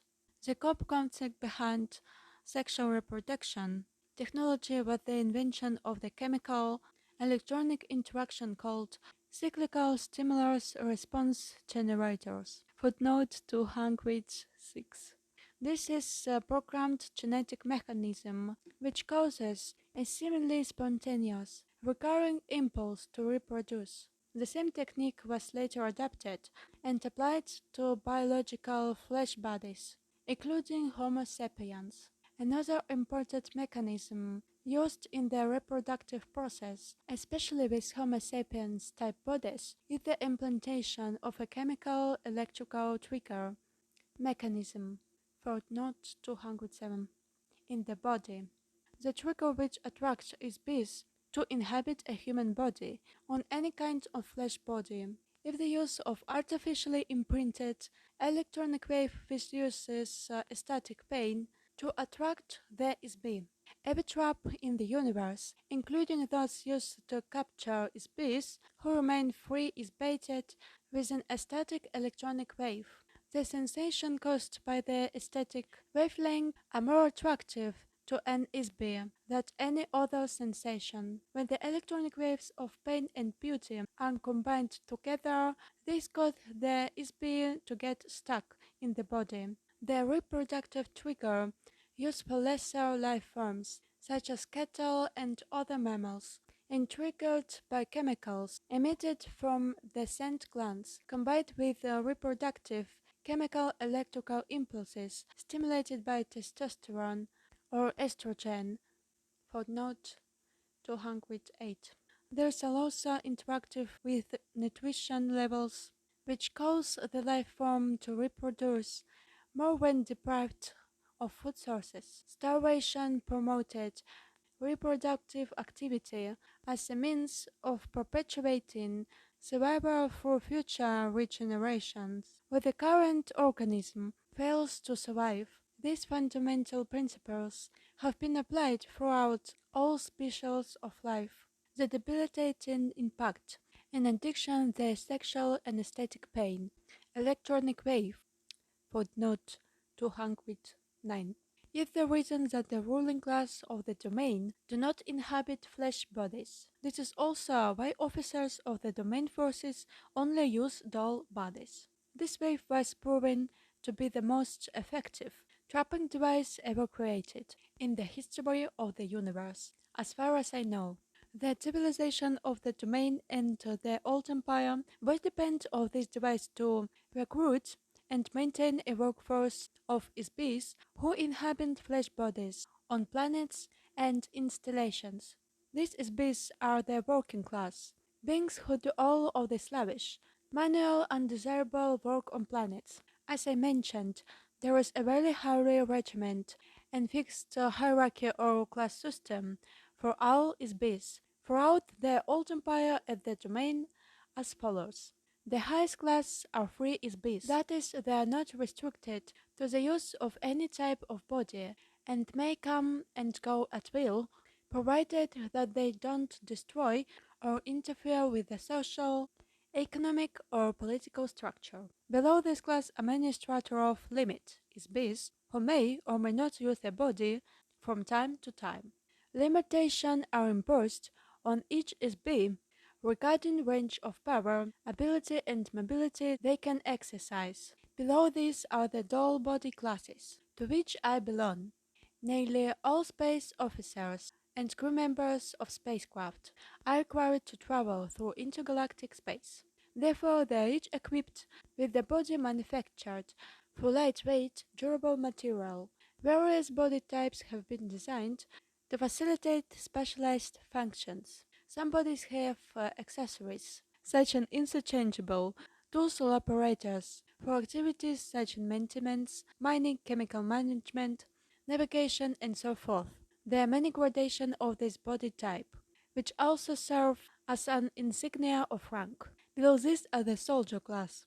The soldiers are equipped with a myriad of weapons and specialized armaments designed to detect, combat, and overwhelm any imaginable foe. Some soldiers are issued mechanical bodies. Most soldiers are merely remote-controlled robots with no class designation. The lower class are limited to flesh bodies. Of course, it is not possible for these to travel through space for obvious reasons. Fundamentally, flesh bodies are far too fragile to endure the stresses of gravity, temperature extremes, radiation exposure, atmospheric chemicals, and the vacuum of space. There are also the obvious logistical inconvenience of food, defecation, sleep, atmospheric elements, and air pressure required by flesh bodies that dull bodies do not require.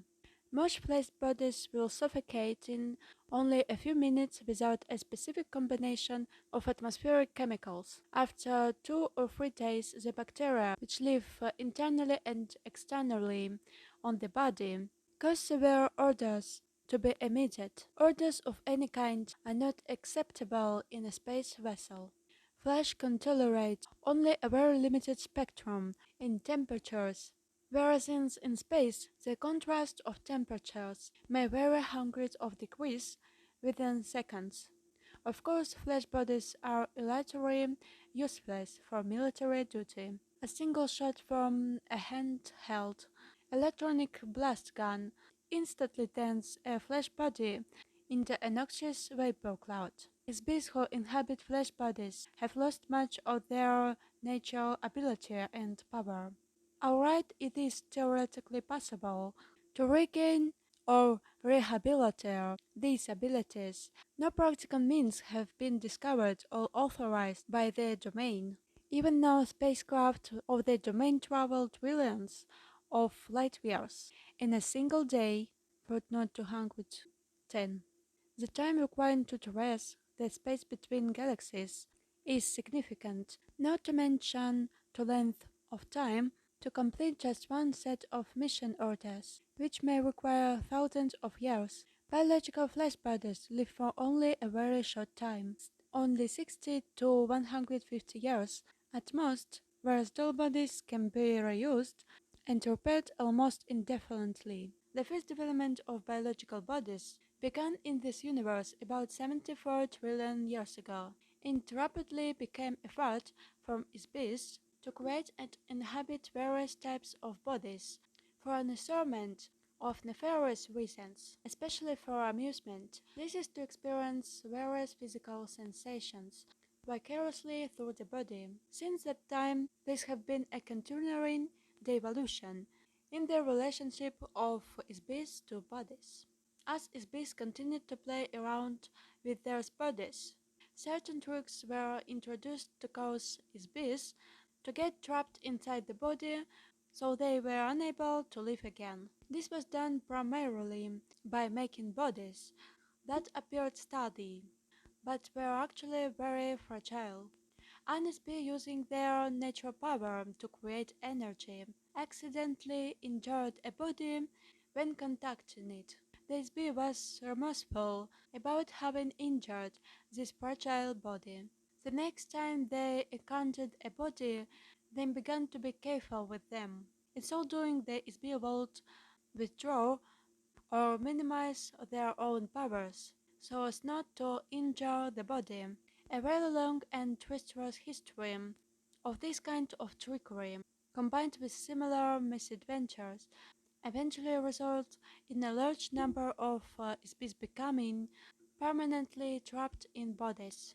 Of course, this has become a profitable enterprise for some species who took advantage of this situation to make slaves of others. The resolving enslavement progressed over trillions of years and continues today. Ultimately, the dwindling ability of species to maintain a personal state of operational freedom and ability to create energy resulted in the vast and carefully guarded hierarchy or class system. Using bodies as a symbol of each class is used throughout the old empire as well as the domain. The vast majority of species throughout the galaxy of this universe inhabit some form of flesh body. The structure, appearance, operation, and habitat of their bodies vary according to the gravity, atmosphere, and climatic conditions of the planet they inhabit. Body types are predetermined largely by the type and size of the star around which the planet revolves, the distance from the star, the geological as well as the atmospheric components of the planet. On the average, the stars and planets fall into gradients of classification with a fairly standard throughout the universe. For example, Earth is identified roughly as a Sun type 12, class 7 planet. That is a heavy gravity, nitrogen, oxygen atmosphere planet, footnote 211, with biological life forms in proximity to a single, yellow medium size, long radiation sun or type 12 star. The proper designations are difficult to translate accurately due to extreme limitation of astronomical nomenclature in the English language. There are many varieties of flame forms. There are grains of sands on the beach. You can imagine how many different creatures and types of bodies have been manufactured by the millions of companies, such as Bugs and Blossom, for all of the myriad planetary systems during a course of 74 trillion years. Matilda O'Donnell McEnroe personal note. When Arrow finished telling me this story, there was a long, silent pause. When I muttered through all this in my mind, had Arrow been reading science fiction books and fantasy stories during the night? Why would she tell me something so incredibly far-fetched?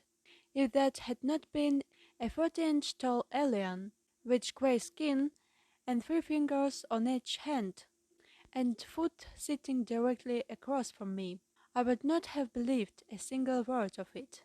In retrospect, over the 6 years single Arrow gave me this information, Earth doctors have begun to develop some of the biological engineering technology that Arrow told me about right here on Earth.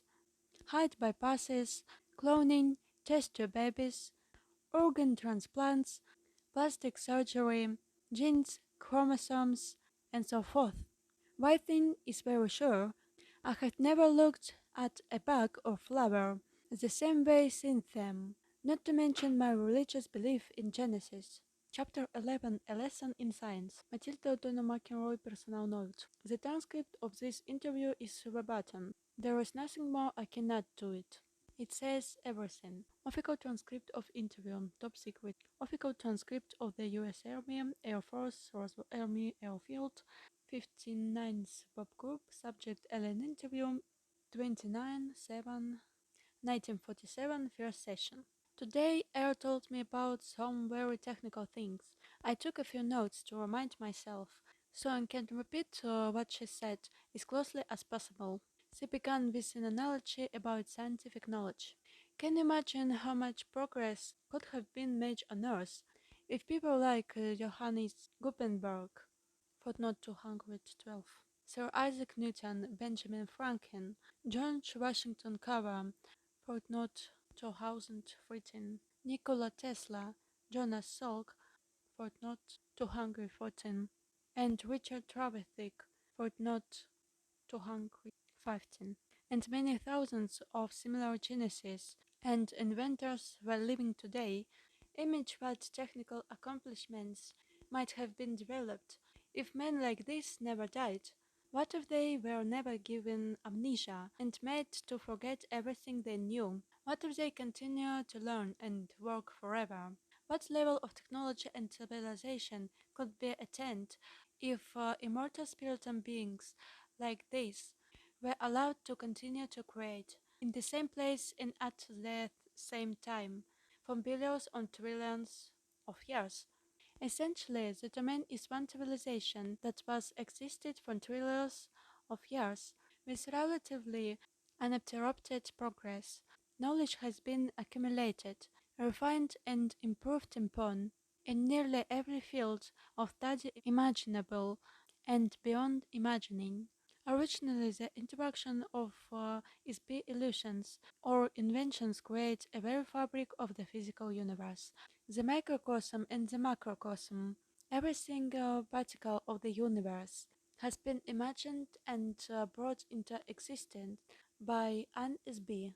Everything created from an idea, a thought with no weight or size or location in space. Every speck of dust in space, from the size of the tiniest subatomic particle, from the size of a sun or a Magellaниc cloud, the size of many galaxies, was created from the nothingness of a thought. Even the tiniest individual cells were contrived and coordinated to enable a microbial entity to sense, navigate through infinitesimally small spaces. This also came from an idea thought up by an SB.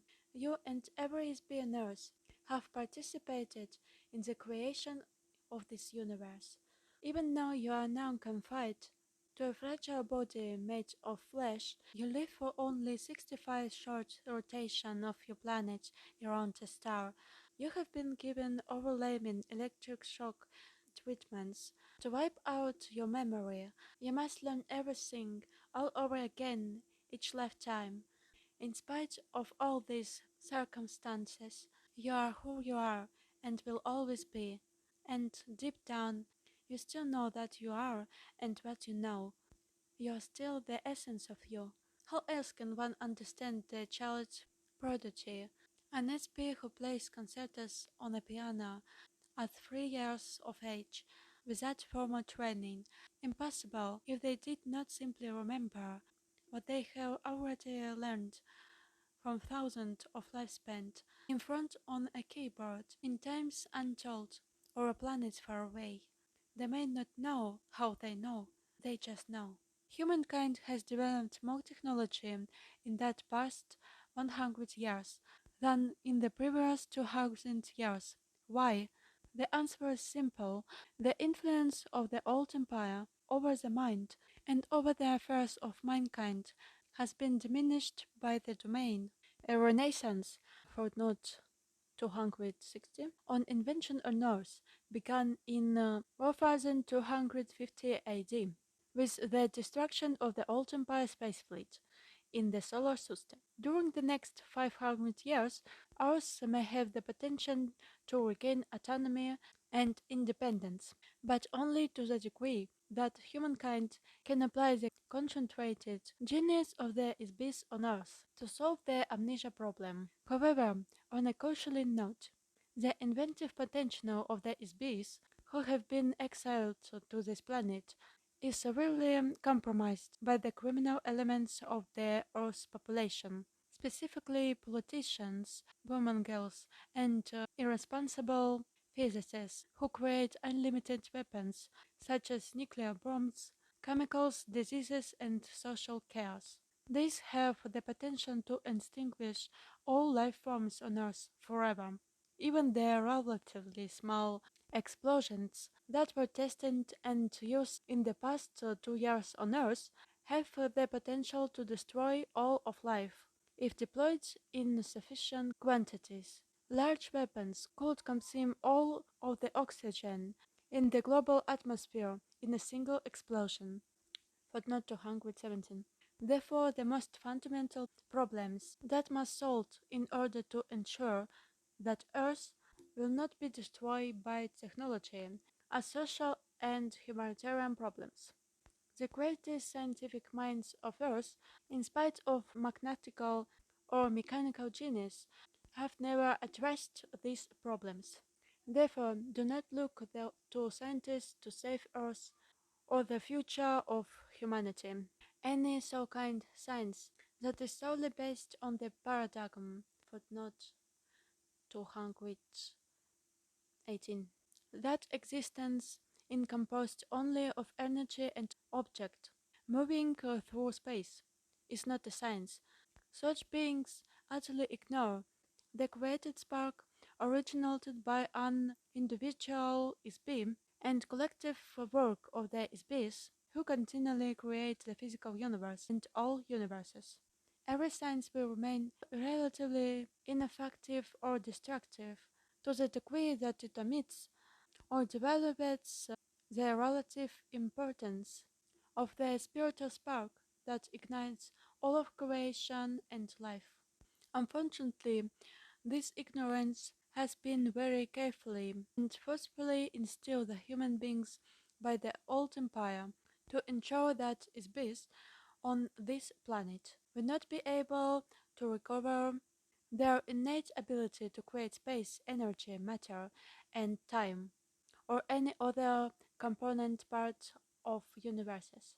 As long as awareness of the immortal, powerful, spiritual self is ignored, humanity will remain imprisoned until the day of its own self-destruction and oblivion. Do not rely on the dogma of physical scientists to master the fundamental forces of creation any more than you will trust the enchanted incantation of an incense-burning shaman. The net result of both of these is entrapment and oblivion. Scientists pretend to observe, but they only suppose that they see, and call it fact. Like the blind man, a scientist cannot learn to see until he realizes that he is blind.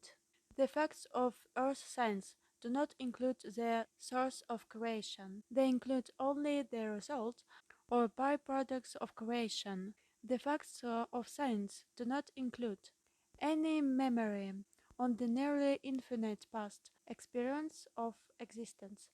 The essence of creation and existence cannot be found through the lens of a microscope or telescope, or by any other measurement of the physical universe.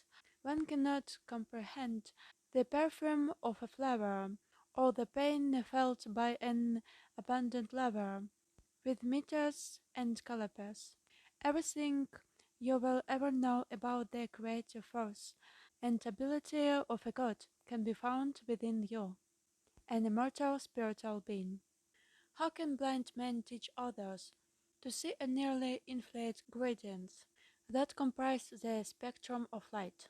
The notion that one can understand the universe without understanding the nature of an is-being is an absurd. As concede that an artist is a speck of paint on his own canvas, or that the lace on a ballet shoe is the choreographer's vision of the grace of a dancer, of the electric excitement of opening night. Study of the spirit have been booby-trapped by the thought control operation through religion's superstitions they instill in the minds of men. Conversely, the study of the spirit and the mind have been prohibited by science which eliminates anything that is not measurable in the physical universe. Science is the religion of matter. It worships matter. The paradigm of science is that creation is all, and the creator is nothing. Religion says the creator is all, and the creation is nothing. These two extremes are the bars of a prison cell. They prevent observation of all phenomena as an interactive whole. Study of creation without knowing the is-being, the source of creation, is futile.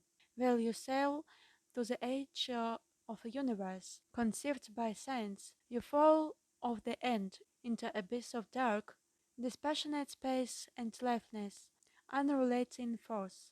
On earth you have been convinced that the oceans of the mind and spirit are filled with gruesome, ghoulish monsters that will eat you alive if you dare to venture beyond the breakwater of superstition. The vast interest of the old empire prison system is to prevent you from looking at your own soul. They fear that you will see in your own memory the slaves masters who keep you imprisoned. The prison is made of shadows in your mind. The shadows are made of lies and pain and loss and fear. The true geniuses of civilization are those is-bees who will enable other is-bees to recover their memory and regain self-realization and self-determination. This issue is not solved through enforcing more regulation on behavior or through the control of beings through mystery, faith, drugs, guns, or any other dogma of a slave society, and certainly not through the use of electric shock and hypnotic commands. The survival of Earth and ever being on it depends on the ability to recover the memory and skills you have acquired to the linear to recover the essence of yourself. Such an art, science, or technology has never been conceived in the old empire. Otherwise, they would not have resorted to the solution that brought you to your current condition on Earth. Neither has such technology ever have been developed by the domain. Until recently, the necessity of rehabilitating an SB with amnesia has not been needed. Therefore, no one has ever worked on solving this problem. So far, unfortunately, the domain has no solution to offer. Okay, don't worry, guys. I'm working in this problem.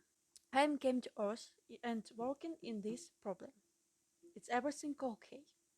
I'm erase my memory in these screens, ekrans, and now I work in this problem. Okay, we continue.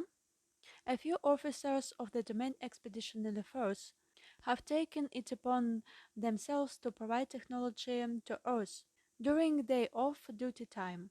These officers leave their doll at the space station and, as an SB, assume or take over a biological body on Earth.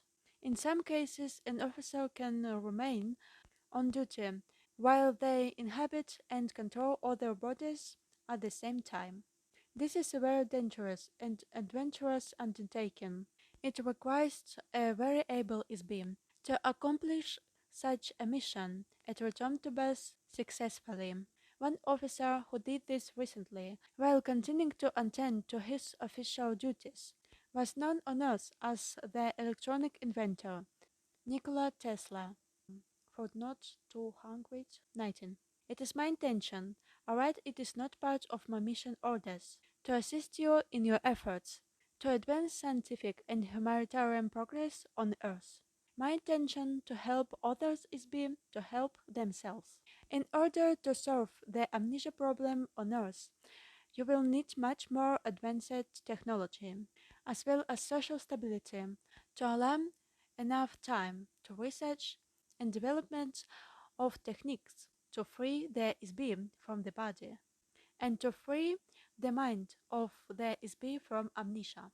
Here I say, it is my intention to help you in Earth.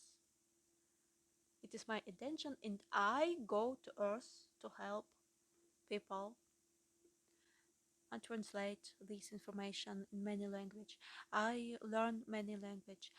I practice in astral. I make technologies that can be help people on Earth remember who they are. Okay, we continue. Although the domain has a long-term interest in the maintained Earth as a useful planet, it has no particular interest in the human population of Earth, other than its own personnel here. We are interested in preventing destruction, as well as accelerating the development of technologies that will sustain the infrastructure of the global biosphere, hydrosphere and atmosphere. To this end, you will discover, on very careful and thorough examination, that my spacecraft contains a wide assortment of technology that does not yet exist on Earth. If you distribute pieces of this craft to 20 scientists for study, they will be able to reverse engineer footnote 220 some of the technology in the extent that Earth had the raw materials required to replicate these components. Some features will be indecipherable. Other features cannot be duplicated as Earth doesn't have the natural resources required to replicate them. This is especially true of the metals used to construct the craft. Not only do these metals not exist on Earth, the refining process required to produce these metals took billions of years to develop. It's also true of the navigation system, which requires an S-beam whose own personal wavelength has been specifically attuned to the neural network of the craft. Footnote 221.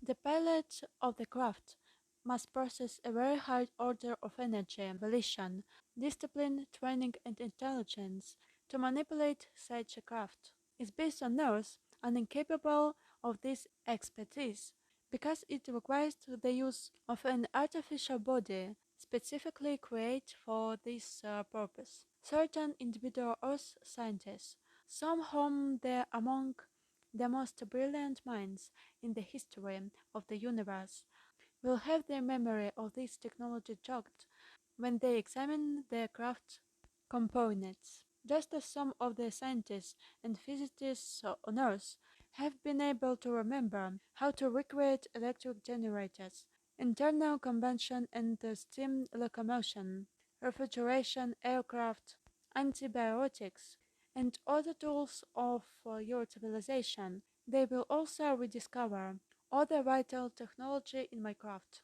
The following are the specific substances embodied in my craft that contain useful components. 1. There is an assortment of microscope wiring or fibers, footnote 222, within the walls of the craft that control such things as communication, information storage, computer function, and automatic navigation. 2. The same wiring is used for light, sublight and ultralight, spectrum detection and vision, footnote 223. 3. The fabrics of the interior of the craft, footnote 224, are far superior to any on Earth at this time and have hundreds of thousands of applications. 4.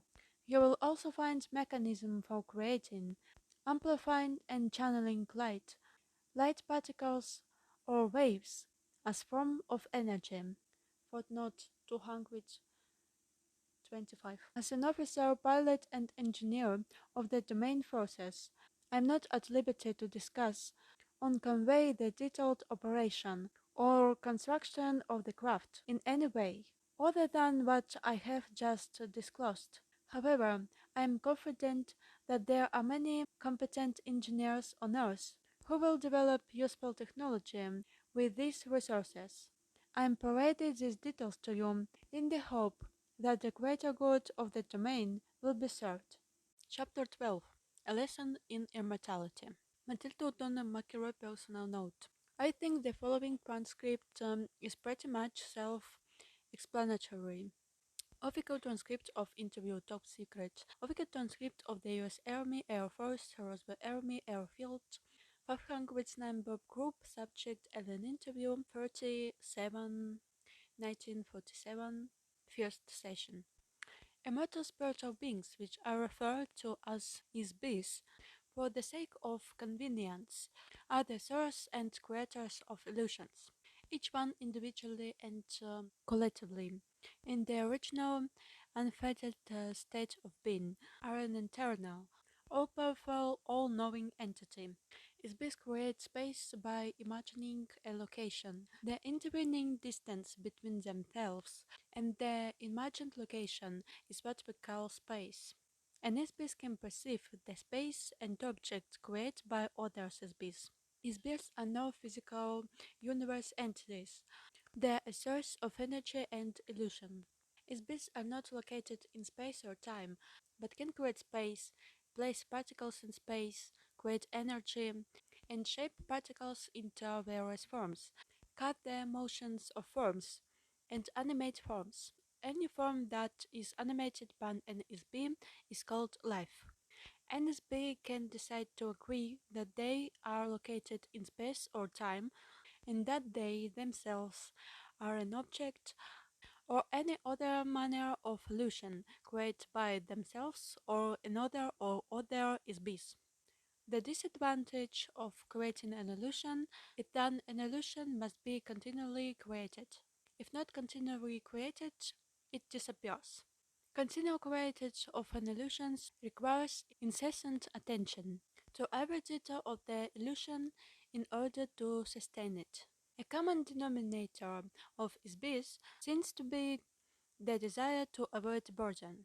A spirit only without interaction with other SBs and the unpredictable motion, drama, and unanticipated intentions and illusions being created by other SBs is easily bored. What if you could imagine anything, perceive everything, and cause anything to happen at will? What if you couldn't do anything else? What if you always knew the outcome is where came and the answer to every question? But you get bored? The entire back-time track of space is immeasurable, nearly infinite in terms of physical universe time. There is no measurable beginning or end for an SB. They simply exist in an everlasting now. Another common denominator of SBs That admiration of one's own illusions by others is very desirable. If the desired admiration is not forthcoming, the SB will keep create the illusion in an attempt to get admiration. One could say that the entire physical universe is made of unadmired illusions. The origins of this universe began with the creation of individual illusionary spaces. These were the home of the SB. Sometimes the universe is a collaborative creation of illusions by two or more SBs, a proliferation of SBs, and the universes they create sometimes collide or become commingled or merged to an extent that many SBs share in the co-creation of a universe. SBs diminish their ability in order to have a game to play. SBs think that any game is better than no game. They will endure pain, suffering, stupidity, privation, and all manner of necessary and undesirable conditions just to play a game, pretending that one does not know all, see all, and calls all, is a way to create the conditions necessary for playing a game. Unknowns, freedoms, barriers and or opponents and goals. Ultimately, playing a game solves the problem of boredom. In this fashion, all of the space, galaxies, suns, planets, and physical phenomena of this universe, including life forms, places, and events that have been created by space and sustained by mutual agreement that these things exist. There are many universes and there are space to imagine, build them and perceive them, which existing concurrently within its own continuum. Footnote 226. Each universe is creating using its own unique set of rules, as imagined, altered, preserved, or destroyed, but one or more is best who created. Time, energy, object, and space, as defined in terms of the physical universe, may or may not exist in other universes. The domain exists in such a universe as well as in the physical universe. One of the rules of the physical universe is that energy can be created but not destroyed, so the universe will keep expanding as long as we keep adding more new energy into it. It is nearly infinite. It is like an automobile assembly line that never stops running and none of the cars are ever destroyed. Every SB is basically good. Therefore, an SB does not enjoy doing things to other SBs which they themselves do not want to experience. For an SB, there is no inherent standard for that is good or bad, right or wrong, ugly or beautiful. These ideas are based in the opinion of each individual SB. The closest concept that human beings have to describe an SB is as a god, all-knowing, all-powerful, infinite. So how does a god stop being a god? They pretend not to know. How can you play a game of hide and seek if you always know where the other person is hiding? You pretend not to know where the other players are hiding, so you can go off to seek them. This is how games are created.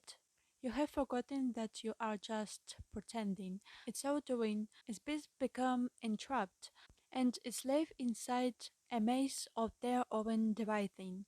How does one create a cage? Look one's own self inside the cage, throw away the key, and forget there is a key or a cage, and forget there is an inside or outside, and even forget there is a self. Create the illusion that there is no illusion. The entire universe is real, and now no other universe exists or can be created.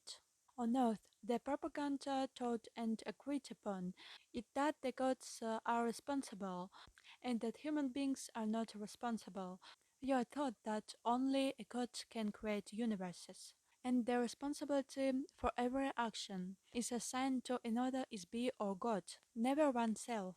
No human being ever assumes personal responsibility for the fact that they themselves, individually and collectively, are gods. This fact alone is the source of entrapment for every is being. Chapter 14, A Lesson in the Future. Матітто у Дону Макерой personal note. I think this transcript speaks for itself also. I relate Errol's exact communication as faithfully as possible. My superior officers became very alarmed about the possible military implications of what Errol said in this interview. Official script of interview top secret official transcript of the U.S. Army Air Force, Roswell Army Airfield. 509 Bob Group subject alien interview 31/7 1947 first session.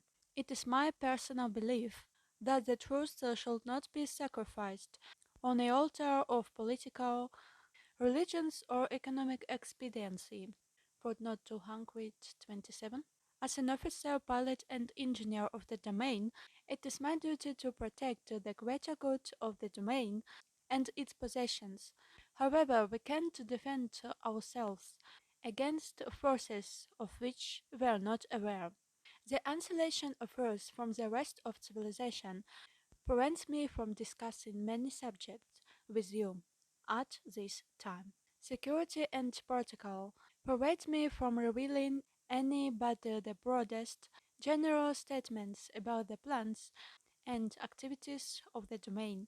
However, I can give you some information that you may find useful. I must return to my assigned duties on the space station now.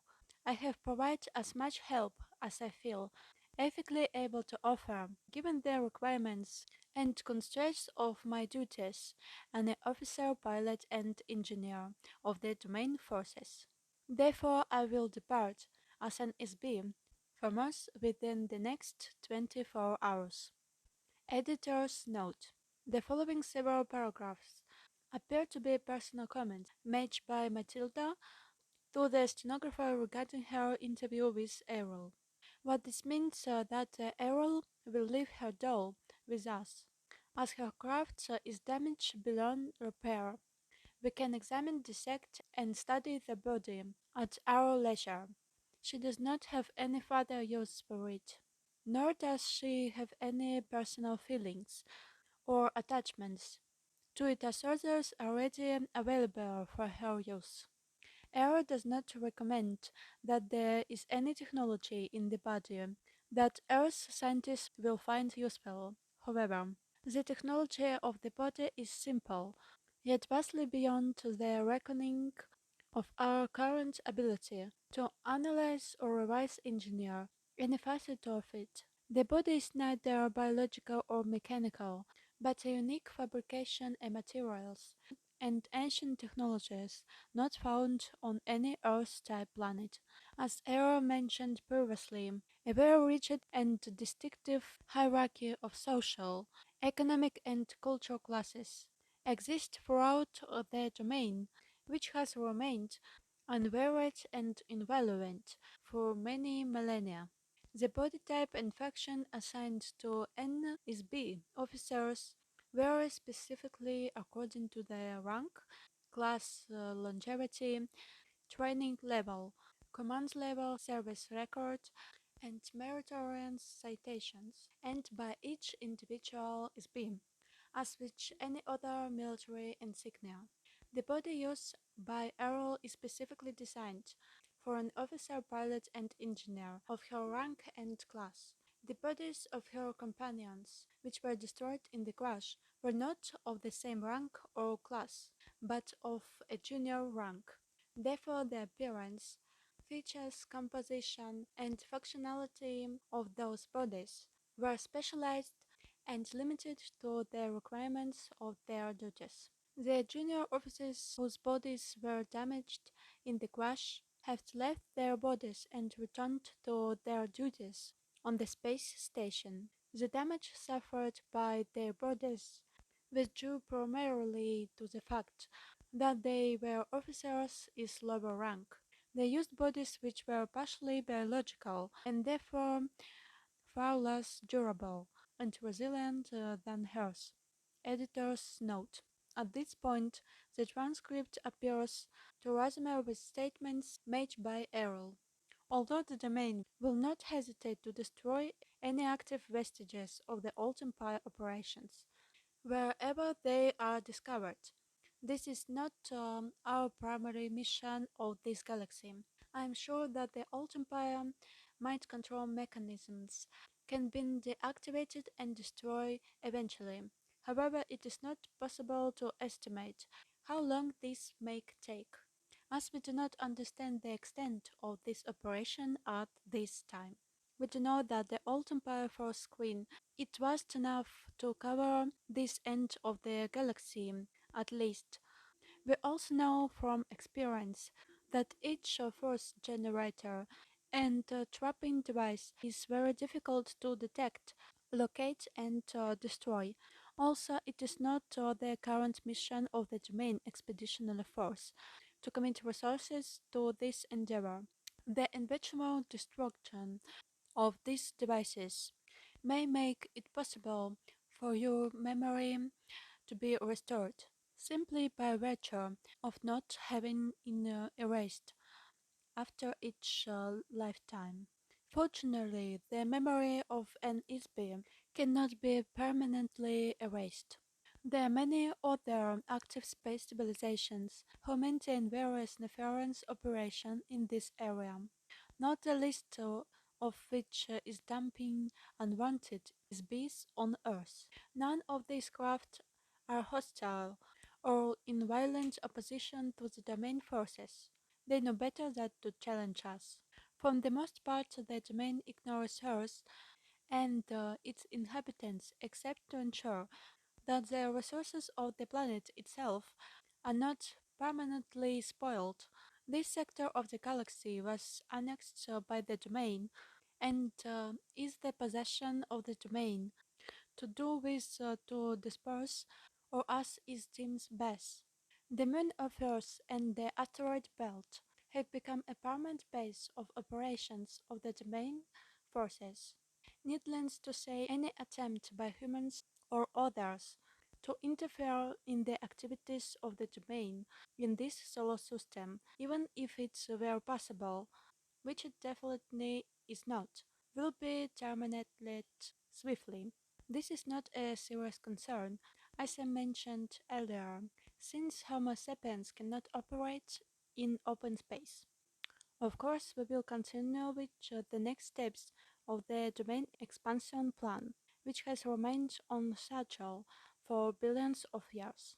Over the next 5,000 years, there will be increasing traffic and the activity of the domain forces as we progress toward the center of this galaxy and beyond to spread our civilization through the universe. If humanity is to survive, it must cooperate to find effective solutions to the difficult conditions of your existence on Earth. Humanity must rise above its human form and discover where they are and that they are is bees and who they really are as is bees in order to transcend the notion that they are merely biological bodies. Once these realizations have been made, it may be possible to escape your current imprisonment.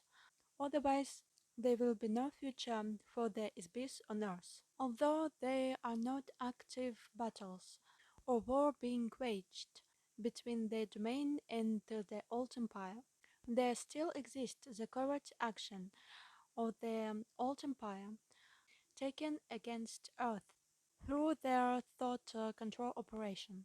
When one knows that these activities exist, their effects can be observed clearly. The most obvious examples of these actions against the human race can be seen as incidents of sudden, inescapable behavior. A very recent instance of this occurred in the United States military just before the Japanese attack on Pearl Harbor. Footnote 229. Just 3 days before the attack, someone in authority ordered all the ships in Pearl Harbor to go into port and secure for inspection. The ships were ordered to take all their ammunition out of their magazines and to store it below. On the afternoon before attack, all of the admirals and generals were attending parties. Even though two Japanese aircraft carriers were discovered standing right off Pearl Harbor. The obvious action to take would have been to contact Pearl Harbor by telephone to warn them of the danger of the fight starting and to put their ammunition back and order the ships to get out of port into open sea. About 6 hours before the Japanese attack began, a U.S. Navy ship sank a small Japanese submarine right outside their harbor.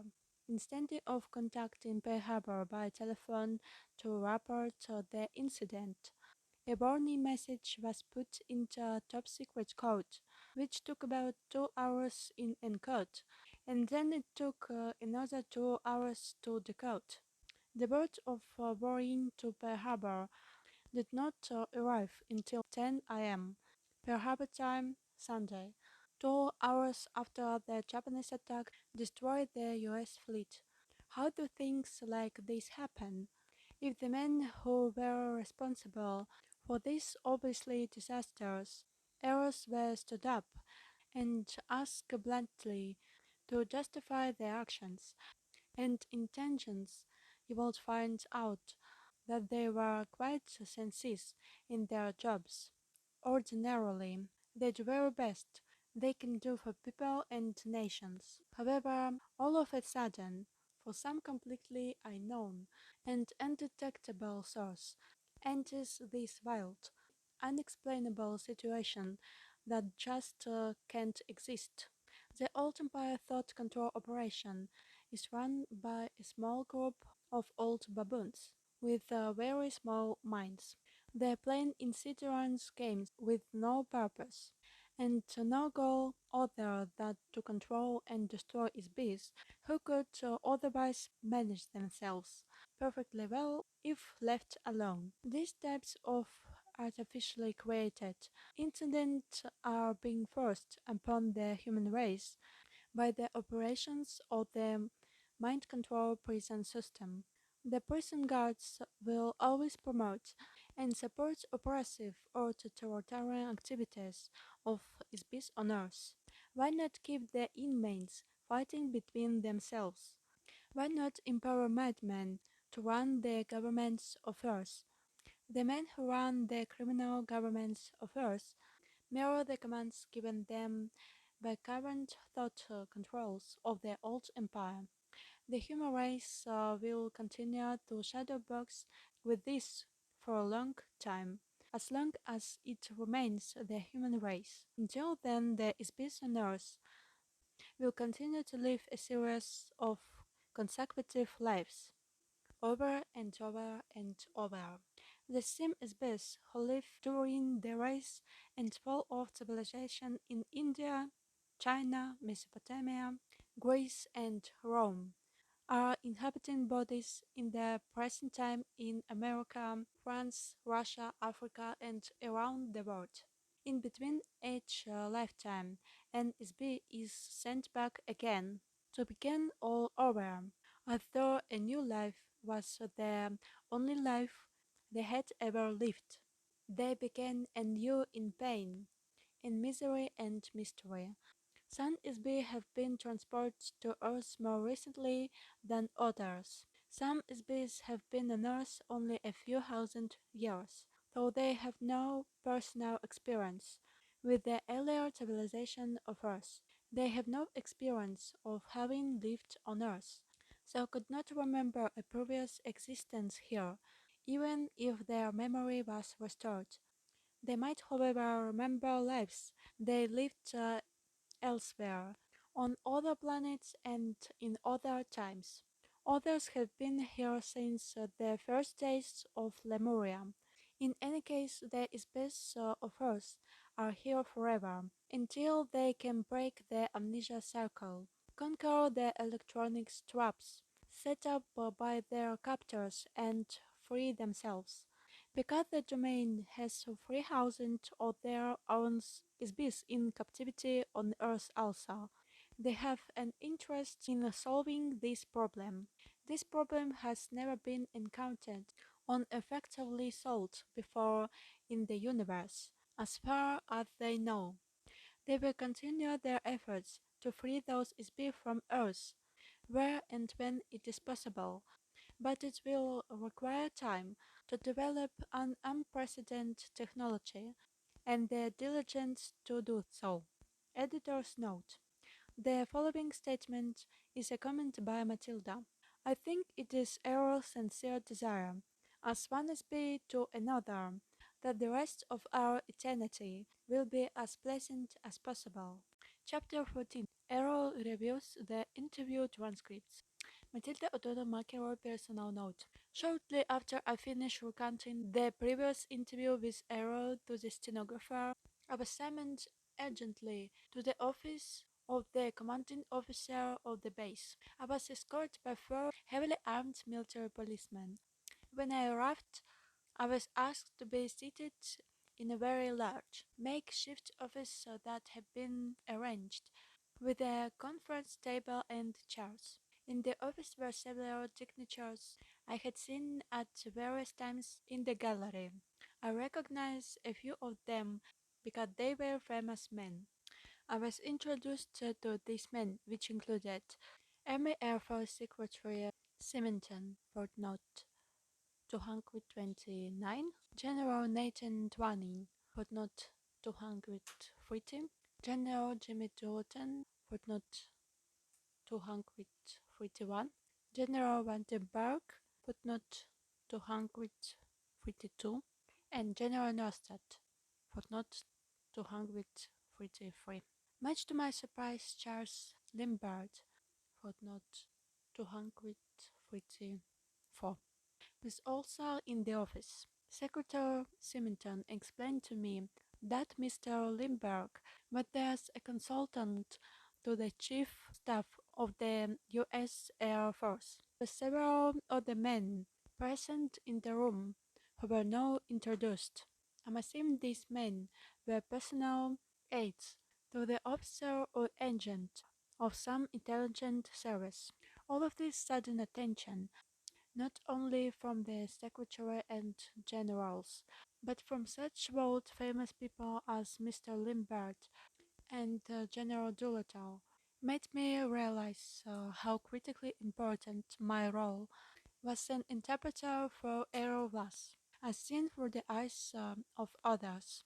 Until this time, I was not really aware of this except in a peripheral sense. I suppose this was because I was so absorbed in details of the extraordinary situation. Suddenly, I began to grasp my magnitude of my role. I think that the presence of these men in that meeting was intended, in part, to impress me with this fact. The secretary instructed me not to be nervous. He said that I was not in any trouble. He asked me if I thought the alien would be willing to answer a list of questions they had prepared.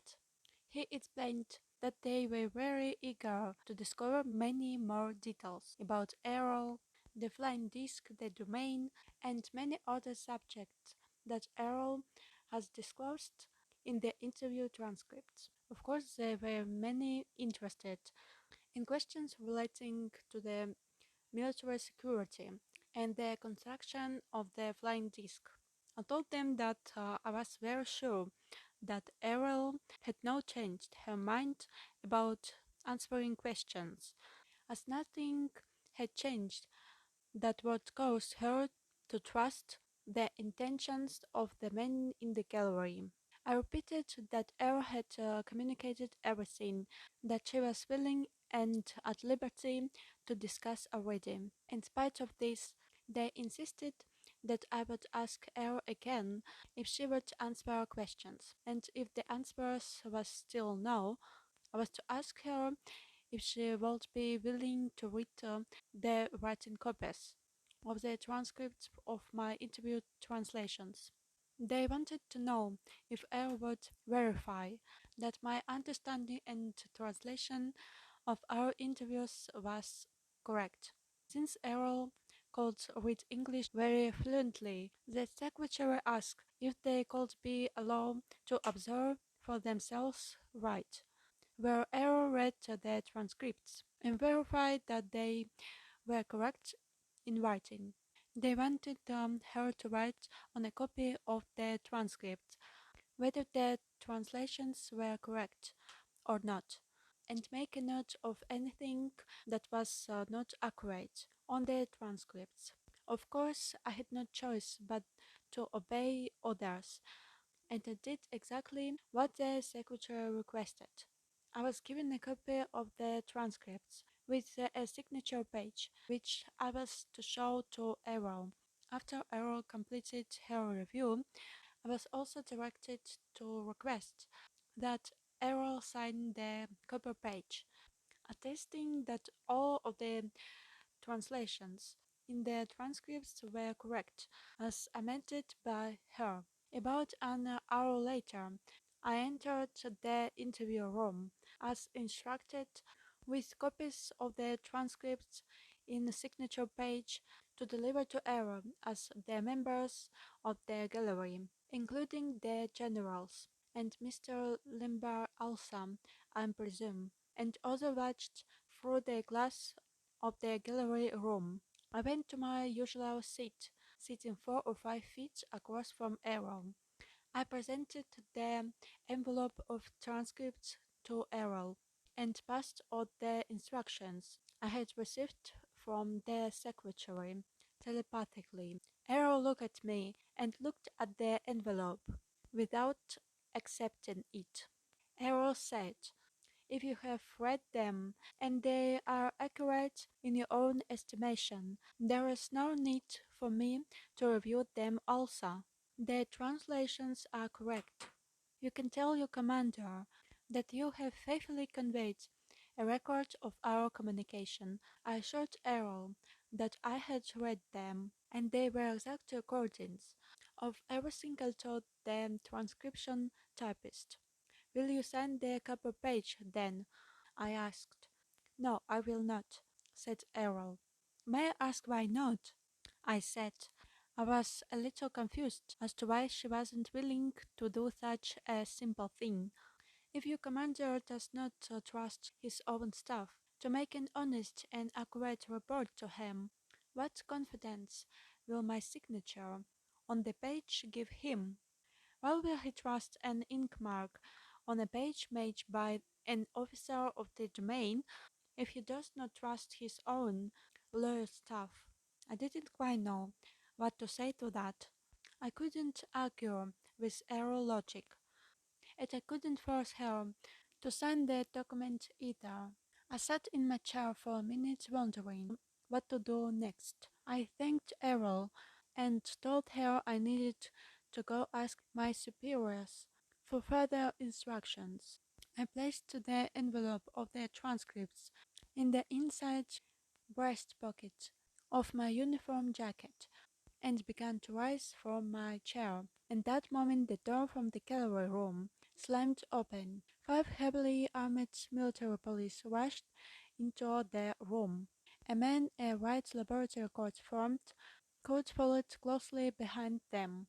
He pushed a small cart that carried a box-shaped machine with a lot of dials on the face of it.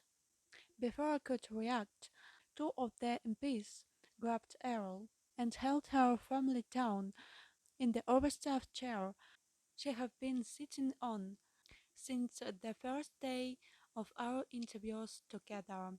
The 2 other MPs grabbed my shoulders and pushed me back down on my chair and held me there.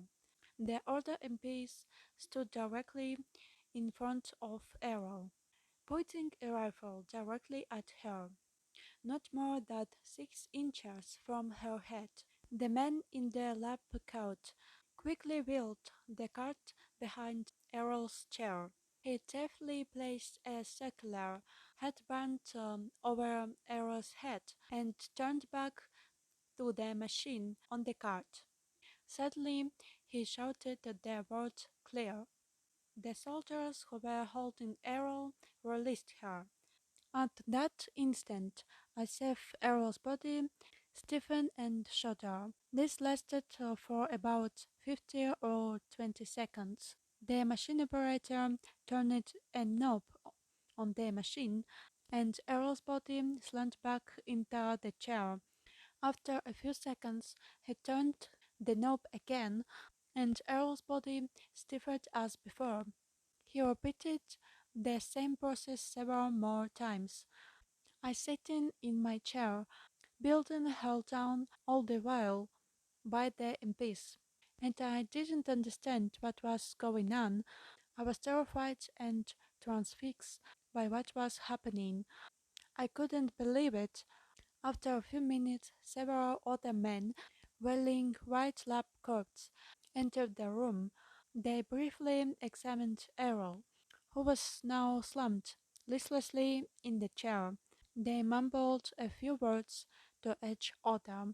One of the men waved to the gallery window. The gurney was immediately rolled into the room by two attendants. These men lifted Errol's limp body onto the gurney, strapped her down across the chest and arms, and rolled it out of the room. I was immediately escorted out of the interview room by the MPs and taken directly to my quarters, where I was locked in my room, with the MPs remaining at guard outside the door.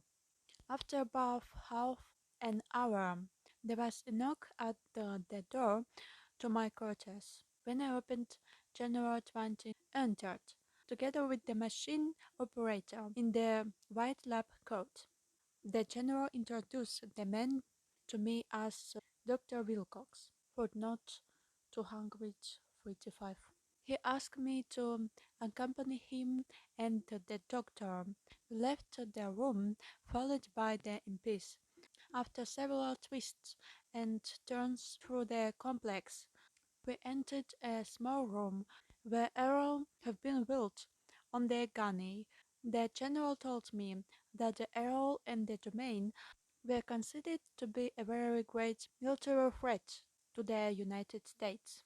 Errol had been immobilized, so that she could not depart and return to her base, as she said she would do in the interview. It would be a very grave risk to national security to allow Errol to report what she observed during her time at the base. So it had been determined that decisive action was needed to prevent this. The general asked me if I understood why this was necessary. I said that I did, although I most certainly did not agree that it was the least bit necessary, and I certainly did not agree with the surprise attack on Errol and me in the interview room. However, I said nothing about this to the general because I was very afraid of that might happen to me and Errol if I protest. Dr. Wilcox asked me to approach the gunny and stand next to Errol. Errol lay perfectly still and unmoving on the bed. I could not tell whether she was alive or dead. Several other men in white lab coats, who I received were also doctors, stood on the opposite side of the bed. They had connected two pieces of monitoring equipment to Errol's head, arms and chest. One of these devices I recognized from my training as a surgical nurse as an EEG machine, footnote 236, which is used to detect electrical activity in the brain. The other device was a normal hospital room vital signs monitor, which I knew would be useless, since Errol did not have a biological body. Dr. Wilcox explained to me that he had administered a series of mind electroshocks to Errol in an attempt to subdue her learn enough to allow the military authorities time to evaluate the situation and determine what to do with Errol. He asked me to attempt to communicate with Errol telepathically. I turned it for several minutes, but I couldn't sense any communication from Errol. I couldn't ever sense whether Errol was present in the body any longer. I think you must have killed her, I said to the doctor. Dr. Wilcox told me that they would keep Errol under observation and that I would be asked to return later to try to establish communication with Errol again. Chapter 15 My Interrogation Matilda O'Donnell McEnroe Personal Note. The next morning I was escorted from my quarters, under the guard of 4 MPs, to the interview room. Errol's overstuffed chair had been removed from the room and replaced by a small desk and several office chairs. I was asked to sit down and wait to be interviewed. After a few minutes, Dr. Wilcox came into the office together with another man wearing a plain business suit. The man introduced himself as John Reed, but not to Hank Reed, 47. Dr. Wilcox explained to me that Mr. Reed had been flown in from Chicago at the request of my superior officers to conduct a lie detector, footnote to Hank Reed, 38. Test on me. My surprise at this statement was so obvious that Dr. Wilcox noted that I was obviously taken aback and insulted on the insinuation that I had ever lied about anything. Nonetheless, Mr. Reed began to set up his polygraph device on the desk next to my chair, while Dr. Wilcox continued to explain in a calm voice that the test was being administered for my own protection, since all of the interviews with the alien had been conducted telepathically, and Errol had declined to read and attest that the type transcripts were accurate, that the truth and accuracy of the statements contained in the transcripts depended entirely on my personal words alone. There was no other reliable way to test the accuracy of the transcripts without submitting me to a battery of tests and psychological examination to determine, in the opinion of experts, meaning herself, whether the transcripts should be taken seriously or not. The tone of his voice said very clearly, or dismissed as the delusional ranting of a mere woman. Mr. Reed proceeded to strap a rubber tube around my chest, as well as an ordinary blood pressure cuff around my upper arm. He then placed electrodes of the fingers and surfaces of my hands. He explained that he would be very objective during the interview because he had been thoroughly trained in scientific interrogation. This training was supposed to make his interrogation free from human error. Mr. Reed explained to me that, in response to the questions he and Dr. Wilcox were doing to ask me, that actual physiological changes would be transmitted through a small panel unit. The readings would then be tracked on moving graph paper, which he placed beside the machine on the desk. The parallel graphs on the paper would then be correlated and interpreted by Mr. Reed, with the expert assistance of Dr. Wilcox, to determine whether or not I was lying. Both Mr. Reed and Dr. Wilcox asked me a series of innocuous questions to begin, which advanced into a more pointed interrogation about my interviews with Errol. Here's what I remember about the questions. What is your name? Matilda O'Donnell, I replied. What is your date of birth? June 12, 1924, I said. What is your age? 23. Where were you born? Los Angeles, California, I said. And so on and so forth. Are you able to communicate by telepathy? No, I have never been able to do this with anyone except Errol, I said. Were any of the statements you made to the stenographer falsified? No, I answered. Have you intentionally or unintentionally imagined or fabricated any of the communication you claimed to have had with the alien? No, of course not, I said. Are you intentionally attempting to deceive anyone? No.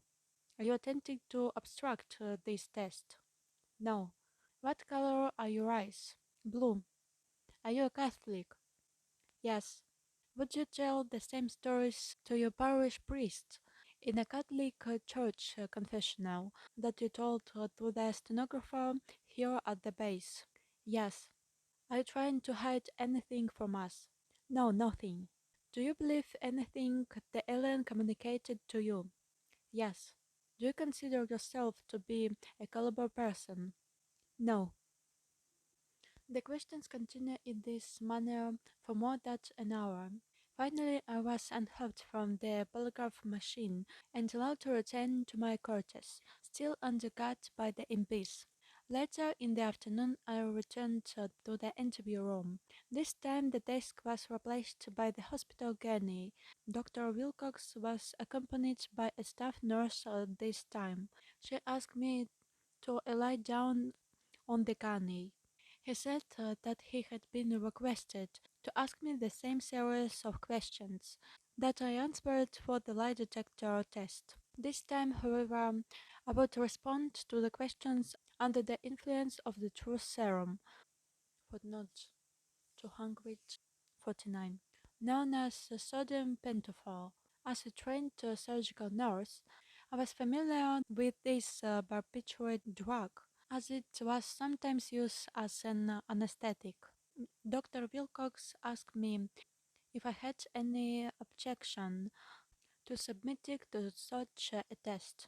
I told him that I had nothing to hide. I cannot recall anything about this interview. I assumed that when I finished answering the questions, I was escorted back to my room by the MPs.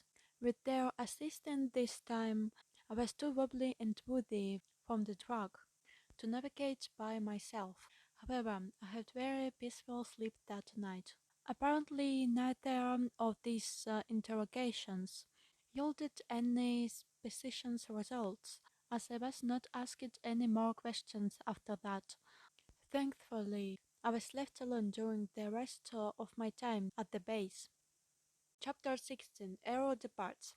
Matilda O'Donnell Macro personal note. I remained at the base, mostly confined to my quarters, for another 3 weeks, after Aero had been incapacitated by Dr. Wilcox. Once a day I was escorted to the room where Errol lay on the bed under continued surveillance by Dr. Wilcox and others, I assume. Each time I went to their room, I was asked to try to communicate with Errol again. Each time there was no response. This saddened me a great deal. As the days continued, I became increasingly more certain and distressed that Errol was dead, if that is the right word for it. Every day I reread the transcripts of my interviews with Errol, searching for a clue that might remind me of something or help me in some way to re-establish communication with Errol. I still had the envelope in my possession, with copies of the transcripts that Errol was asked to sign. To this day, I don't understand why no one ever asked me to return them. I suppose they forgot about a copy of the transcripts. In all the excitement, I did not offer to return them. I kept them concealed under the mattress of my bed all the time I remained at the base, and have kept them with me ever since then. You will be the first person to see these transcripts. Since Errol's body was not biological, the doctors could not detect whether the body was alive or dead unless it moved. Of course, I knew that if Errol was not consciously animating the body as an is beam, the body would not move. I explained this to Dr. Wilcox. I explained this to him several times. Each time he just gave me a patronizing sort of smile, patted my arm, and thanked me for trying again. At the end of the third week, I was told by Dr. Wilcox that my services would no longer be needed because it had been decided by the military to move Errol to a larger, more secure military medical facility that was better equipped to deal with the situation. He didn't say anything about where the facility was located. That was the last time I saved Errol's dull body. The following day I received written orders, signed by General Twining. The order said that I had completed my service to the U.S. military and was officially discharged from further duty, and that I would receive an honorable discharge and a generous military pension. I would also be relocated by the military and give a new identity with the appropriate documents. Along with the orders, I received a document that I was instructed to read and sign. It was an oath of secrecy. The language of document was full of legalese, but the point was very clearly made that I was to never ever discuss anything whatsoever with anyone whatsoever about anything whatsoever that I had seen, heard, or experienced during my service in the military, under pain of death, as an act of treason against the United States of America. As it turned out, I was placed into a federal government witness protection program, footnote 240, except that I would be protected from the government by the government. In other words, as long as stayed quiet, I could stay alive. The following morning, I was placed aboard a small military transport plane and flown to a relocation destination. After being shuttled to several locations for short periods, I ended up in Glasgow, Montana, near Fort Peck.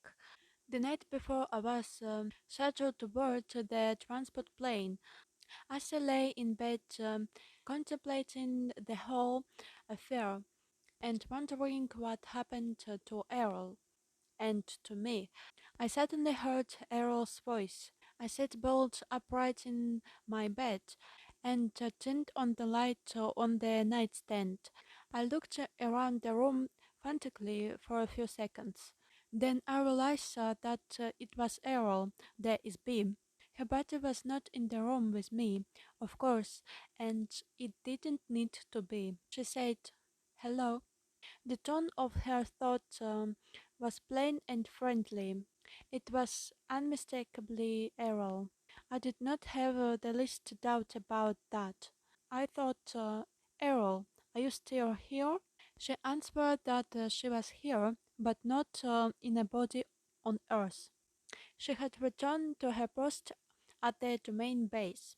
When the doctor and MPs attacked us in the interview room, she was pleased to perceive that I was well and that I was going to be released unharmed. I wondered how she escaped from them.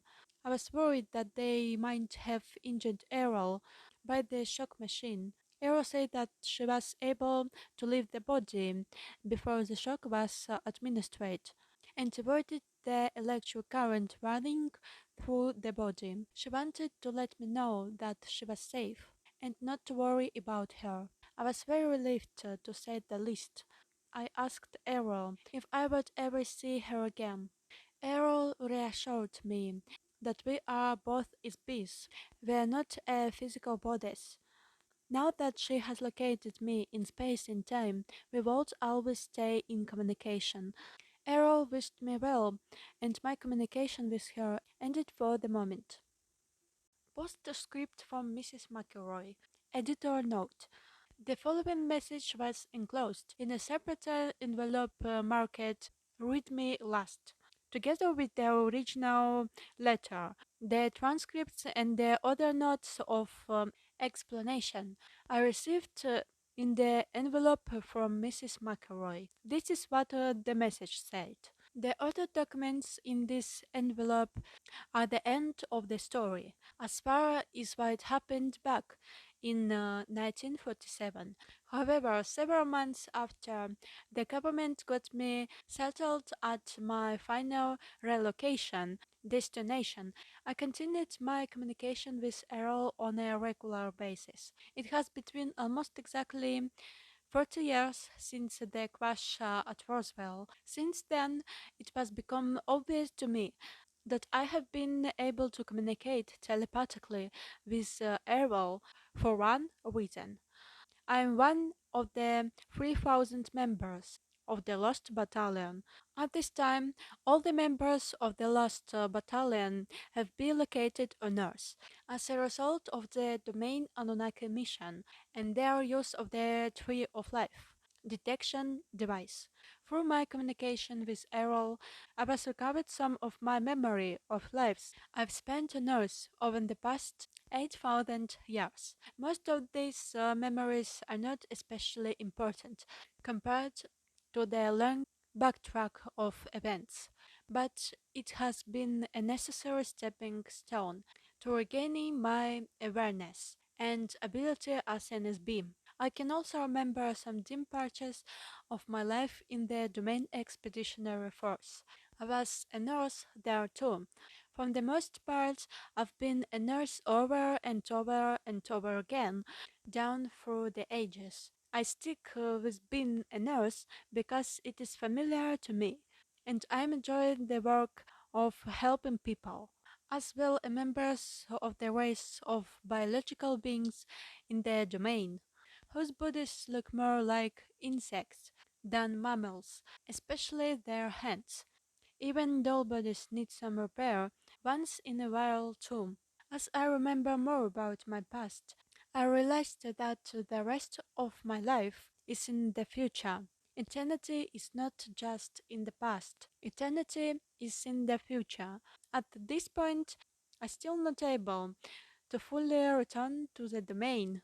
I'm sentenced to internal imprisonment, like all other species in the living hell called Earth, until we can disable the autopilot for screens. Because I won't keep my biological body much longer now, I am intensely aware that very soon I will be recycled through the amnesia process of the old empire and stuck back into another baby body to start all over again without any memory of what went before.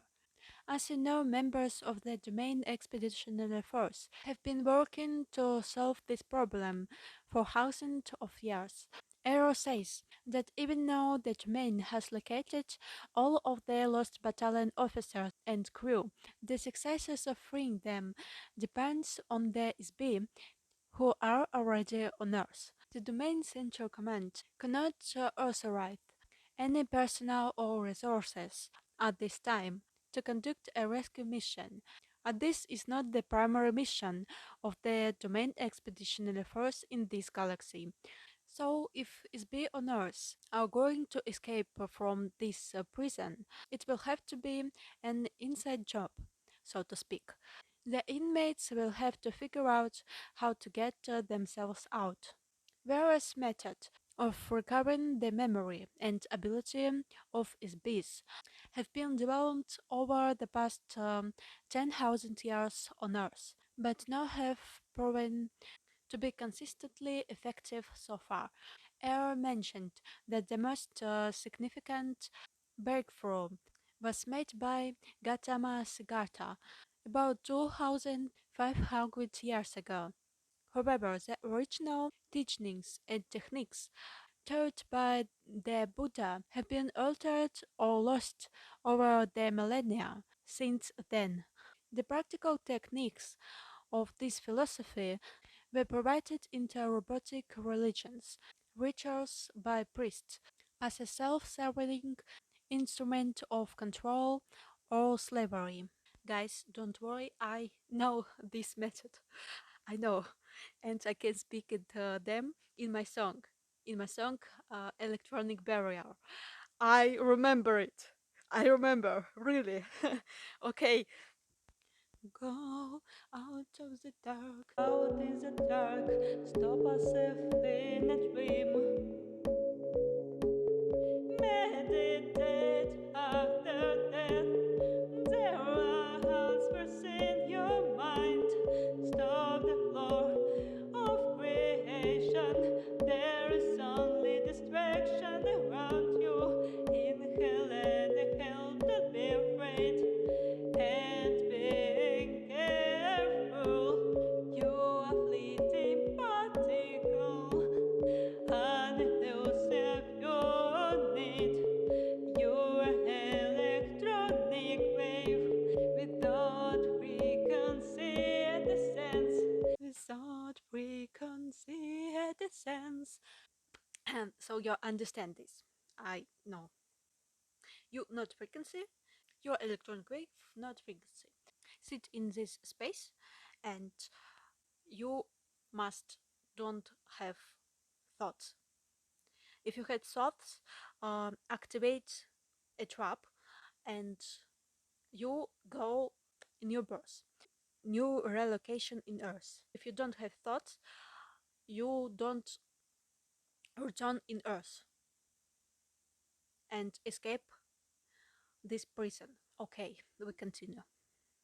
However, another major advance occurred recently. An acquaintance of the command officer of the Domain Expeditionary Force space station in NSB, who had once been an important engineer and officer in the Old Empire space fleet. He became an untouchable himself about 10,000 years ago and was sent to Earth for leading a mutiny against the oppressive regime of the Old Empire. The engineer was trained in advanced scientific improvisation theory thousands of years ago.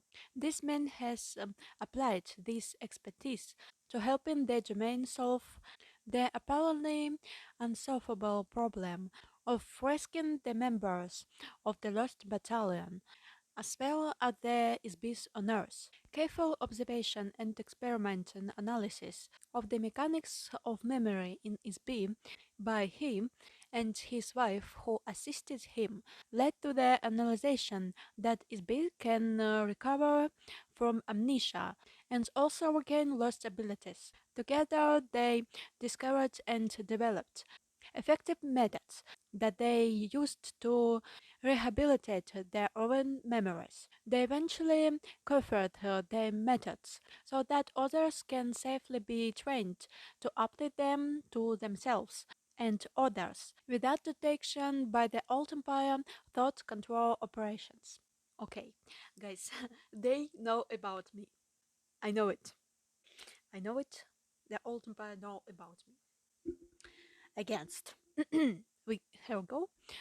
Um, The research also revealed that bees can occupy and operate more than one body at the same time, a fact that previously was thought to be uniquely limited to officers of the domain. One example of this fact in that the engineer in a previous lifetime on Earth was Suleiman the Magnificent, footnote 241. His assistant was a harem girl who rose up from slavery to become his wife and ruled the Ottoman Empire with him. Footnote 242. Simultaneously, she inhabited another body and ruled her own empire as Queen Elizabeth.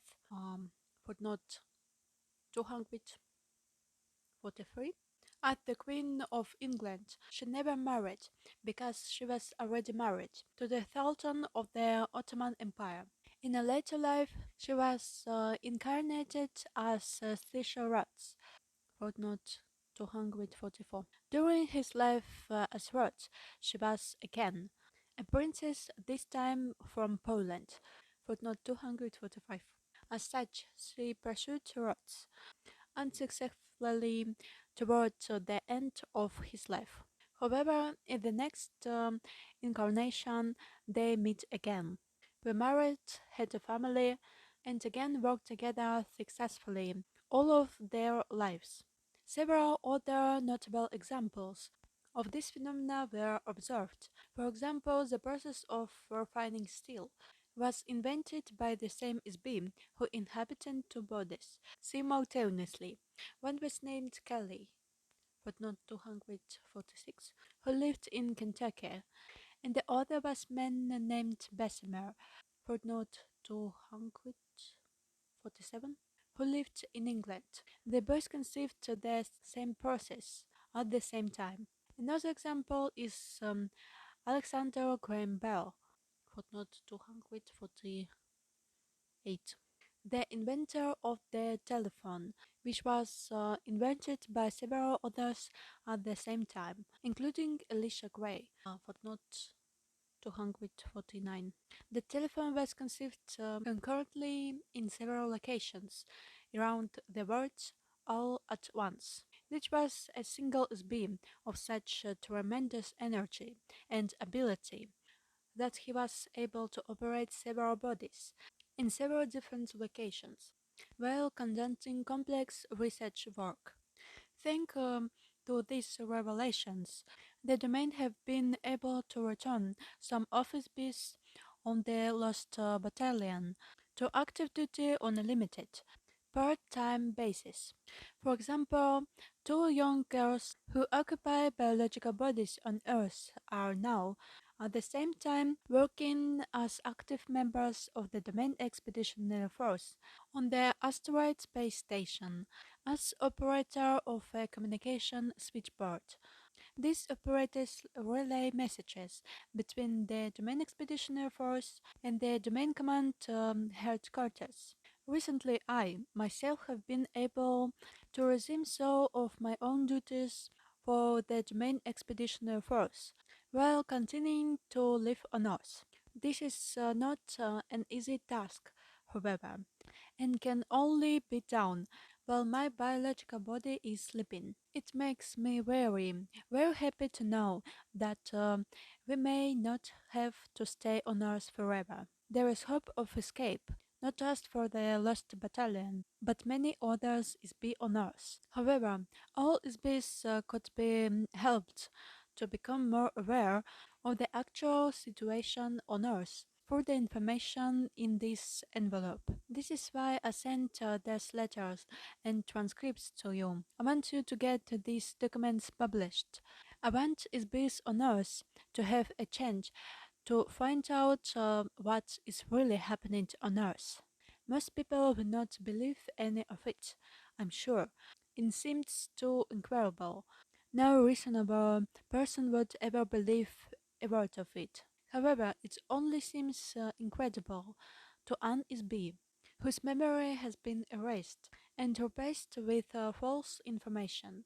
Inside the electronically controlled illusion of a prison planet, we must not allow the apparent incredibility of our situation to prevent us to confronting the reality of it. Frankly, reasons have nothing to do with the reality.